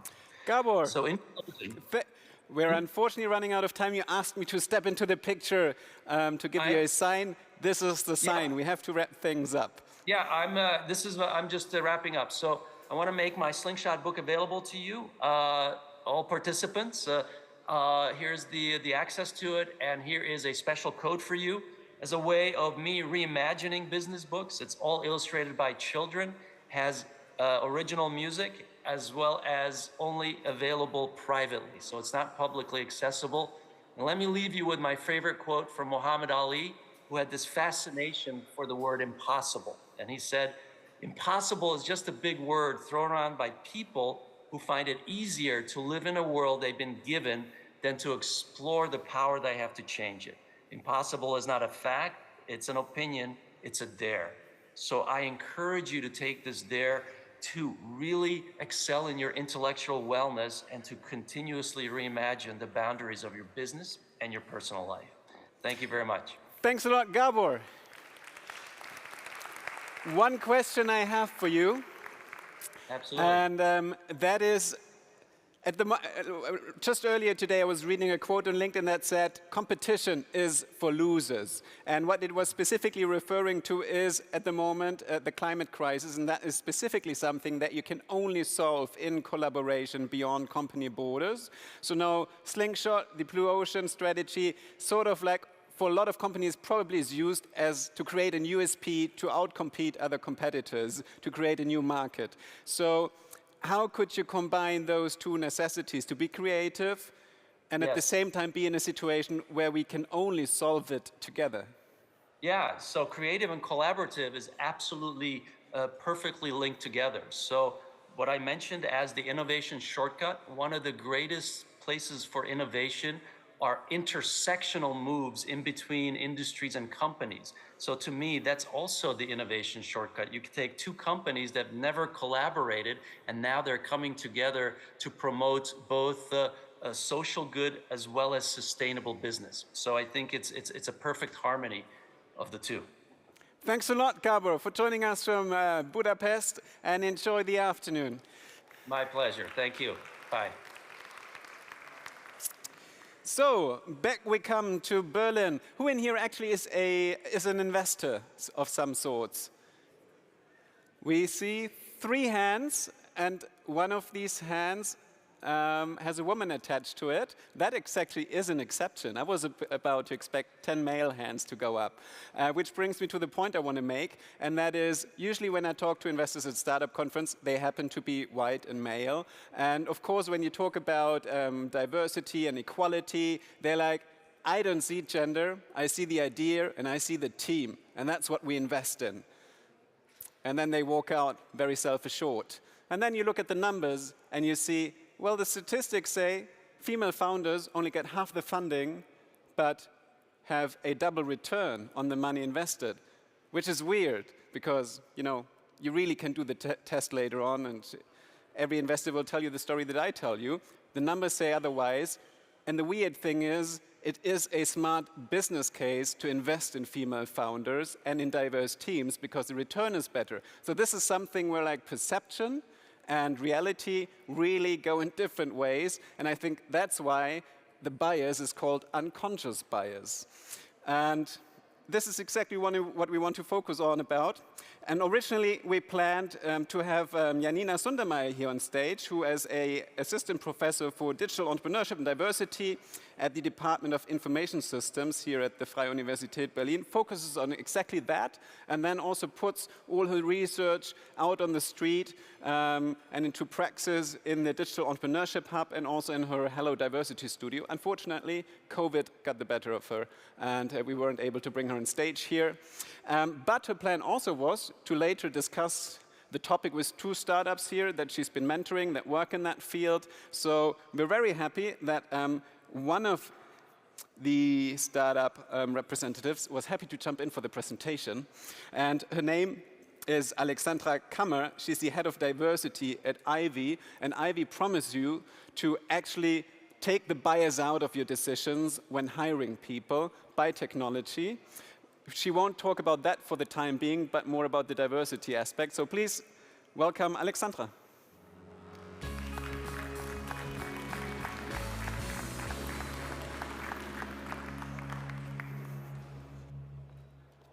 Thank you so much. Hello, everyone. Hello, everyone back home. I'm going to jump right in with the topic, and I like to put this image up because that's how I feel most of the time, because I've been talking about diversity and why we need it and how we get there for as long as Ivy exists, and that's 2.5 years. So I can't believe I still have to protest this fucking shit. But let's talk about it. So first off, let's start with the talk so that we can get to walking the walk. What is the talk out there? So we've all heard so much about the business case for diversity. We all know by now that diverse companies are more profitable, more creative, more robust to change, more innovative, and that they can keep the best people for longer and just in general are better off. But just in between us, we really shouldn't put a price tag on treating people well, right? So let's look at what diversity really is. Because once we all know from a capitalist standpoint that we should invest in diversity, that we should create diverse teams, we often look at diversity as a concept that is outside of us, that doesn't concern us. We feel like it's something that's about other people, it's like charity, we can do it if we have the time and the resources. But actually, diversity is such a vast and broad concept, it includes all of us. And we all profit from it. So it's not just the internal dimensions, as you can see here in the 4 layers of diversity, which are sexual orientation, gender, but also your external dimensions. For example, are you a parent? Are you married? And finally, how long have you been working for the company? Where do you live? So for a company to start off their diversity strategy, really look at the status quo. Who do you have in your company? What do you need to stay competitive, to create a good product for your target group? Whose viewpoints are you missing? And better put a quota on that so that you really make it happen, because we all know, right, if we advance at the same pace that we're advancing now, it will take us 132 years until we reach gender equality. And that's only one dimension of diversity. So the next point I always hear from companies is that, yeah, we know about unconscious bias technically, but that's not something I'm experiencing. So let me take you on a little journey, like a 30-second journey in your head to make this interactive right away. So all of you, imagine you're in Hamburg in the train station. You're trying to get here earlier today. And now you're running to catch your train. It's not that easy, right? Because this is a huge train station. But you manage, you're in the train, you're in one of these great 4-seaters, and you have a newlywed couple sitting in front of you, and you right away start a lovely conversation with them about their wedding, about their honeymoon coming up. You can breathe, someone's coming by to check your ticket. Unfortunately, €9 ticket times are over, so you have to show it to them, and you're happy you have one. And then you get here to Berlin. Right away, you have to hurry because you want to see the person on stage for the opening speech, because that's the person you've been dying to see for a long time. So you're running again, you make it one of the last seats, and now you can breathe again. Okay, come back. I have 3 questions for you. The newlywed couple, did it consist of 2 men? Did the person that was asking for your ticket, were they black? And is the person on stage that you're dying to see, do they look anything like me? If you have only answered one of these questions with a no, that doesn't make you a bad person. You just experience unconscious bias. And let me really calm your minds. I've done this 1,000 times, and I've never had anyone say, of course. So it happens to all of us. This is how our brain works. When we have to make decisions under pressure, we will just play out the film that we know because we grew up in those structures. So how do we fight this? Hiring biases are a huge obstacle for startups because when they try and hire diversely, they will be under a lot of pressure because you have the risk, you want to be successful, right? So stereotypes are huge. Like, for example, gender bias. You all know probably the Howard versus Heidi study where the Harvard University sent out identical CVs, and Heidi was not invited as much as Howard was. The same thing was done by the University of Mannheim for Max versus Murat on German exams, and same here, Murat had worse grades. And all of these people, they are all of us evaluating unconsciously biased. But it can also happen that if you don't have a structured process, you will just choose the person that you feel more comfortable with because of affinity bias or status quo bias, because you feel like you already have some of them in their team, or they're similar to you in an irrelevant way, like you like the same soccer club. So once we all know about this talk, we all feel like we're standing in front of an iceberg, trying to climb it. And all of us, we would love to have a checklist on where to start, right? So what is the problem here? We can't start out and make everything perfect from the start. And it's a really hard topic to tackle, right? But also, in our processes right now, we only can judge people from the tip of the iceberg. Because what do we see? We see their CV, we see some grades. We know nothing about their personality, their interests, their skills. We at Ivy have created a solution for that with game-based assessments that are based on psychological aptitude diagnostics. But I won't go into too much depth. We don't have the time for that. But I want to leave you with immediate steps that you can take to tackle diversity, to build diversity in your teams. So first off, don't read too much, look at me. Have objective criteria on the basis of your hiring decision. Who do we really need? Which skills do we really need? Don't make it endless lists, because we all know people who have just experienced some discrimination in their lives, they won't apply if they don't meet 100% of the criteria. So you're missing out on a huge number of people out there. And then also make sure that you're not alone in the hiring process. Make sure that you have a climate in your teams where you can talk about failures, where you can question each other. You need psychological safety, open failure culture, and it's a really hard topic to talk about. Like, for example, if a colleague of yours makes a judgment, do you feel comfortable asking them, could this be internalized homophobia, where this just came from? Because I think I had the same judgment, and when I'm being honest with myself, that's where it came from. So let's talk about it. Let's see if we can work with this judgment or maybe change it. And then also embrace it in your company. You need allyship. Make sure that everyone in the meeting gets to have a say, that everyone gets to be contributed, the ideas that they brought to the table, and that no one gets talked over. And finally, make sure that you are comfortable with having this in your day-to-day to be challenged. And one last thing, immediate next step, all of you guys, look into your social media feeds, make them more diverse so that you can tackle your unconscious biases at home. Thank you so much.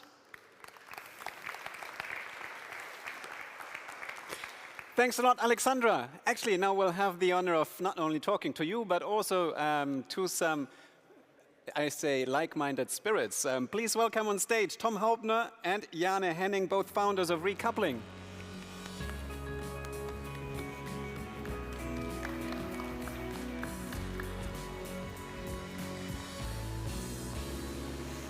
Finally, I get to sit on that stage. That's nice. Well, let's start with a bias. Like I said, and obviously that does not count for the investors here in the room, but that's how I frequently run into bias. It's like really that gap of the way investment flows, why we need female investors, or why we need diverse, and not only female, why we need more diversity in investors, because it really manifests in the way male founders get more and female founders have to fight much more for the investments. That's how I know it. What's the most recent example you ran into, for example, Tom, in your life? Maybe even yourself, where you realized, oops, maybe that was. Where I was biased, or? Where you were biased, or where you ran into a bias? I ran into bias. Well, I never experienced a situation where I was biased by another person. So, yeah, it was quite hard for me to find a situation because I think I'm a man. Most of the men feel the same like me. We don't come often in such a situation. But did you observe a bias just recently? No, not really. Not really. Jane had one, but I didn't experience that. He wasn't there. I wasn't.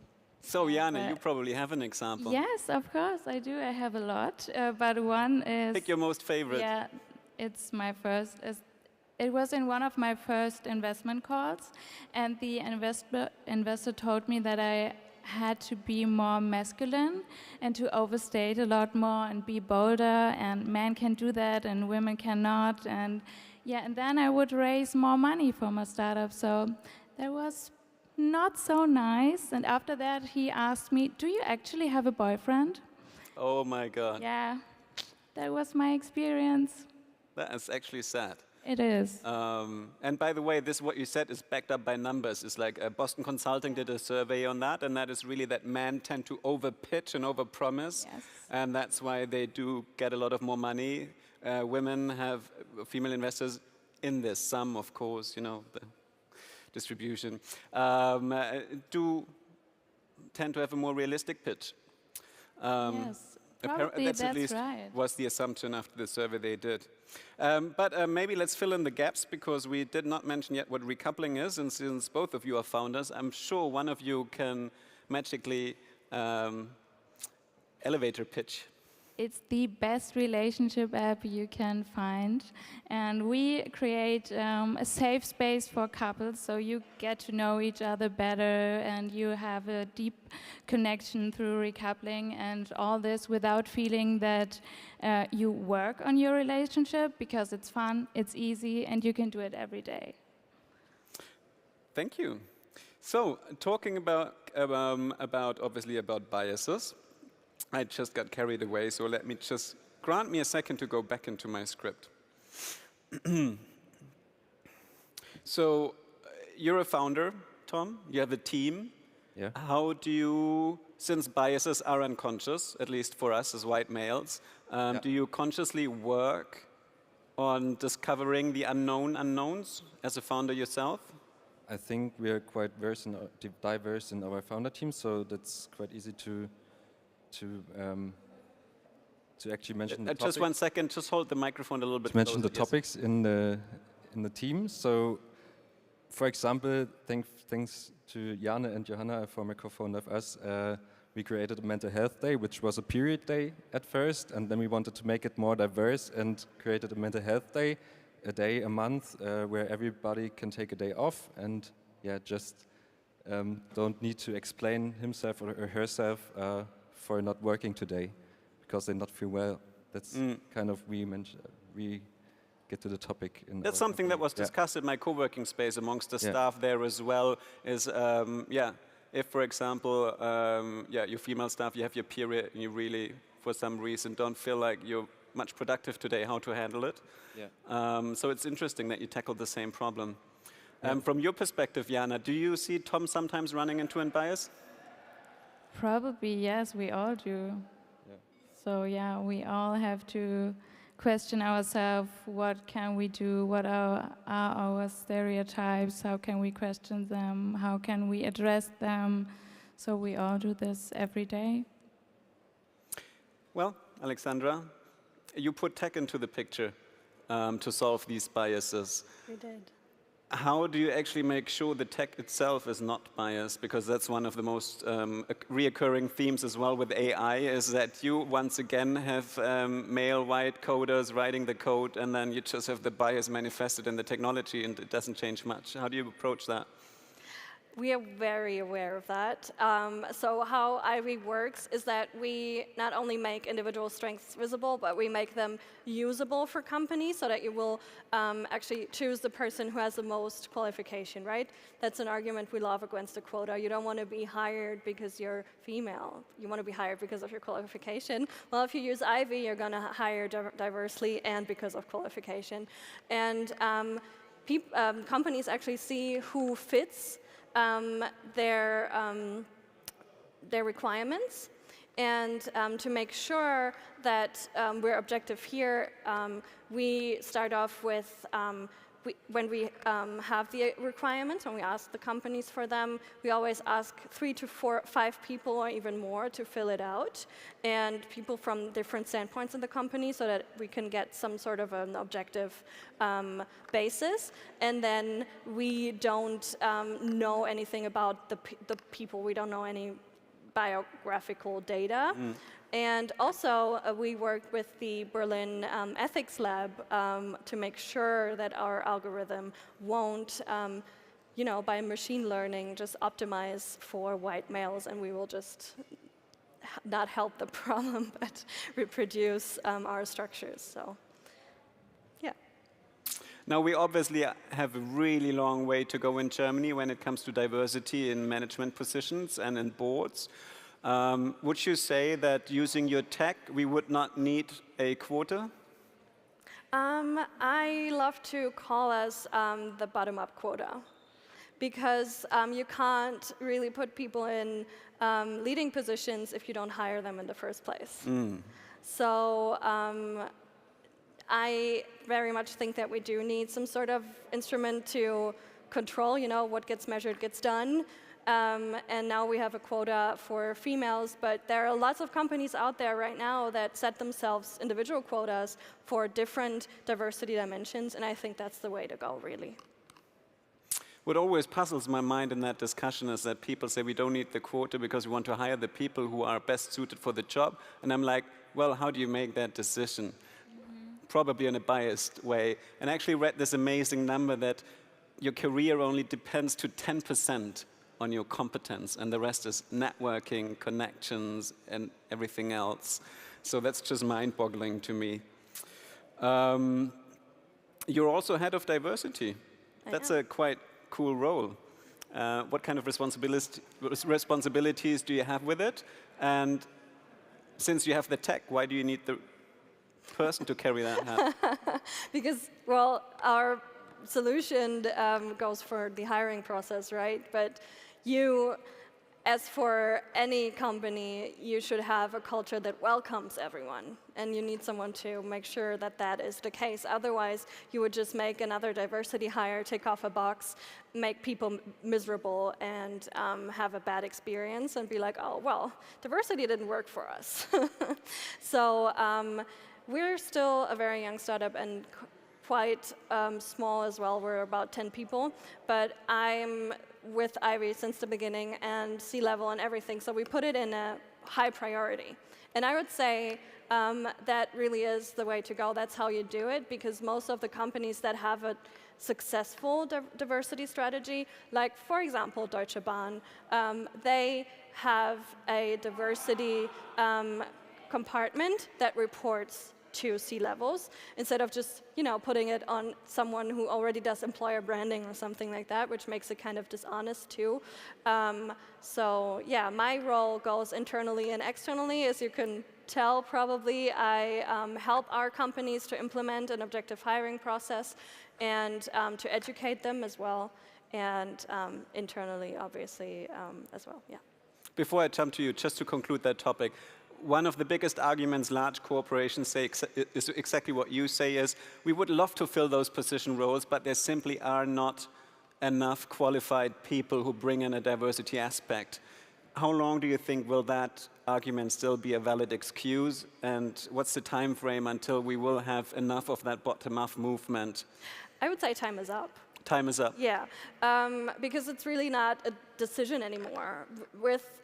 There's a study that says that 76% of all the people out there would rather work in a diverse team than have a high salary. So the workforce that we're hiring right now is diverse already. It's just a question of how we're going to handle this. And well, as you said, if you only hire the same person over and over again, then you're only attracting these people. You're only reaching them, you're only targeting them. So if you get a very homogeneous group of applicants, that means that you're not reaching the other groups. And there you should have a critical look at how you're operating right now and why you don't reach other people where they are, and get some experts in and change things.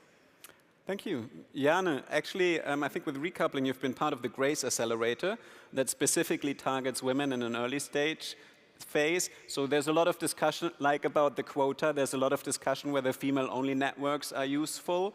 What's your opinion on that? What's most importantly is your personal experience in being part of such a network?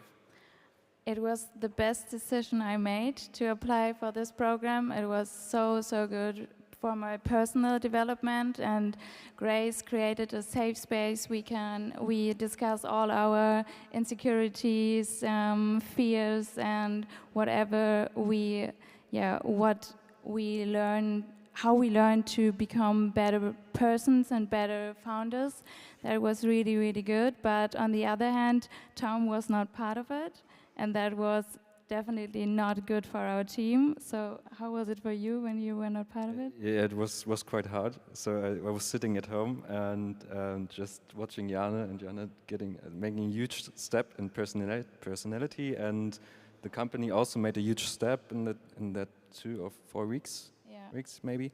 Yeah, and I just could watch and see them work on our company, and I wasn't part of it. So maybe we can create a program for hybrid teams where we have a safe space for women, and the male founders can join at any point and just be part of it, part of the journey, and can part of the self-development and company. You actually worked in the automotive industry a lot before, Tom. So obviously an industry that has a high percentage of men working in the jobs, engineering jobs.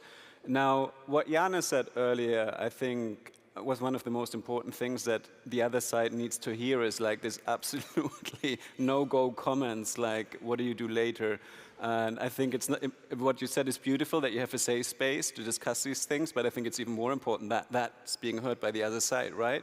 So now also having these conversations with a new founder, if you look back in the culture you've been working in, did your perspective on that change, or were there things you looked at differently? We had a lot of people in leading positions who were great engineers, but no good leaders. So we had no room for talking about emotions, and I didn't see that this will change in the future. So, yeah. So you don't see any change happening there? No, not at that time when I was there. So, right now, do you think things are moving? I don't really know. Okay. So yeah. Well, would be great. Yeah. It would be great. And as you said, time is up, but things unfortunately develop very slowly. But thanks a lot anyway for joining us today here on stage. If you feel like you want to ask them more questions, meet them at the Ask Me Anything corner. Thanks a lot, Alexandra, Jana, and Tom. Thank you. Thank you.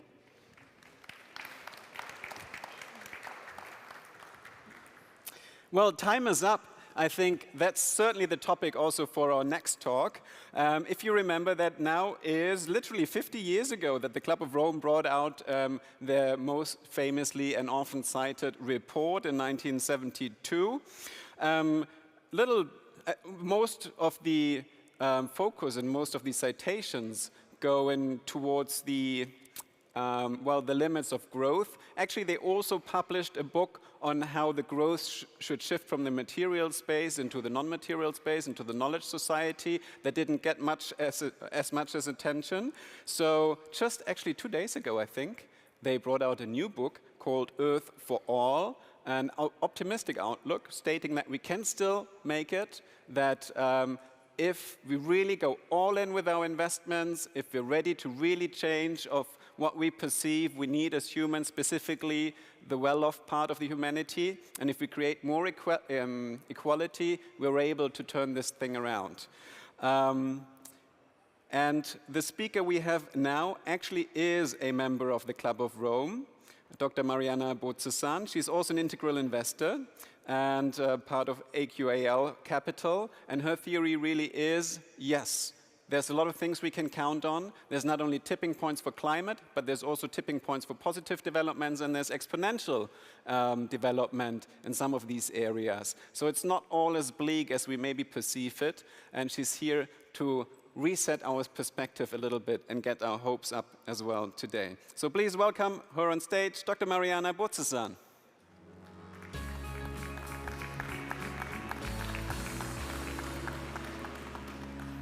Thank you very much. It's a pleasure to be here. And I would like to start my presentation with an invitation to prove Jürgen Randers, who is one of the key authors of Limits to Growth 50 years ago, wrong.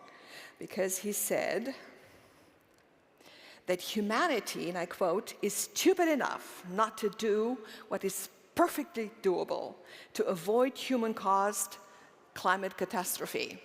So, and I would like to invite you to prove him wrong. Do you think that we are able to raise the 2% capital of the GDP worldwide in order to address climate change? 2%. We haven't done it thus far. So how do we do that? How do we address the problems that we have? And I'd like to start the journey with an invitation in history, because history is best positioned to help us understand how we arrived to the situation today. Who thinks that today we're in dire straits? Wow. Okay.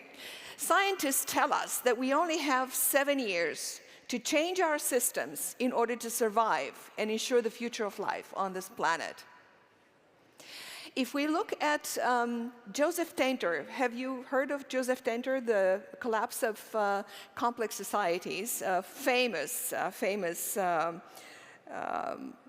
anthropologist? He analyzed the Sumerians and the Mayans cultures and the Romans, and saw that most of the societies collapsed because they were no longer able to finance the raising complexity of the society. Does this ring a bell? Are we able? What are we currently doing? We're actually printing money. We gave it a wonderful name, quantitative easing, it's called. It's so sophisticated. What is that? We're trying to print money in order to finance the raising complexity of our society. So we're on the way to collapse. But what's different today? Why are you here? Why are you in this telecoms building? Why are you hopeful? You didn't raise your hand when I asked you whether you believe that we're in dire straits. Well, Ray Kurzweil, who heard the name Ray Kurzweil? Singularity is Near, a book that I highly recommend. He came up with an antidote to the law of diminishing returns, which is what Joseph Tainter said. The economists call the law of diminishing returns. You know, if you print money to put into stuff that you actually don't want to change because you can't, right? So Ray Kurzweil came up with something that is actually totally unique. And that's why I'm here, and that's why I'm positive to our society, and that is the law of accelerated returns. What does that mean? It means that the speed, the cost efficiency, and the power of the evolutionary growth over time increases exponentially. And this is exactly what we're experiencing today through high tech and high technology. And well, over the last 100 years, we could see everyone has heard of the Moore's Law, but actually you could see that throughout the last century, and it's continuing this century, technology has accelerated exponentially. And this is where hope comes from. I hold here an iPad in my hand. This is nothing but the result of the convergence of the computing, of sensors, of data imaging, of, I have a camera in here, so all this stuff, GPS, has been reduced, and this is the result of an exponentially growing technology. So the law of accelerated returns is something that actually really, really can help us. It's the technology that is really in a position to help us, if we're smart, to use it, to get out of dire straits. So this is the hope. But we all need to stick together. Well, because this is what we're not doing right now. And this is the only hope for humanity. And this is one single unique characteristic of humanity, is collaboration. And we need to get our act together and collaborate. Exactly. So the solution to problems, we have climate change, we have all kinds of stuff. I don't need to repeat them here because this is a positive evening. Is basically to what? How do you solve a problem? I know it's evening, it's late, and all these people who talk to you and try to inspire you. How do you solve problems? Well, first of all, you need to understand the problem, right? The problem, well understood, is half solved. Do we understand climate change and climate catastrophe? Do we understand the dangers associated with what happens if AI is going to drive our atomic weapons? Do we understand all these? do we? And the implications thereof? No, we don't. So the solution to the problems is, first of all, we do have a meta-crisis. We don't really have a climate crisis, as the Club of Rome would want you to believe. Climate crisis, and it's not just one crisis, it's a set, highly, highly complex. It's a set of problems, right? And so we have the set of problems along all these various sectors of society, continuing with economics, because right now we create inflation, we print money, we try to save the banks, but did we change the banking system? No. So now we are faced with an energy crisis. Are we changing the energy system the way? Are you familiar with the merit order chart as to how the prices are being set? That's an old system that doesn't work any longer. There's just one example. So we have a meta crisis, and if we want to solve these things, we need to understand them. So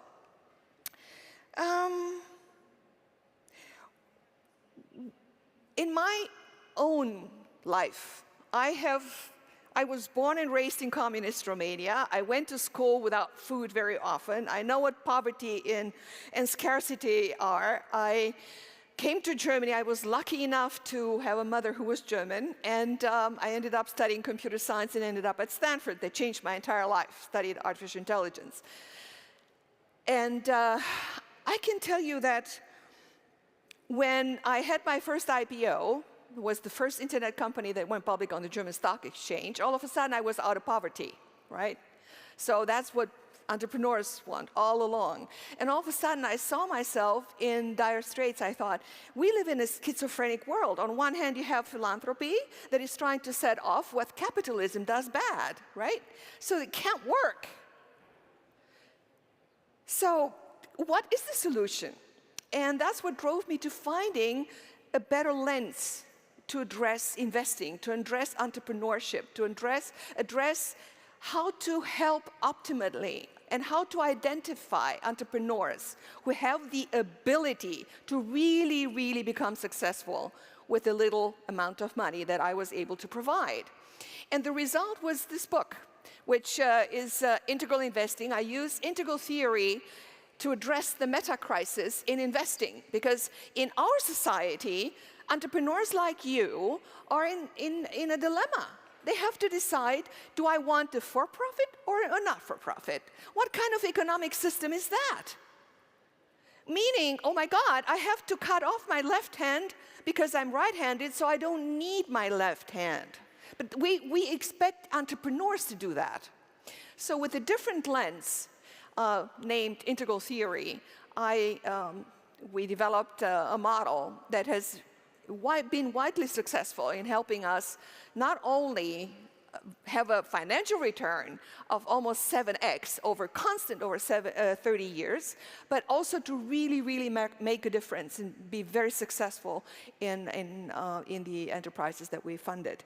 So I would like to talk about this later on during the podium. If you have questions, I'd be happy. I will make this available, whoever wants to have it. Because it's not just about diversity or your idea. It's much, much more complex. And there is a good way to really become successful and address the meta-crisis.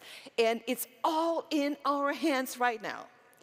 So the key to addressing the meta-crisis is what, from your perspective?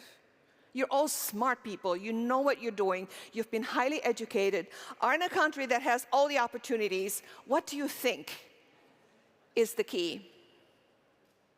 Understand better. Yeah, it's the mindset, right? Personally, we do not invest in egocentric a-holes. We do not invest in ethnocentric a-holes. Do you have an example in your head right now? What, if I say egocentric, ethnocentric, America first, what comes to your mind? Orban? Never mind. Why do we invest in world-centric minds only? Well, if you only have a small amount of money, and you know that all the issues that we have, I've been a member in the Club of Rome, we've been on this journey for 30 years, what is the greatest impact that you can have? By investing in the people. It's always the people. It's always the people, and of course the timing, which means, oh, by the way, we now have to be very, very fast in addressing the issues, the meta crisis. So, and this is where my hope comes in. I was introduced as somebody who's hopeful. In addition to the law of diminishing returns, printing money without addressing the sectors of the society and changing them, paired with the law of accelerated returns that we're basically not really using to be integrally sustainable. I mean, let's be honest, we don't really use technology to be sustainable, right? So, in addition to that, what's also occurring is a mindset shift. We have all understood that we live in a global world and that is driven by exponentially growing technologies, and that requires us to act locally, but we cannot continue with our linear thinking. So that means that we're currently experiencing, and this is the hope that I have with all of you, all of us, and why I think that Randers is wrong, which is, of course, that he wants us to prove him wrong, is we also experience a consciousness growth, an evolution in consciousness.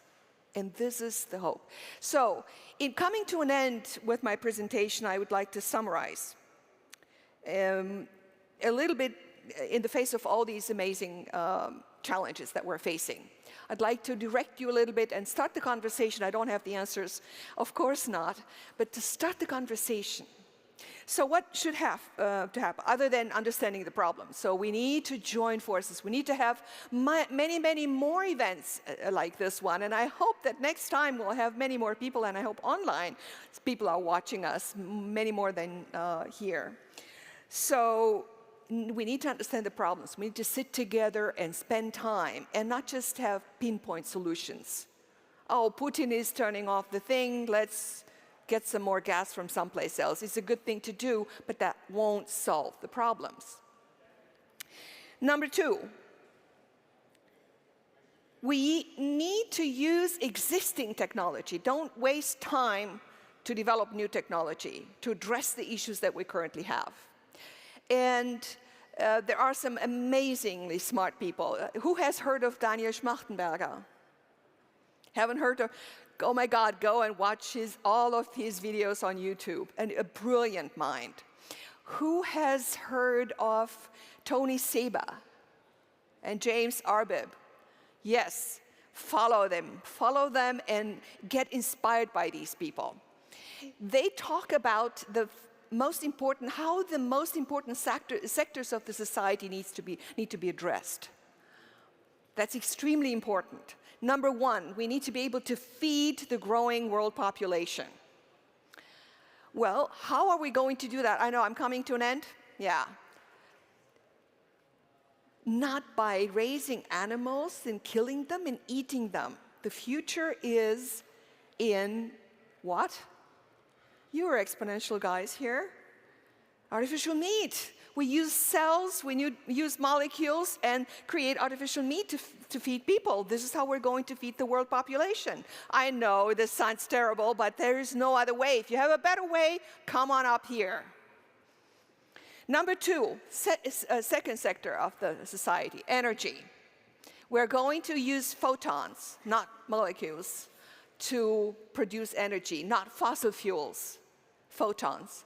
Number three, transportation for all of us. And the converging technologies on batteries and cars, electric cars and so on are going to help us. Number four, information, which is basically what you're doing here, what we're all doing, but online, of course, and materials. So these are the 5 sectors that need to change, and finance will have to finance them all.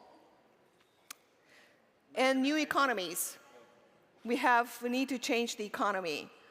I know that we have the panel at the end of these sessions, and I would create a small suspense to keep things more Yeah, interesting. but I want to finish. Please give me one more minute. Okay.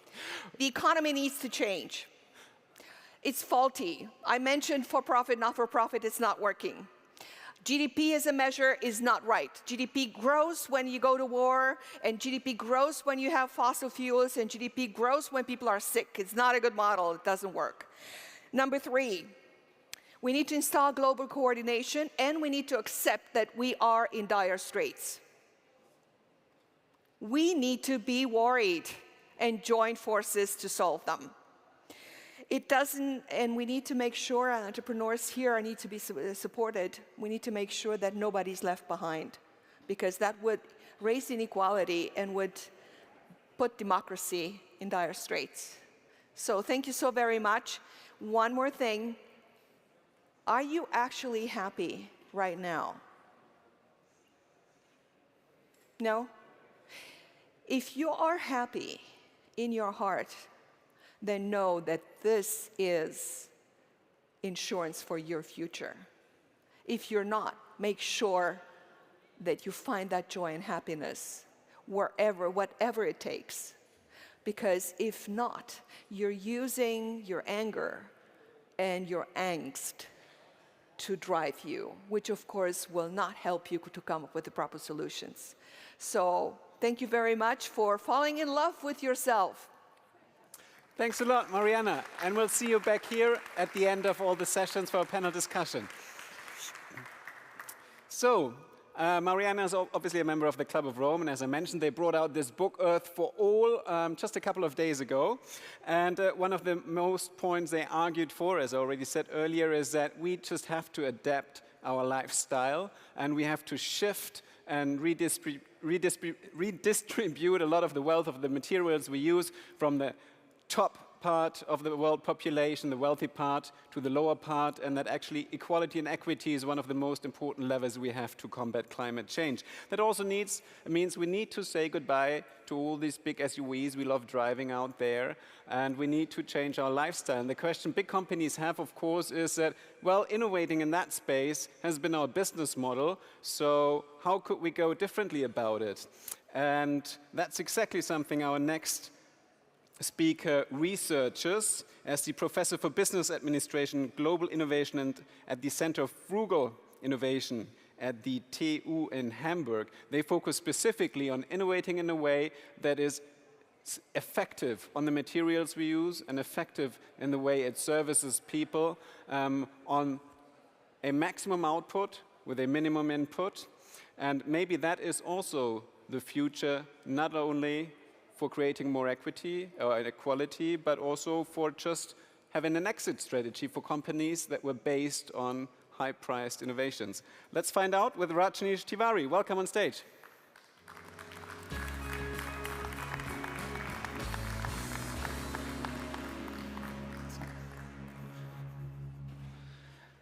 So good evening, and welcome to my talk. Thank you very much for being here, and it's a pleasure for me to be here and to speak with you about a topic which is quite close to my heart. And the previous talks have also set the ground for this talk. I wish to speak with you about a frugal future. Why do I believe that the future is going to be frugal? And why frugal innovation holds the key to success in the post-COVID world. So, if we begin with this point, what drives consumption? What drives businesses? Where does the growth come from? Right? So what has been the dominant logic? And the dominant logic, if you look at the marketing literature, if you look at what big concerns are doing, if you look at the innovation literature, then there has been a presumption that there is a high demand for high-tech, expensive, highly sophisticated products because people are having high purchasing power and maybe also a growing purchasing power. So that has been the presumption so far, the dominant logic, the conventional wisdom. Now, I'll tell you a small personal anecdote. About 20, 21 years back, I went to London for the first time, and in a shopping mall, I saw a huge banner saying exactly this: I shop, therefore I am. So like, what type of consumption logic is this? Your self-identity is being defined by your ability to consume. And the result has been this. Our gadgets have been getting leaner, smarter, and we have been, well, becoming giants ourselves. So is this something which is sustainable over the long run? Can we do it? Can we go on the way it has been going on? And I say, or I observe in my research, that there is a growing demand for different products, not just what has been run-of-the-mill so far. And those of you who know German can see here already this is a news report, and I'll translate it briefly. About 10 years or 9 years back, the German newspaper, Die Welt, reported about German construction machines being too good for the global market, too good to succeed. They keep on winning innovation prizes, but not purchasing orders, because they are overly expensive, and they are hyper-complex. And they have features that you do not need. In brief, they are over-engineered, and you consume resources for that. And where is the growth now? The growth is basically in non-saturated markets of emerging economies. And customers there are looking for, first of all, high affordability. And the affordability does not have to be defined only in terms of the price point. It has to be the total cost of ownership. And not just send any obsolete product, any obsolete technology. People have aspirations for good quality, excellent quality. So that is one factor. The second factor is, in the Western world, in the industrialized economies, we have been having some sort of financial crisis or the other for past 14, 15 years. It has reduced purchasing power of many users. Secondly, we have certain trends of what we call is voluntary simplicity. One reason is maybe like the demographic change. There are many senior citizens who are simply overwhelmed by the hyper-complexity of products. They would love to have something simpler, of high quality, affordable. And there are young people who would like to have to reduce their ecological footprint. So this is where the trend comes for frugal innovation. Why is our future frugal? For that, I would say there are two factors that I would like to discuss with you today. One is the options that are available to us in today's world, in the post-corona society. And what is frugal innovation? What do we mean by saying doing more with less? And how it is important for entrepreneurs. So first of all, in the post-corona world, we have uncertain long-term economic prospects. I'll not go into the details, but certain facts and figures so that we remember what the world is looking like. There has been a severe contraction of annual GDP in the wake of corona. The impact was 50 times greater than the financial crisis in 2009. Resources that would have been otherwise going into creating a better public infrastructure, better healthcare, better educational systems, they are being diverted to fight COVID, maybe the global war, not the global war, the war in Ukraine, etc. So there are financial constraints that are emerging, job losses, 120 million jobs worldwide in tourism sector alone. So there is a need for very strong affordability, a careful use of resources. On the other hand, if you look at the consumption trend, soon we would be about 9 billion people around the world. There's a growing middle class. People are consuming. In the global south, consumption is increasing.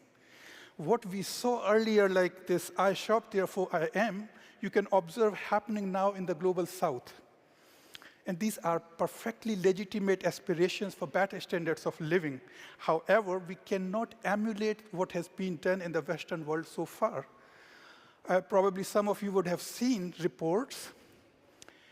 If the lifestyle of an average German was to be copied by all people around the world, one Earth would not be enough. We would need 3.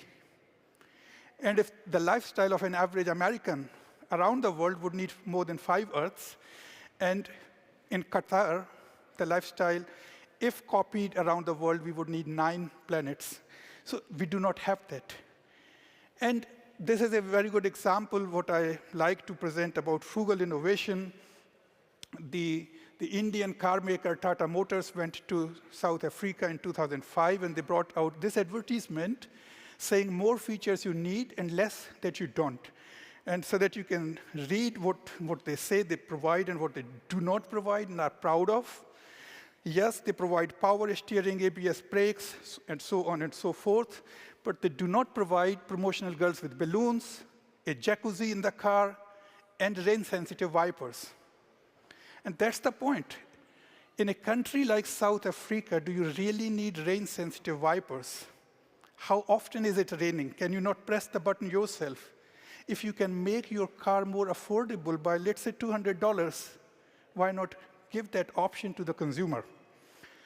So this is what we define as frugal innovation, those innovative products, processes, services, technologies, or business models that aim at high affordability, that are very target group specific, so no one-size-fits-all solutions, and to be more very, very effective in resource utilization. Come up maybe with modular architecture of products so that you can provide a better fit to the individual customer aspirations while complying with all relevant regulatory norms and maybe even disrupting the existing product architectures. And there are some beautiful examples like the company called Tamagoya in Japan, which provides bento boxes. It's a very good example.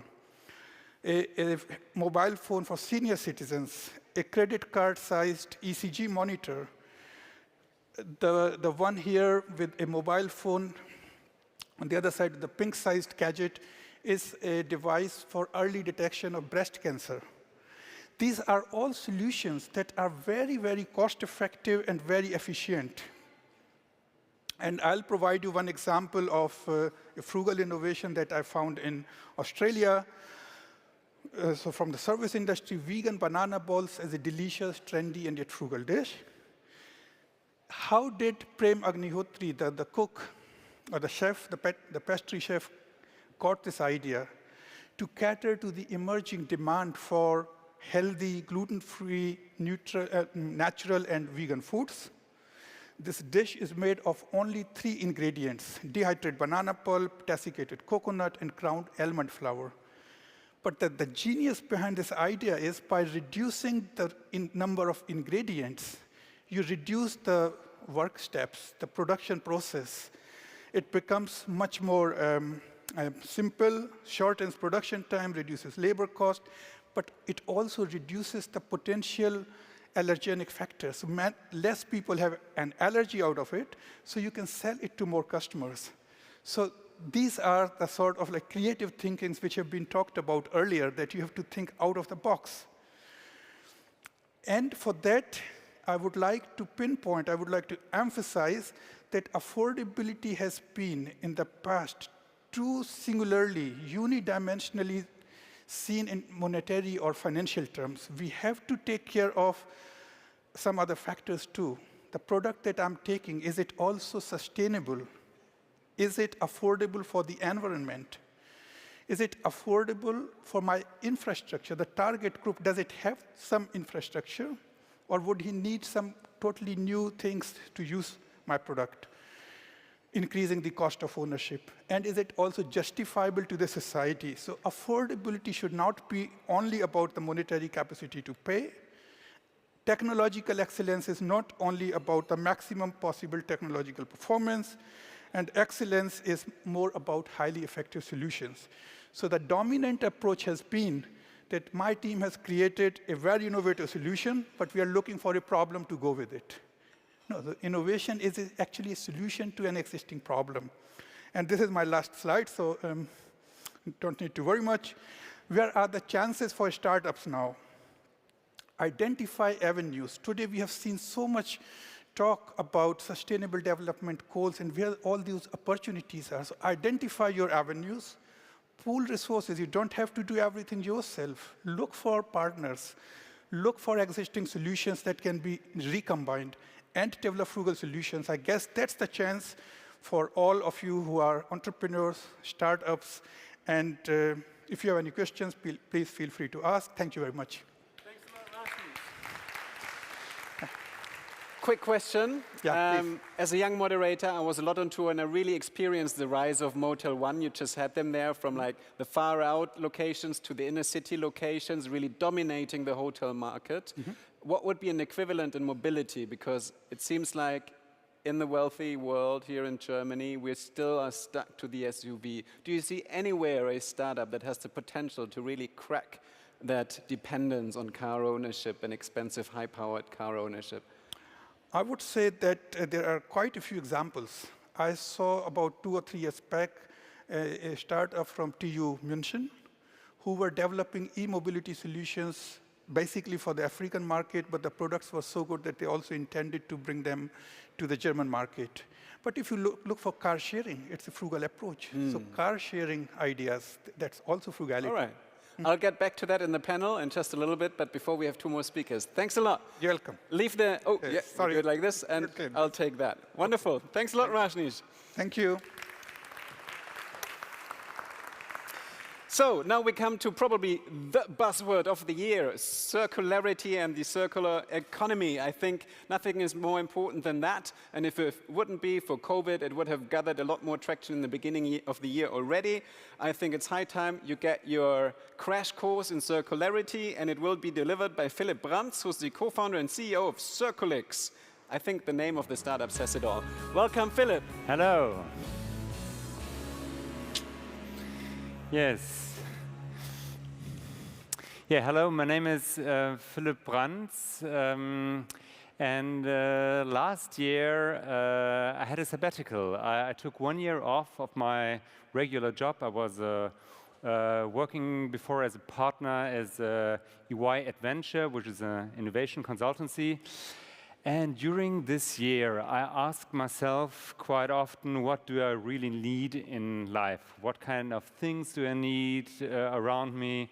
What do I need? And there was also the question, do I need a new cell phone? And I asked myself if I need one, and I thought about it, and then I saw that, yeah, my cell phone, I use it a lot for so many things, you know, for having my newspaper on it, having some books on it, a lot of music. I use it as a lamp. Every morning I wake up with my mobile phone. Sometimes I use it as a computer, as a navigation system. I don't have, you remember when people had these TomToms? Yeah, nowadays, of course, I have only my mobile phone for some construction stuff. As a camera, I don't have a regular camera anymore, and at the end also as a film camera. Some years ago I had a known film camera, now I use my mobile phone. And why I'm telling this is just, it showed me that sometimes an element which, you know, the production of cell phones, we all know that it's difficult, that there are that there are rare elements used to have them, to build them, that the social aspects are sometimes bad. But at the same time, I saw that so many things were dematerialized by the mobile phone. And this brings me to this question, in a world where the resources are really becoming scarcer, how can we, my big personal challenge is, one of the biggest challenges, how can we use resources in the most efficient way? And when you have a look here on this is an example from the fashion industry. There's so many clothes produced which go directly here to the land yard in some third world countries. Only 1% of clothes is being recycled. 10% of the clothes is never worn by people. It's just like going directly from Primark then to it's getting burnt afterwards or is going to the landfill. So that's not a way how resources are used in a good way. Another example, cars. You have cars, you use them for maybe 12 years, and then the cars are just put away, and they're not deassembled. There's no real system behind it. But this starts to change. Companies like Renault, they start to build in some electric motors in regular cars. Here, there's something starting new. Or this example from the boat industry. In Bangladesh, you have the cemeteries of old boats. They're just being there, rotting away, and at the same time, you have, it's precious resources. And it would make so much more sense to use these resources that you used one time to build this boat, to use it again for a new boat instead of putting it away. And there are companies who started to change it. This is an example of the biggest transport boats like this on the world, and they started to have the construction of the boat where every single element can be reused in the next generation. And this is just an example where the economical advantage of this and the ecological, they come together. It's a win-win situation. Like in every boat constructed here, millions are saved economically by using this kind of system. And I think this is just a great example to see how the circle works. And this is, here you see, so what I'm talking about is the system of the circular economy. It's an economical system which was also created by I will not go into the details, also from a German one, Braungart, who developed this way of doing economics. It has a technical part where you have the possibility to reduce or reuse elements that you were building before on the one side, and on the other side you can recycle elements. And the aim of the system is to use resources in the most efficient way. Nowadays, as you said before, the circular economy is a real buzzword, and the question is, why is it a buzzword?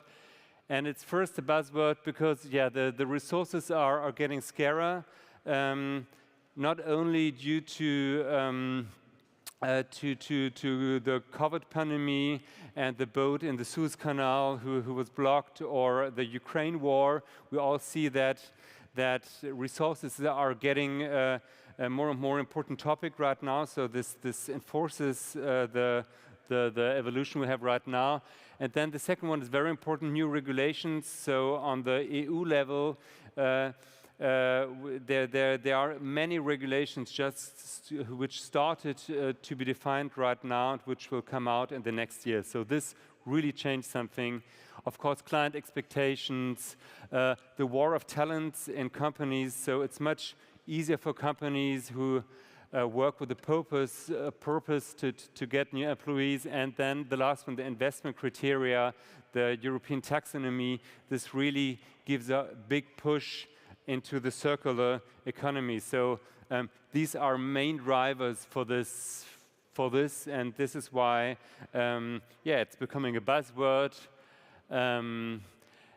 So the desirable future to be again with a mobile phone would be something that you have a mobile phone that can be repaired, where the different elements are not glued together, where we just have a more intelligent design to use it along the way, and at the end of life you could separe all the elements and to recycle them. And why I'm saying all of this, as I said before, I was working as a consultant in a big consultant firm, and now I changed to be a co-founder of a startup working in the circular economy field. We have the Munich Re as an investor, and we are developing a software as a service, as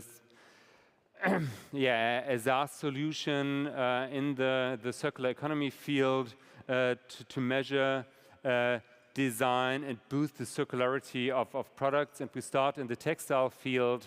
And if you have questions about this, please be free to come to me. I'm very happy to tell you more about this. Yeah. Thanks a lot, Philip. Thanks. And actually, you said that you switched from working for EY to having the startup just 4 days ago? Or? Yeah. Let's give him a welcome applause in the startup community. Thanks a lot. Thanks. Great to have you with us. And I'm looking forward to have you back here on stage after the next talk, and we'll dive a little bit deeper into the topic. So, our next speaker, remember, we're sort of closing the loop. Right in the beginning, our second speaker, Bronwyn, she said it's all about agency, it's about creating actionable hope, not being depressed by what's happening, but finding a way where you can put your talents, your skills to good use, working on the challenges ahead. And actually, our next speaker has been doing that for years already. She was working at Fraunhofer ISE, so the Institute for Solar Energy, and was developing photovoltaic and was really working on the technology we need. But still, she felt like that is not enough. That's not a direct lever to really move things where they need to go. And I think there's only two things you can do to really have a direct impact. One of them is found a company and just put out there what you want people to use, the good, the green, the progressive alternative. Or you go into politics because, let's face it, changing your personal behavior is good, but much more efficient it is to go into lobbyism and making sure that everybody else has to change their behavior as well. Well, she did both. She did found a company, WeTel, the very first purely sustainable mobile company in Germany. And she also joined the Bundesverband Nachhaltige Wirtschaft, BNW, as a board member. So I'm very excited to hear what she has to say with these two new, freshly big levers she's pulling. Please welcome Alma Spribille.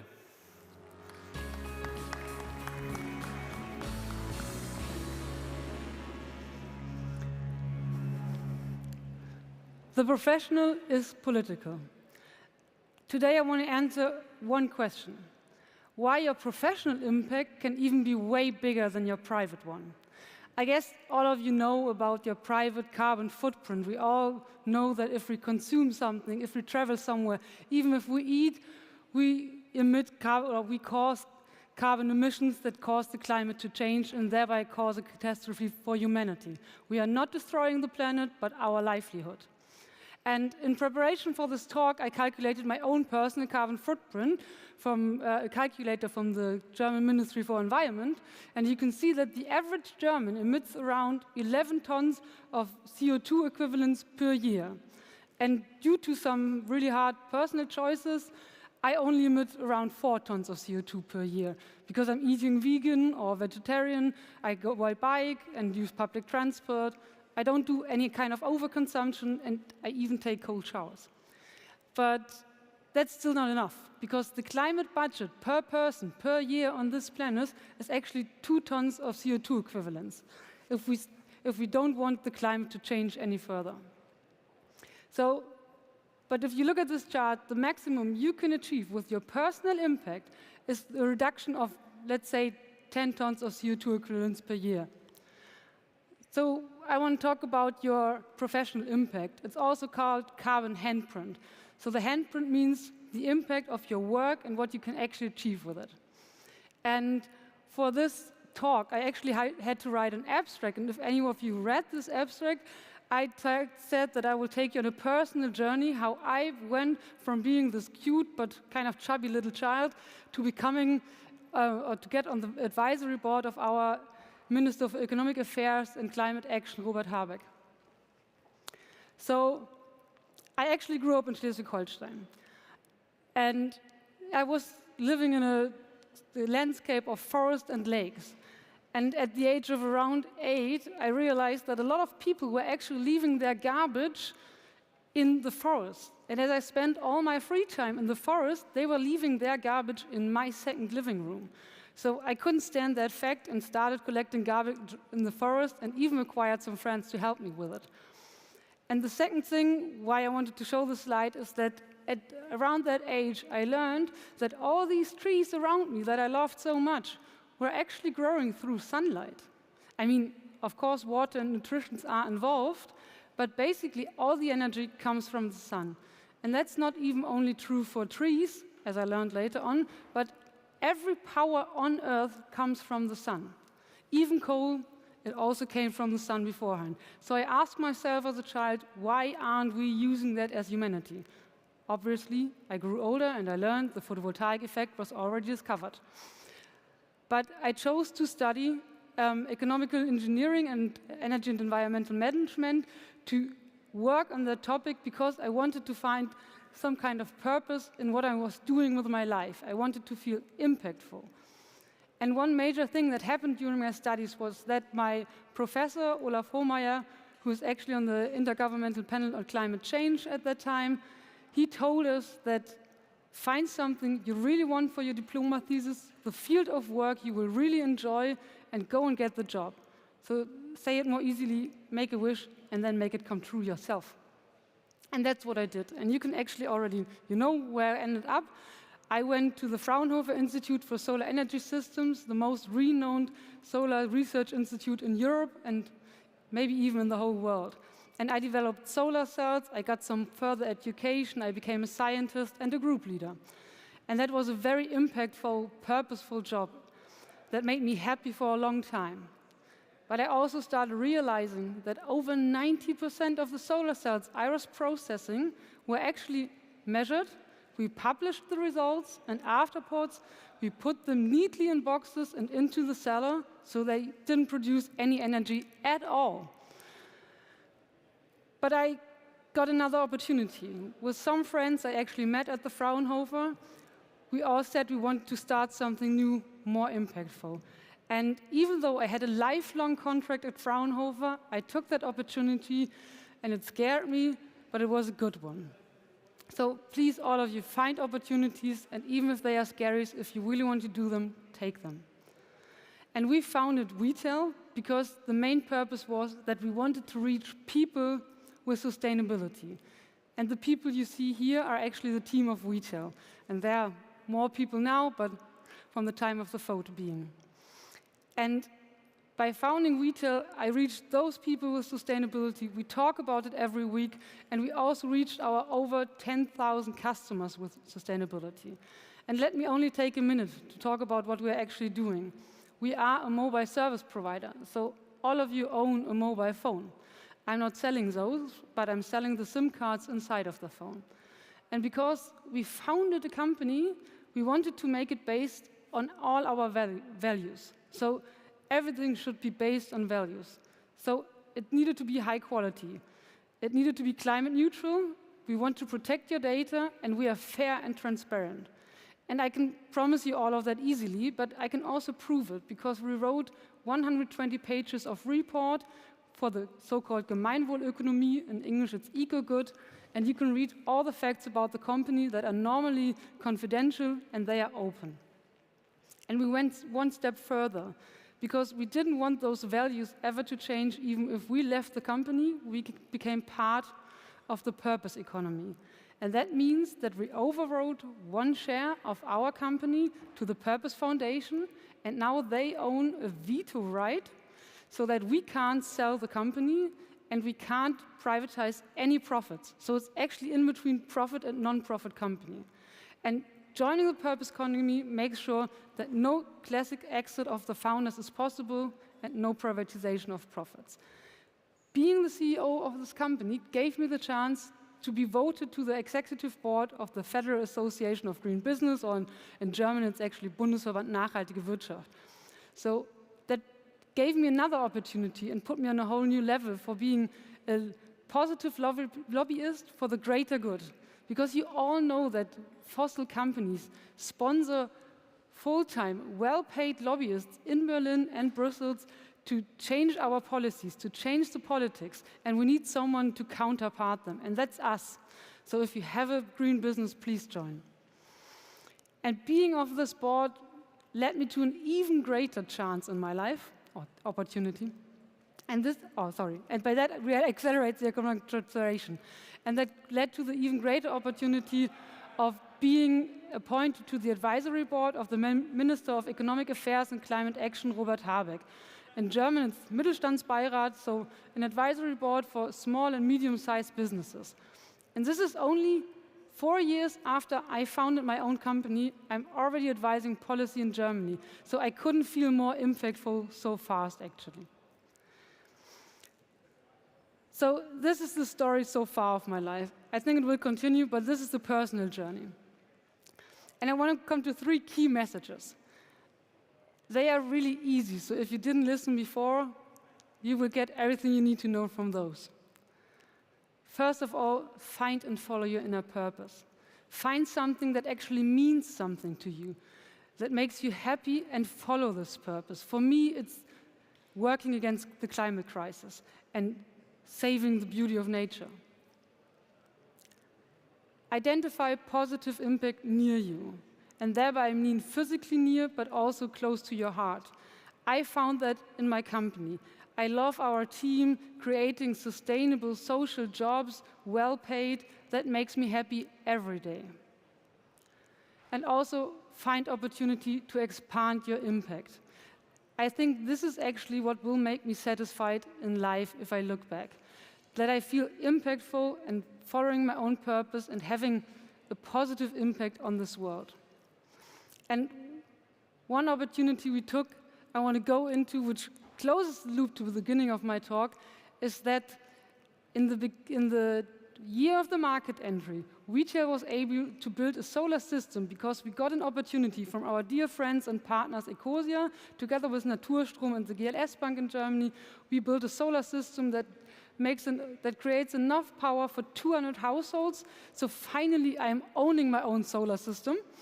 And by this solar system, we are emitting more than 220 tons of CO2. So the question is answered. Yes, your professional impact can be way bigger. And this is also my closing statement, because all of you, by your professional impact, you can have a really big impact on the world. And that doesn't necessarily mean you have to start your own company, but if you have found an impact and a purpose you believe in and you follow it, then you can also make these values you believe in part of your job interview. Talk to your boss about it. Talk in your company with your colleagues about it. Because in the end, only the sum of 1 million small steps will finally solve our world. I'm ahead of time, sorry. Thanks a lot, Alma. Awesome presentation. Thank you. I'll come to that side. And I'll still ask you 1 or 2 questions while they rearrange the table. Oh, they already did so for our panel. They were faster than I thought. Well, still want to ask that question. So you went on that path because you felt like this gives you the opportunity to be active in a much more effective way. So do you feel like, are you satisfied with where you've gotten? Do you feel like you put your talents to a much more productive or even more immediate and impactful use? Or are you still hungry for more change and impact? For this moment, I'm more than satisfied. I'm still trying to believe that I'm on this advisory board because I'm so proud and kind of excited about it. Mm-hmm. But ask me in 10 years again, and I hope I even got sooner and having an even larger impact maybe. I'll have more questions about that advisory board in a minute, but before we do that, both of us can sit down and we can invite all the other speakers back on stage, and that would be Mariana, Philip, and of course, Rajnish. Please join us back on stage.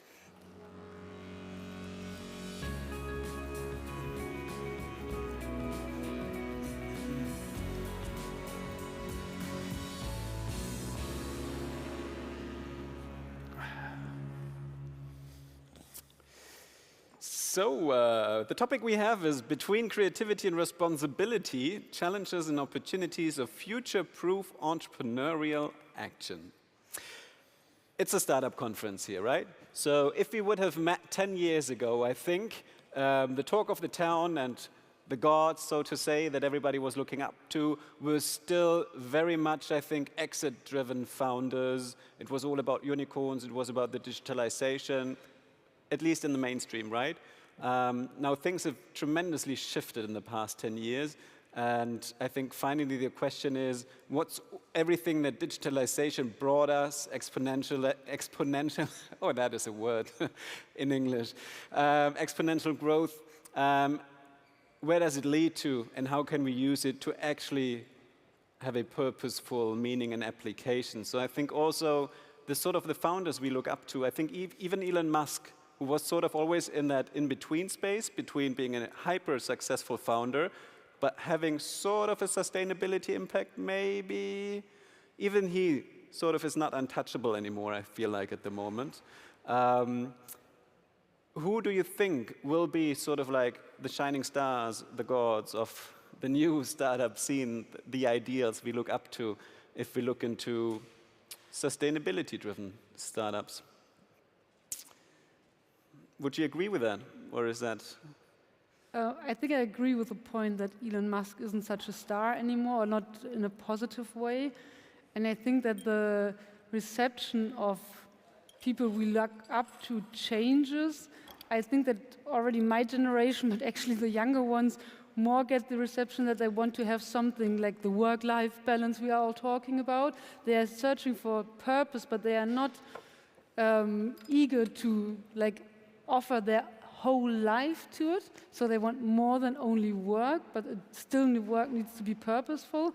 And I think that the stars of our days are maybe people like Greta Thunberg and people who don't even talk about working, but they are saying we don't need all that overconsumption, that we need to find another way to be happy. How do we measure happiness? I don't want to own a second car. I mean, I don't own a car, but I could, but I don't want to. I don't want to own more and more. And I think we are changing this picture of what people actually want to achieve in life. And that picture changes, and that also changes the stars. I think it's quite interesting now that you say that. I realize we do not really have these shining stars we look up to in the startup scene, more outside of the startup scene, as you mentioned, Greta Thunberg. But there's not an equivalent at the moment for the more purpose-driven, impactful startups. Please. I could not agree with that assessment. I've been investing, and I'm a serial entrepreneur and investor, and I have not met one entrepreneur that only wanted the exit. I think most, well, maybe it has to do with the interval investing. Then you haven't met the rocket internet scene. Well, that's the exception. Excuse me. That's the exception to the rule. And most entrepreneurs, and it has to do with the fact how we approach the entrepreneurs, where the people are at the core of the startup. But people all care about making a difference. And if that was not the case, they would not succeed, because starting a company is not an easy thing. So you have to come in with a purpose. But I think what most people don't interview when they do the assessment is to go deep, to go beyond what the entrepreneur thinks is expected of them, a business plan and a pitch and an elevator, this and that and the other. I think if you really take the time to care about the people, which is the key to our success, then you identify the true meaning and purpose of why they are doing their doing. Otherwise, they wouldn't succeed. And this is not what we want to do, invest in people who won't succeed. So I have a totally different insight into amazing entrepreneurs. Well, let's say at least that I think founders maybe just got much more literate about climate change and realize that needs to be part. It's not only about satisfying consumer needs, but at the bottom line, having a at least neutral impact. Just case in point, I already spoke earlier, Anna Alex, she was one of the stars, having founded Outfittery. Now she's in a completely different field with Planetly that has a very clear sustainability, green tech focus. And I think she's like a prime model of that change in the startup scene itself. But yeah. My impression is that there are more and more people who question more, who have more questions, who who have a stronger purpose, who are questioning more and more things. Now, some general questions like what growth is, etc. And so I have the impression that there is a change.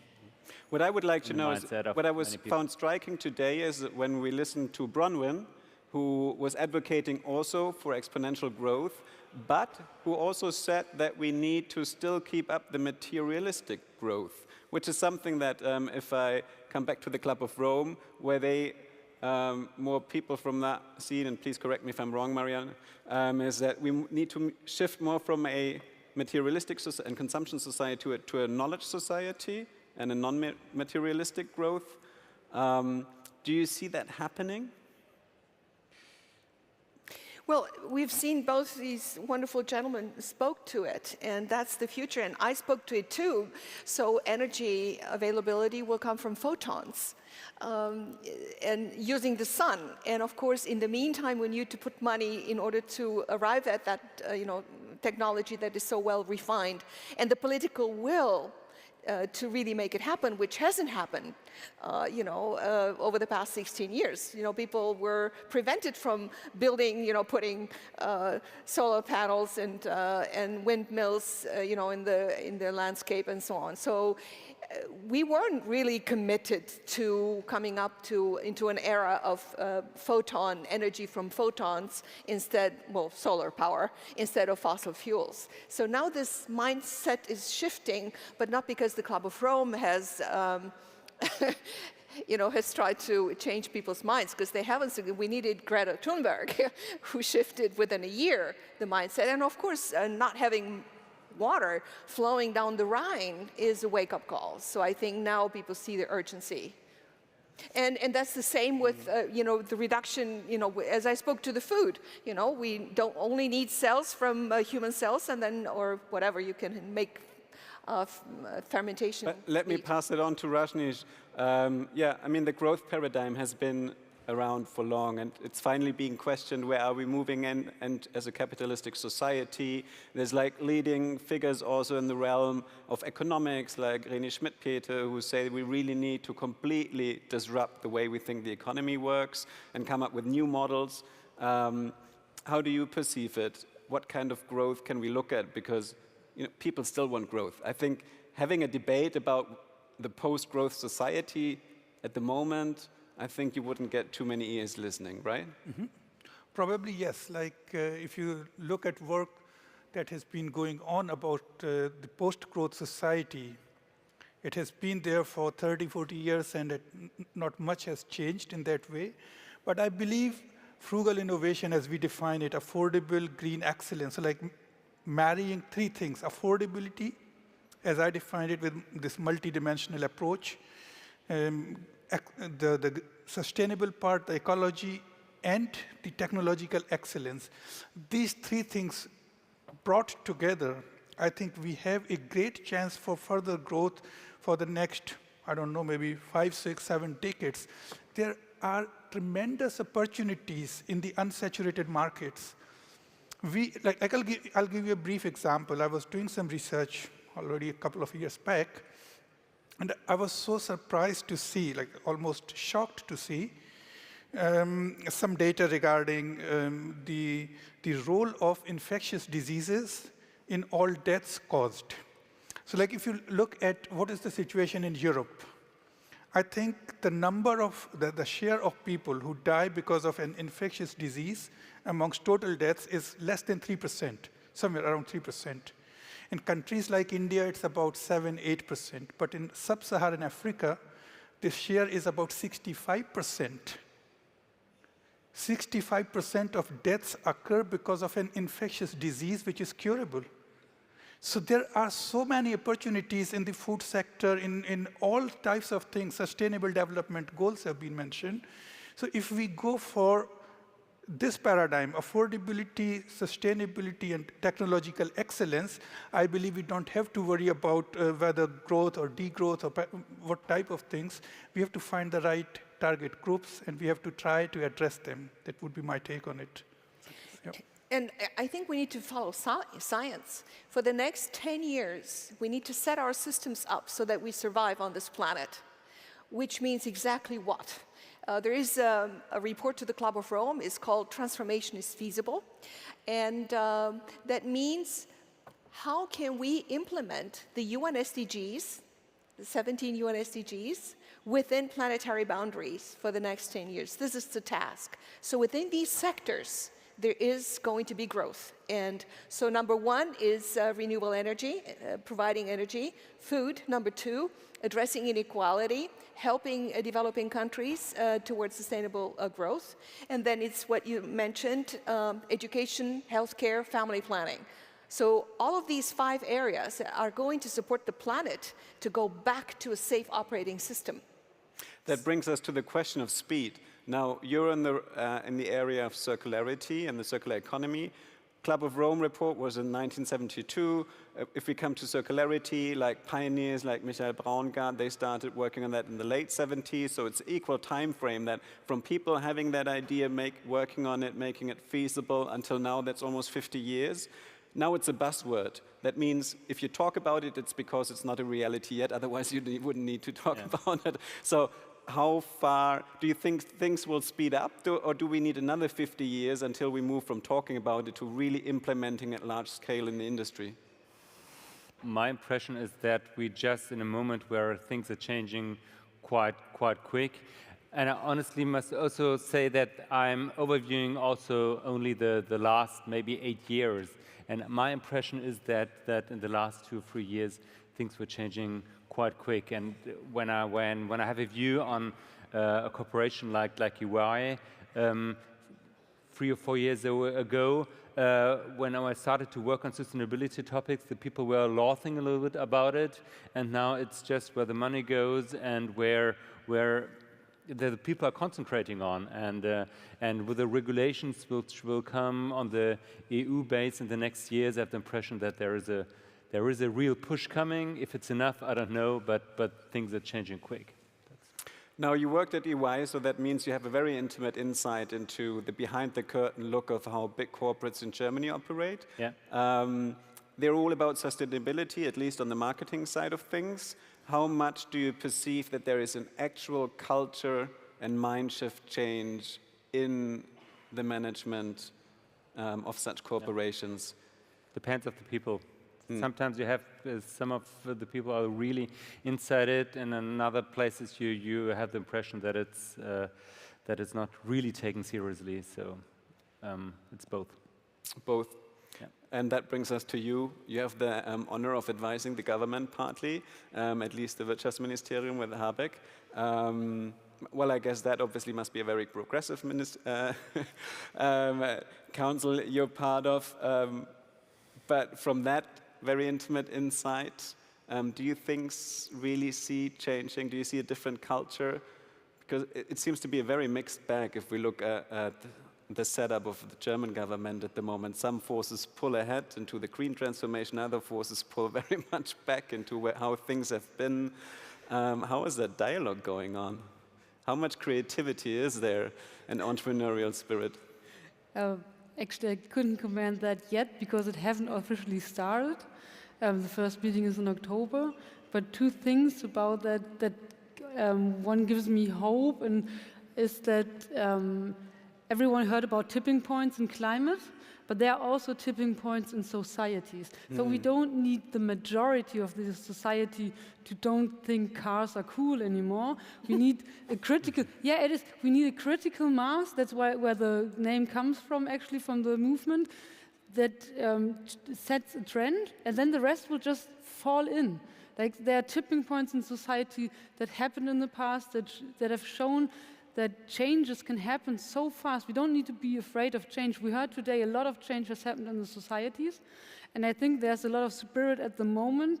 I think it's accelerating, actually. We see a lot of sustainable startups, and the mindset changes, and actually I don't think the mindset of the older management does need to change. They just need to accept that they need to change their actions in order to achieve or to still reach the consumers, because I don't care if they believe in sustainability. There's nothing to believe. Science is telling us, and if they are only doing it for the money, let them do it for the money. I wouldn't care. That bears the question, who actually has the responsibility? Because at the moment that to me sounds, instead of waiting on politicians, let's sort it as consumers or let's sort it as entrepreneurs. Whom do you think holds most responsibility? I think the politics own a lot of responsibility, but we aren't only consumers, we are voters. We voted the former governments also, so the Germans wanted those kind of governments, or larger passports in them, so that is our responsibility as well.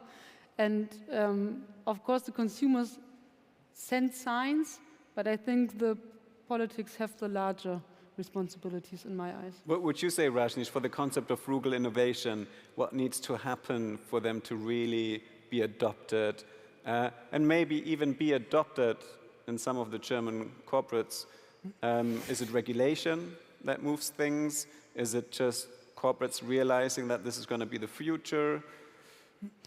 I think like the key is that you need to build awareness. So it's not as if you can just regulate and legislate and people will start accepting everything.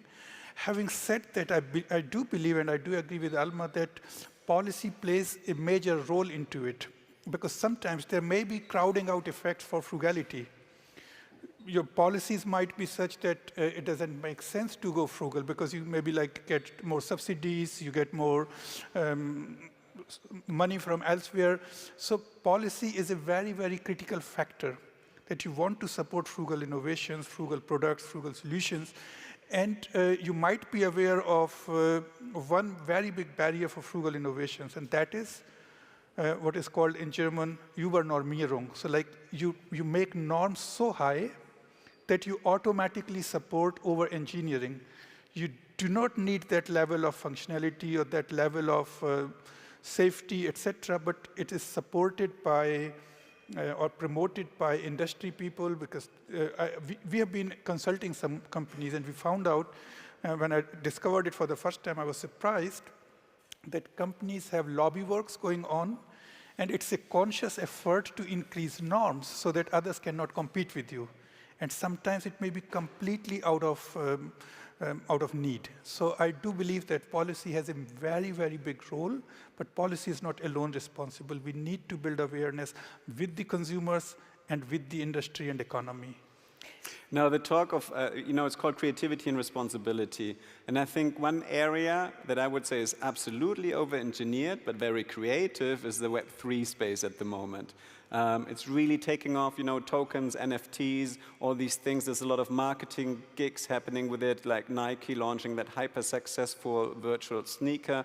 But at the same time, it's from a responsibility point of view absolutely devastating, because the way at the moment it's implemented, blockchain technologies, is extremely and unnecessarily energy intensive. And that's like a good example of me where there's like a high amount of very interesting, innovative creativity that does not have any responsibility whatsoever on the cost footprint. Can we only regulate that with policy? Or do we need to appeal to the people's responsibility? Do we still need to raise more climate awareness? How does that work? That's a hard question. Because I'm just so baffled that people, I think if one easy answer you can always give to those kind of questions, if carbon had a real price, it wouldn't be that cheap, and then we didn't have that problem. And that's a job for the policy, for the politic makers. So then it would be more expensive and no one would actually use it. But that's an easy answer, because I also think it's really creative what they are doing, and it's kind of impressive what they invented, but I don't really see the necessity yet, or at least not in the countries I lived in, actually. So maybe creativity can solve problems, but it's not solving every problem. Mariana, that's like a prime technology also that comes along with the tech of exponentiality. And that's actually where people probably go in because they have FOMO, fear of missing out, and also the hope for making very quick gains. So Ethereum, I think, came out today with a better solution. Instead of proof of work, they came up with proof of stakeholder or ownership or something like that. Proof of stake. Right, so that's, which is direct. So people are aware and are working on solutions, so it's not that they don't care. Then I personally believe, my husband doesn't agree with me, but I think that quantum computing will be successful within the next couple of years, and that, you know, all of a sudden blockchain will be outdated. So that will solve the problem through different computing. But I would like to also add to the fact that we also have a resource vendor. We're running out of resources, so your answer will be answered. Your question will be answered automatically. People won't have the resources to do stuff. They will be forced to come up with new solutions because we're running out of materials. So we need to come up with better solutions. And with respect to the circular economy, there is a caveat to that. Because there's a new book also coming out. I contributed to that. It's called Factor of 10, that talks about the impossibilities of circular economy, and only less than 6% is actually recyclable currently. So if you're really looking at the, you know, what circular economy is supposed to do and what can be done with the current situation and technology, so there's a lot of room for creativity and responsibility. But the planet is actually telling us and showing us the way. We're running out of resources, just as simple as that. So we I feel like we're living frugal. in times of extremes. Like I said, you have on the one hand, you have the blockchain phenomena, which is absolutely unsustainable. You have exciting sustainability startups such as WeTel, which really bring out an offering that wasn't there before. But still, it does not seem to be about an alternative existing. For example, banking. You have tomorrow an absolutely sustainable high-end digital product for personal banking, and you have N26, the equivalent, which is absolutely not sustainable and which has regularly press for their very bad company culture. Yet you see tomorrow, the sustainable version has 130,000 users. You have N26 with 7 million users, and also with a war chest that is, I think, 40 times the funding of tomorrow. So there's climate awareness on the one hand, and then you have two products which are on a service or proposition level the exact same. Why do consumers choose the non-sustainable version? Why is there such a big gap between awareness and action? Same example, Shein, you know, the fashion startup. It's one of the most fastest growing, highly valued fashion startup there is at the moment, and it's absolutely unsustainable. Where does this gap come from? If I can pass on to Rajneesh. Yeah, it's a very interesting question, also a tough question to ask. Very But you can see where the potential reasons are for that. First of all is the perceived usefulness. So when I am, as a consumer, I'm confronted with the choices of sustainable solutions versus non-sustainable solutions. Many people tend to perceive that the sustainable solution is either too expensive, or it's going to be not as interesting, not as exciting. They believe that the conventional solutions are more exciting. So one is the question of the perceived usefulness. And second is the question of, I would say, that many people have actually felt that these solutions have not succeeded in the long run. So there is a resistance, there's afraid whether it will work in the long run or not. The conventional solutions have been there. So what has been talked about today, this creativity, this courage to go for new things, new options.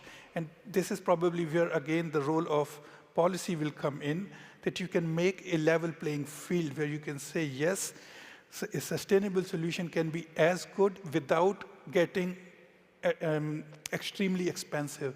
So frugal innovations at the end of the day. I believe frugal innovations, as defined by affordable green excellence, can help to fill this gap. So frugal innovation could be one thing. The other thing is it maybe simply because we can afford it?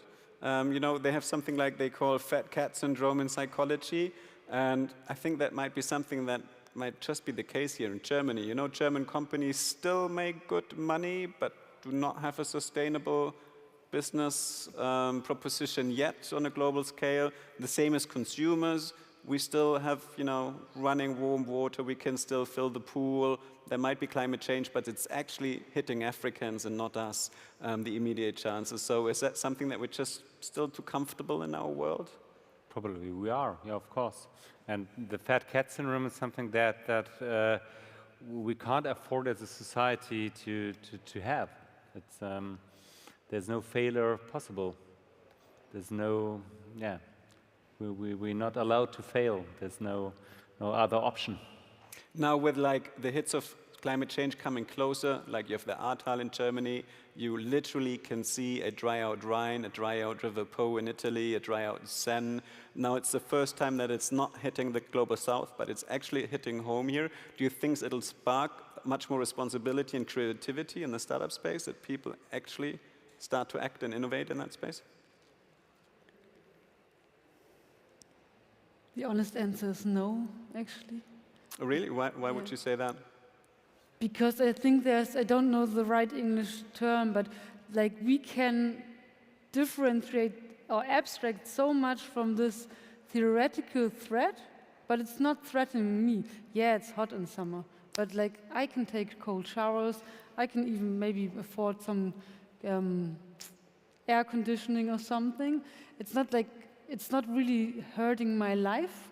And yeah, in Ahrtal it did, but still the people came out to vote the same government they had before, which didn't prevent them from happening that. And I think that younger people are maybe more sensible to that, but also they are more afraid, and that makes a lot of people not move because you're kind of like afraid of what might happen.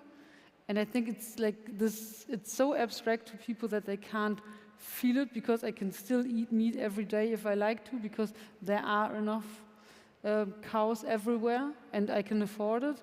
So it's not so, it still doesn't feel as urgent, and it's getting colder anyway. I mean, summer's nearly over. I must say, coming this from you, and you're really one of the person at the you have all the levels. You've worked in photovoltaics, you're consulting the government soon, you have your own very sustainable company, and you don't have that positive outlook or that much faith in society, which is, I got a sense earlier from the other panel as well, where we were talking about dystopia and utopia.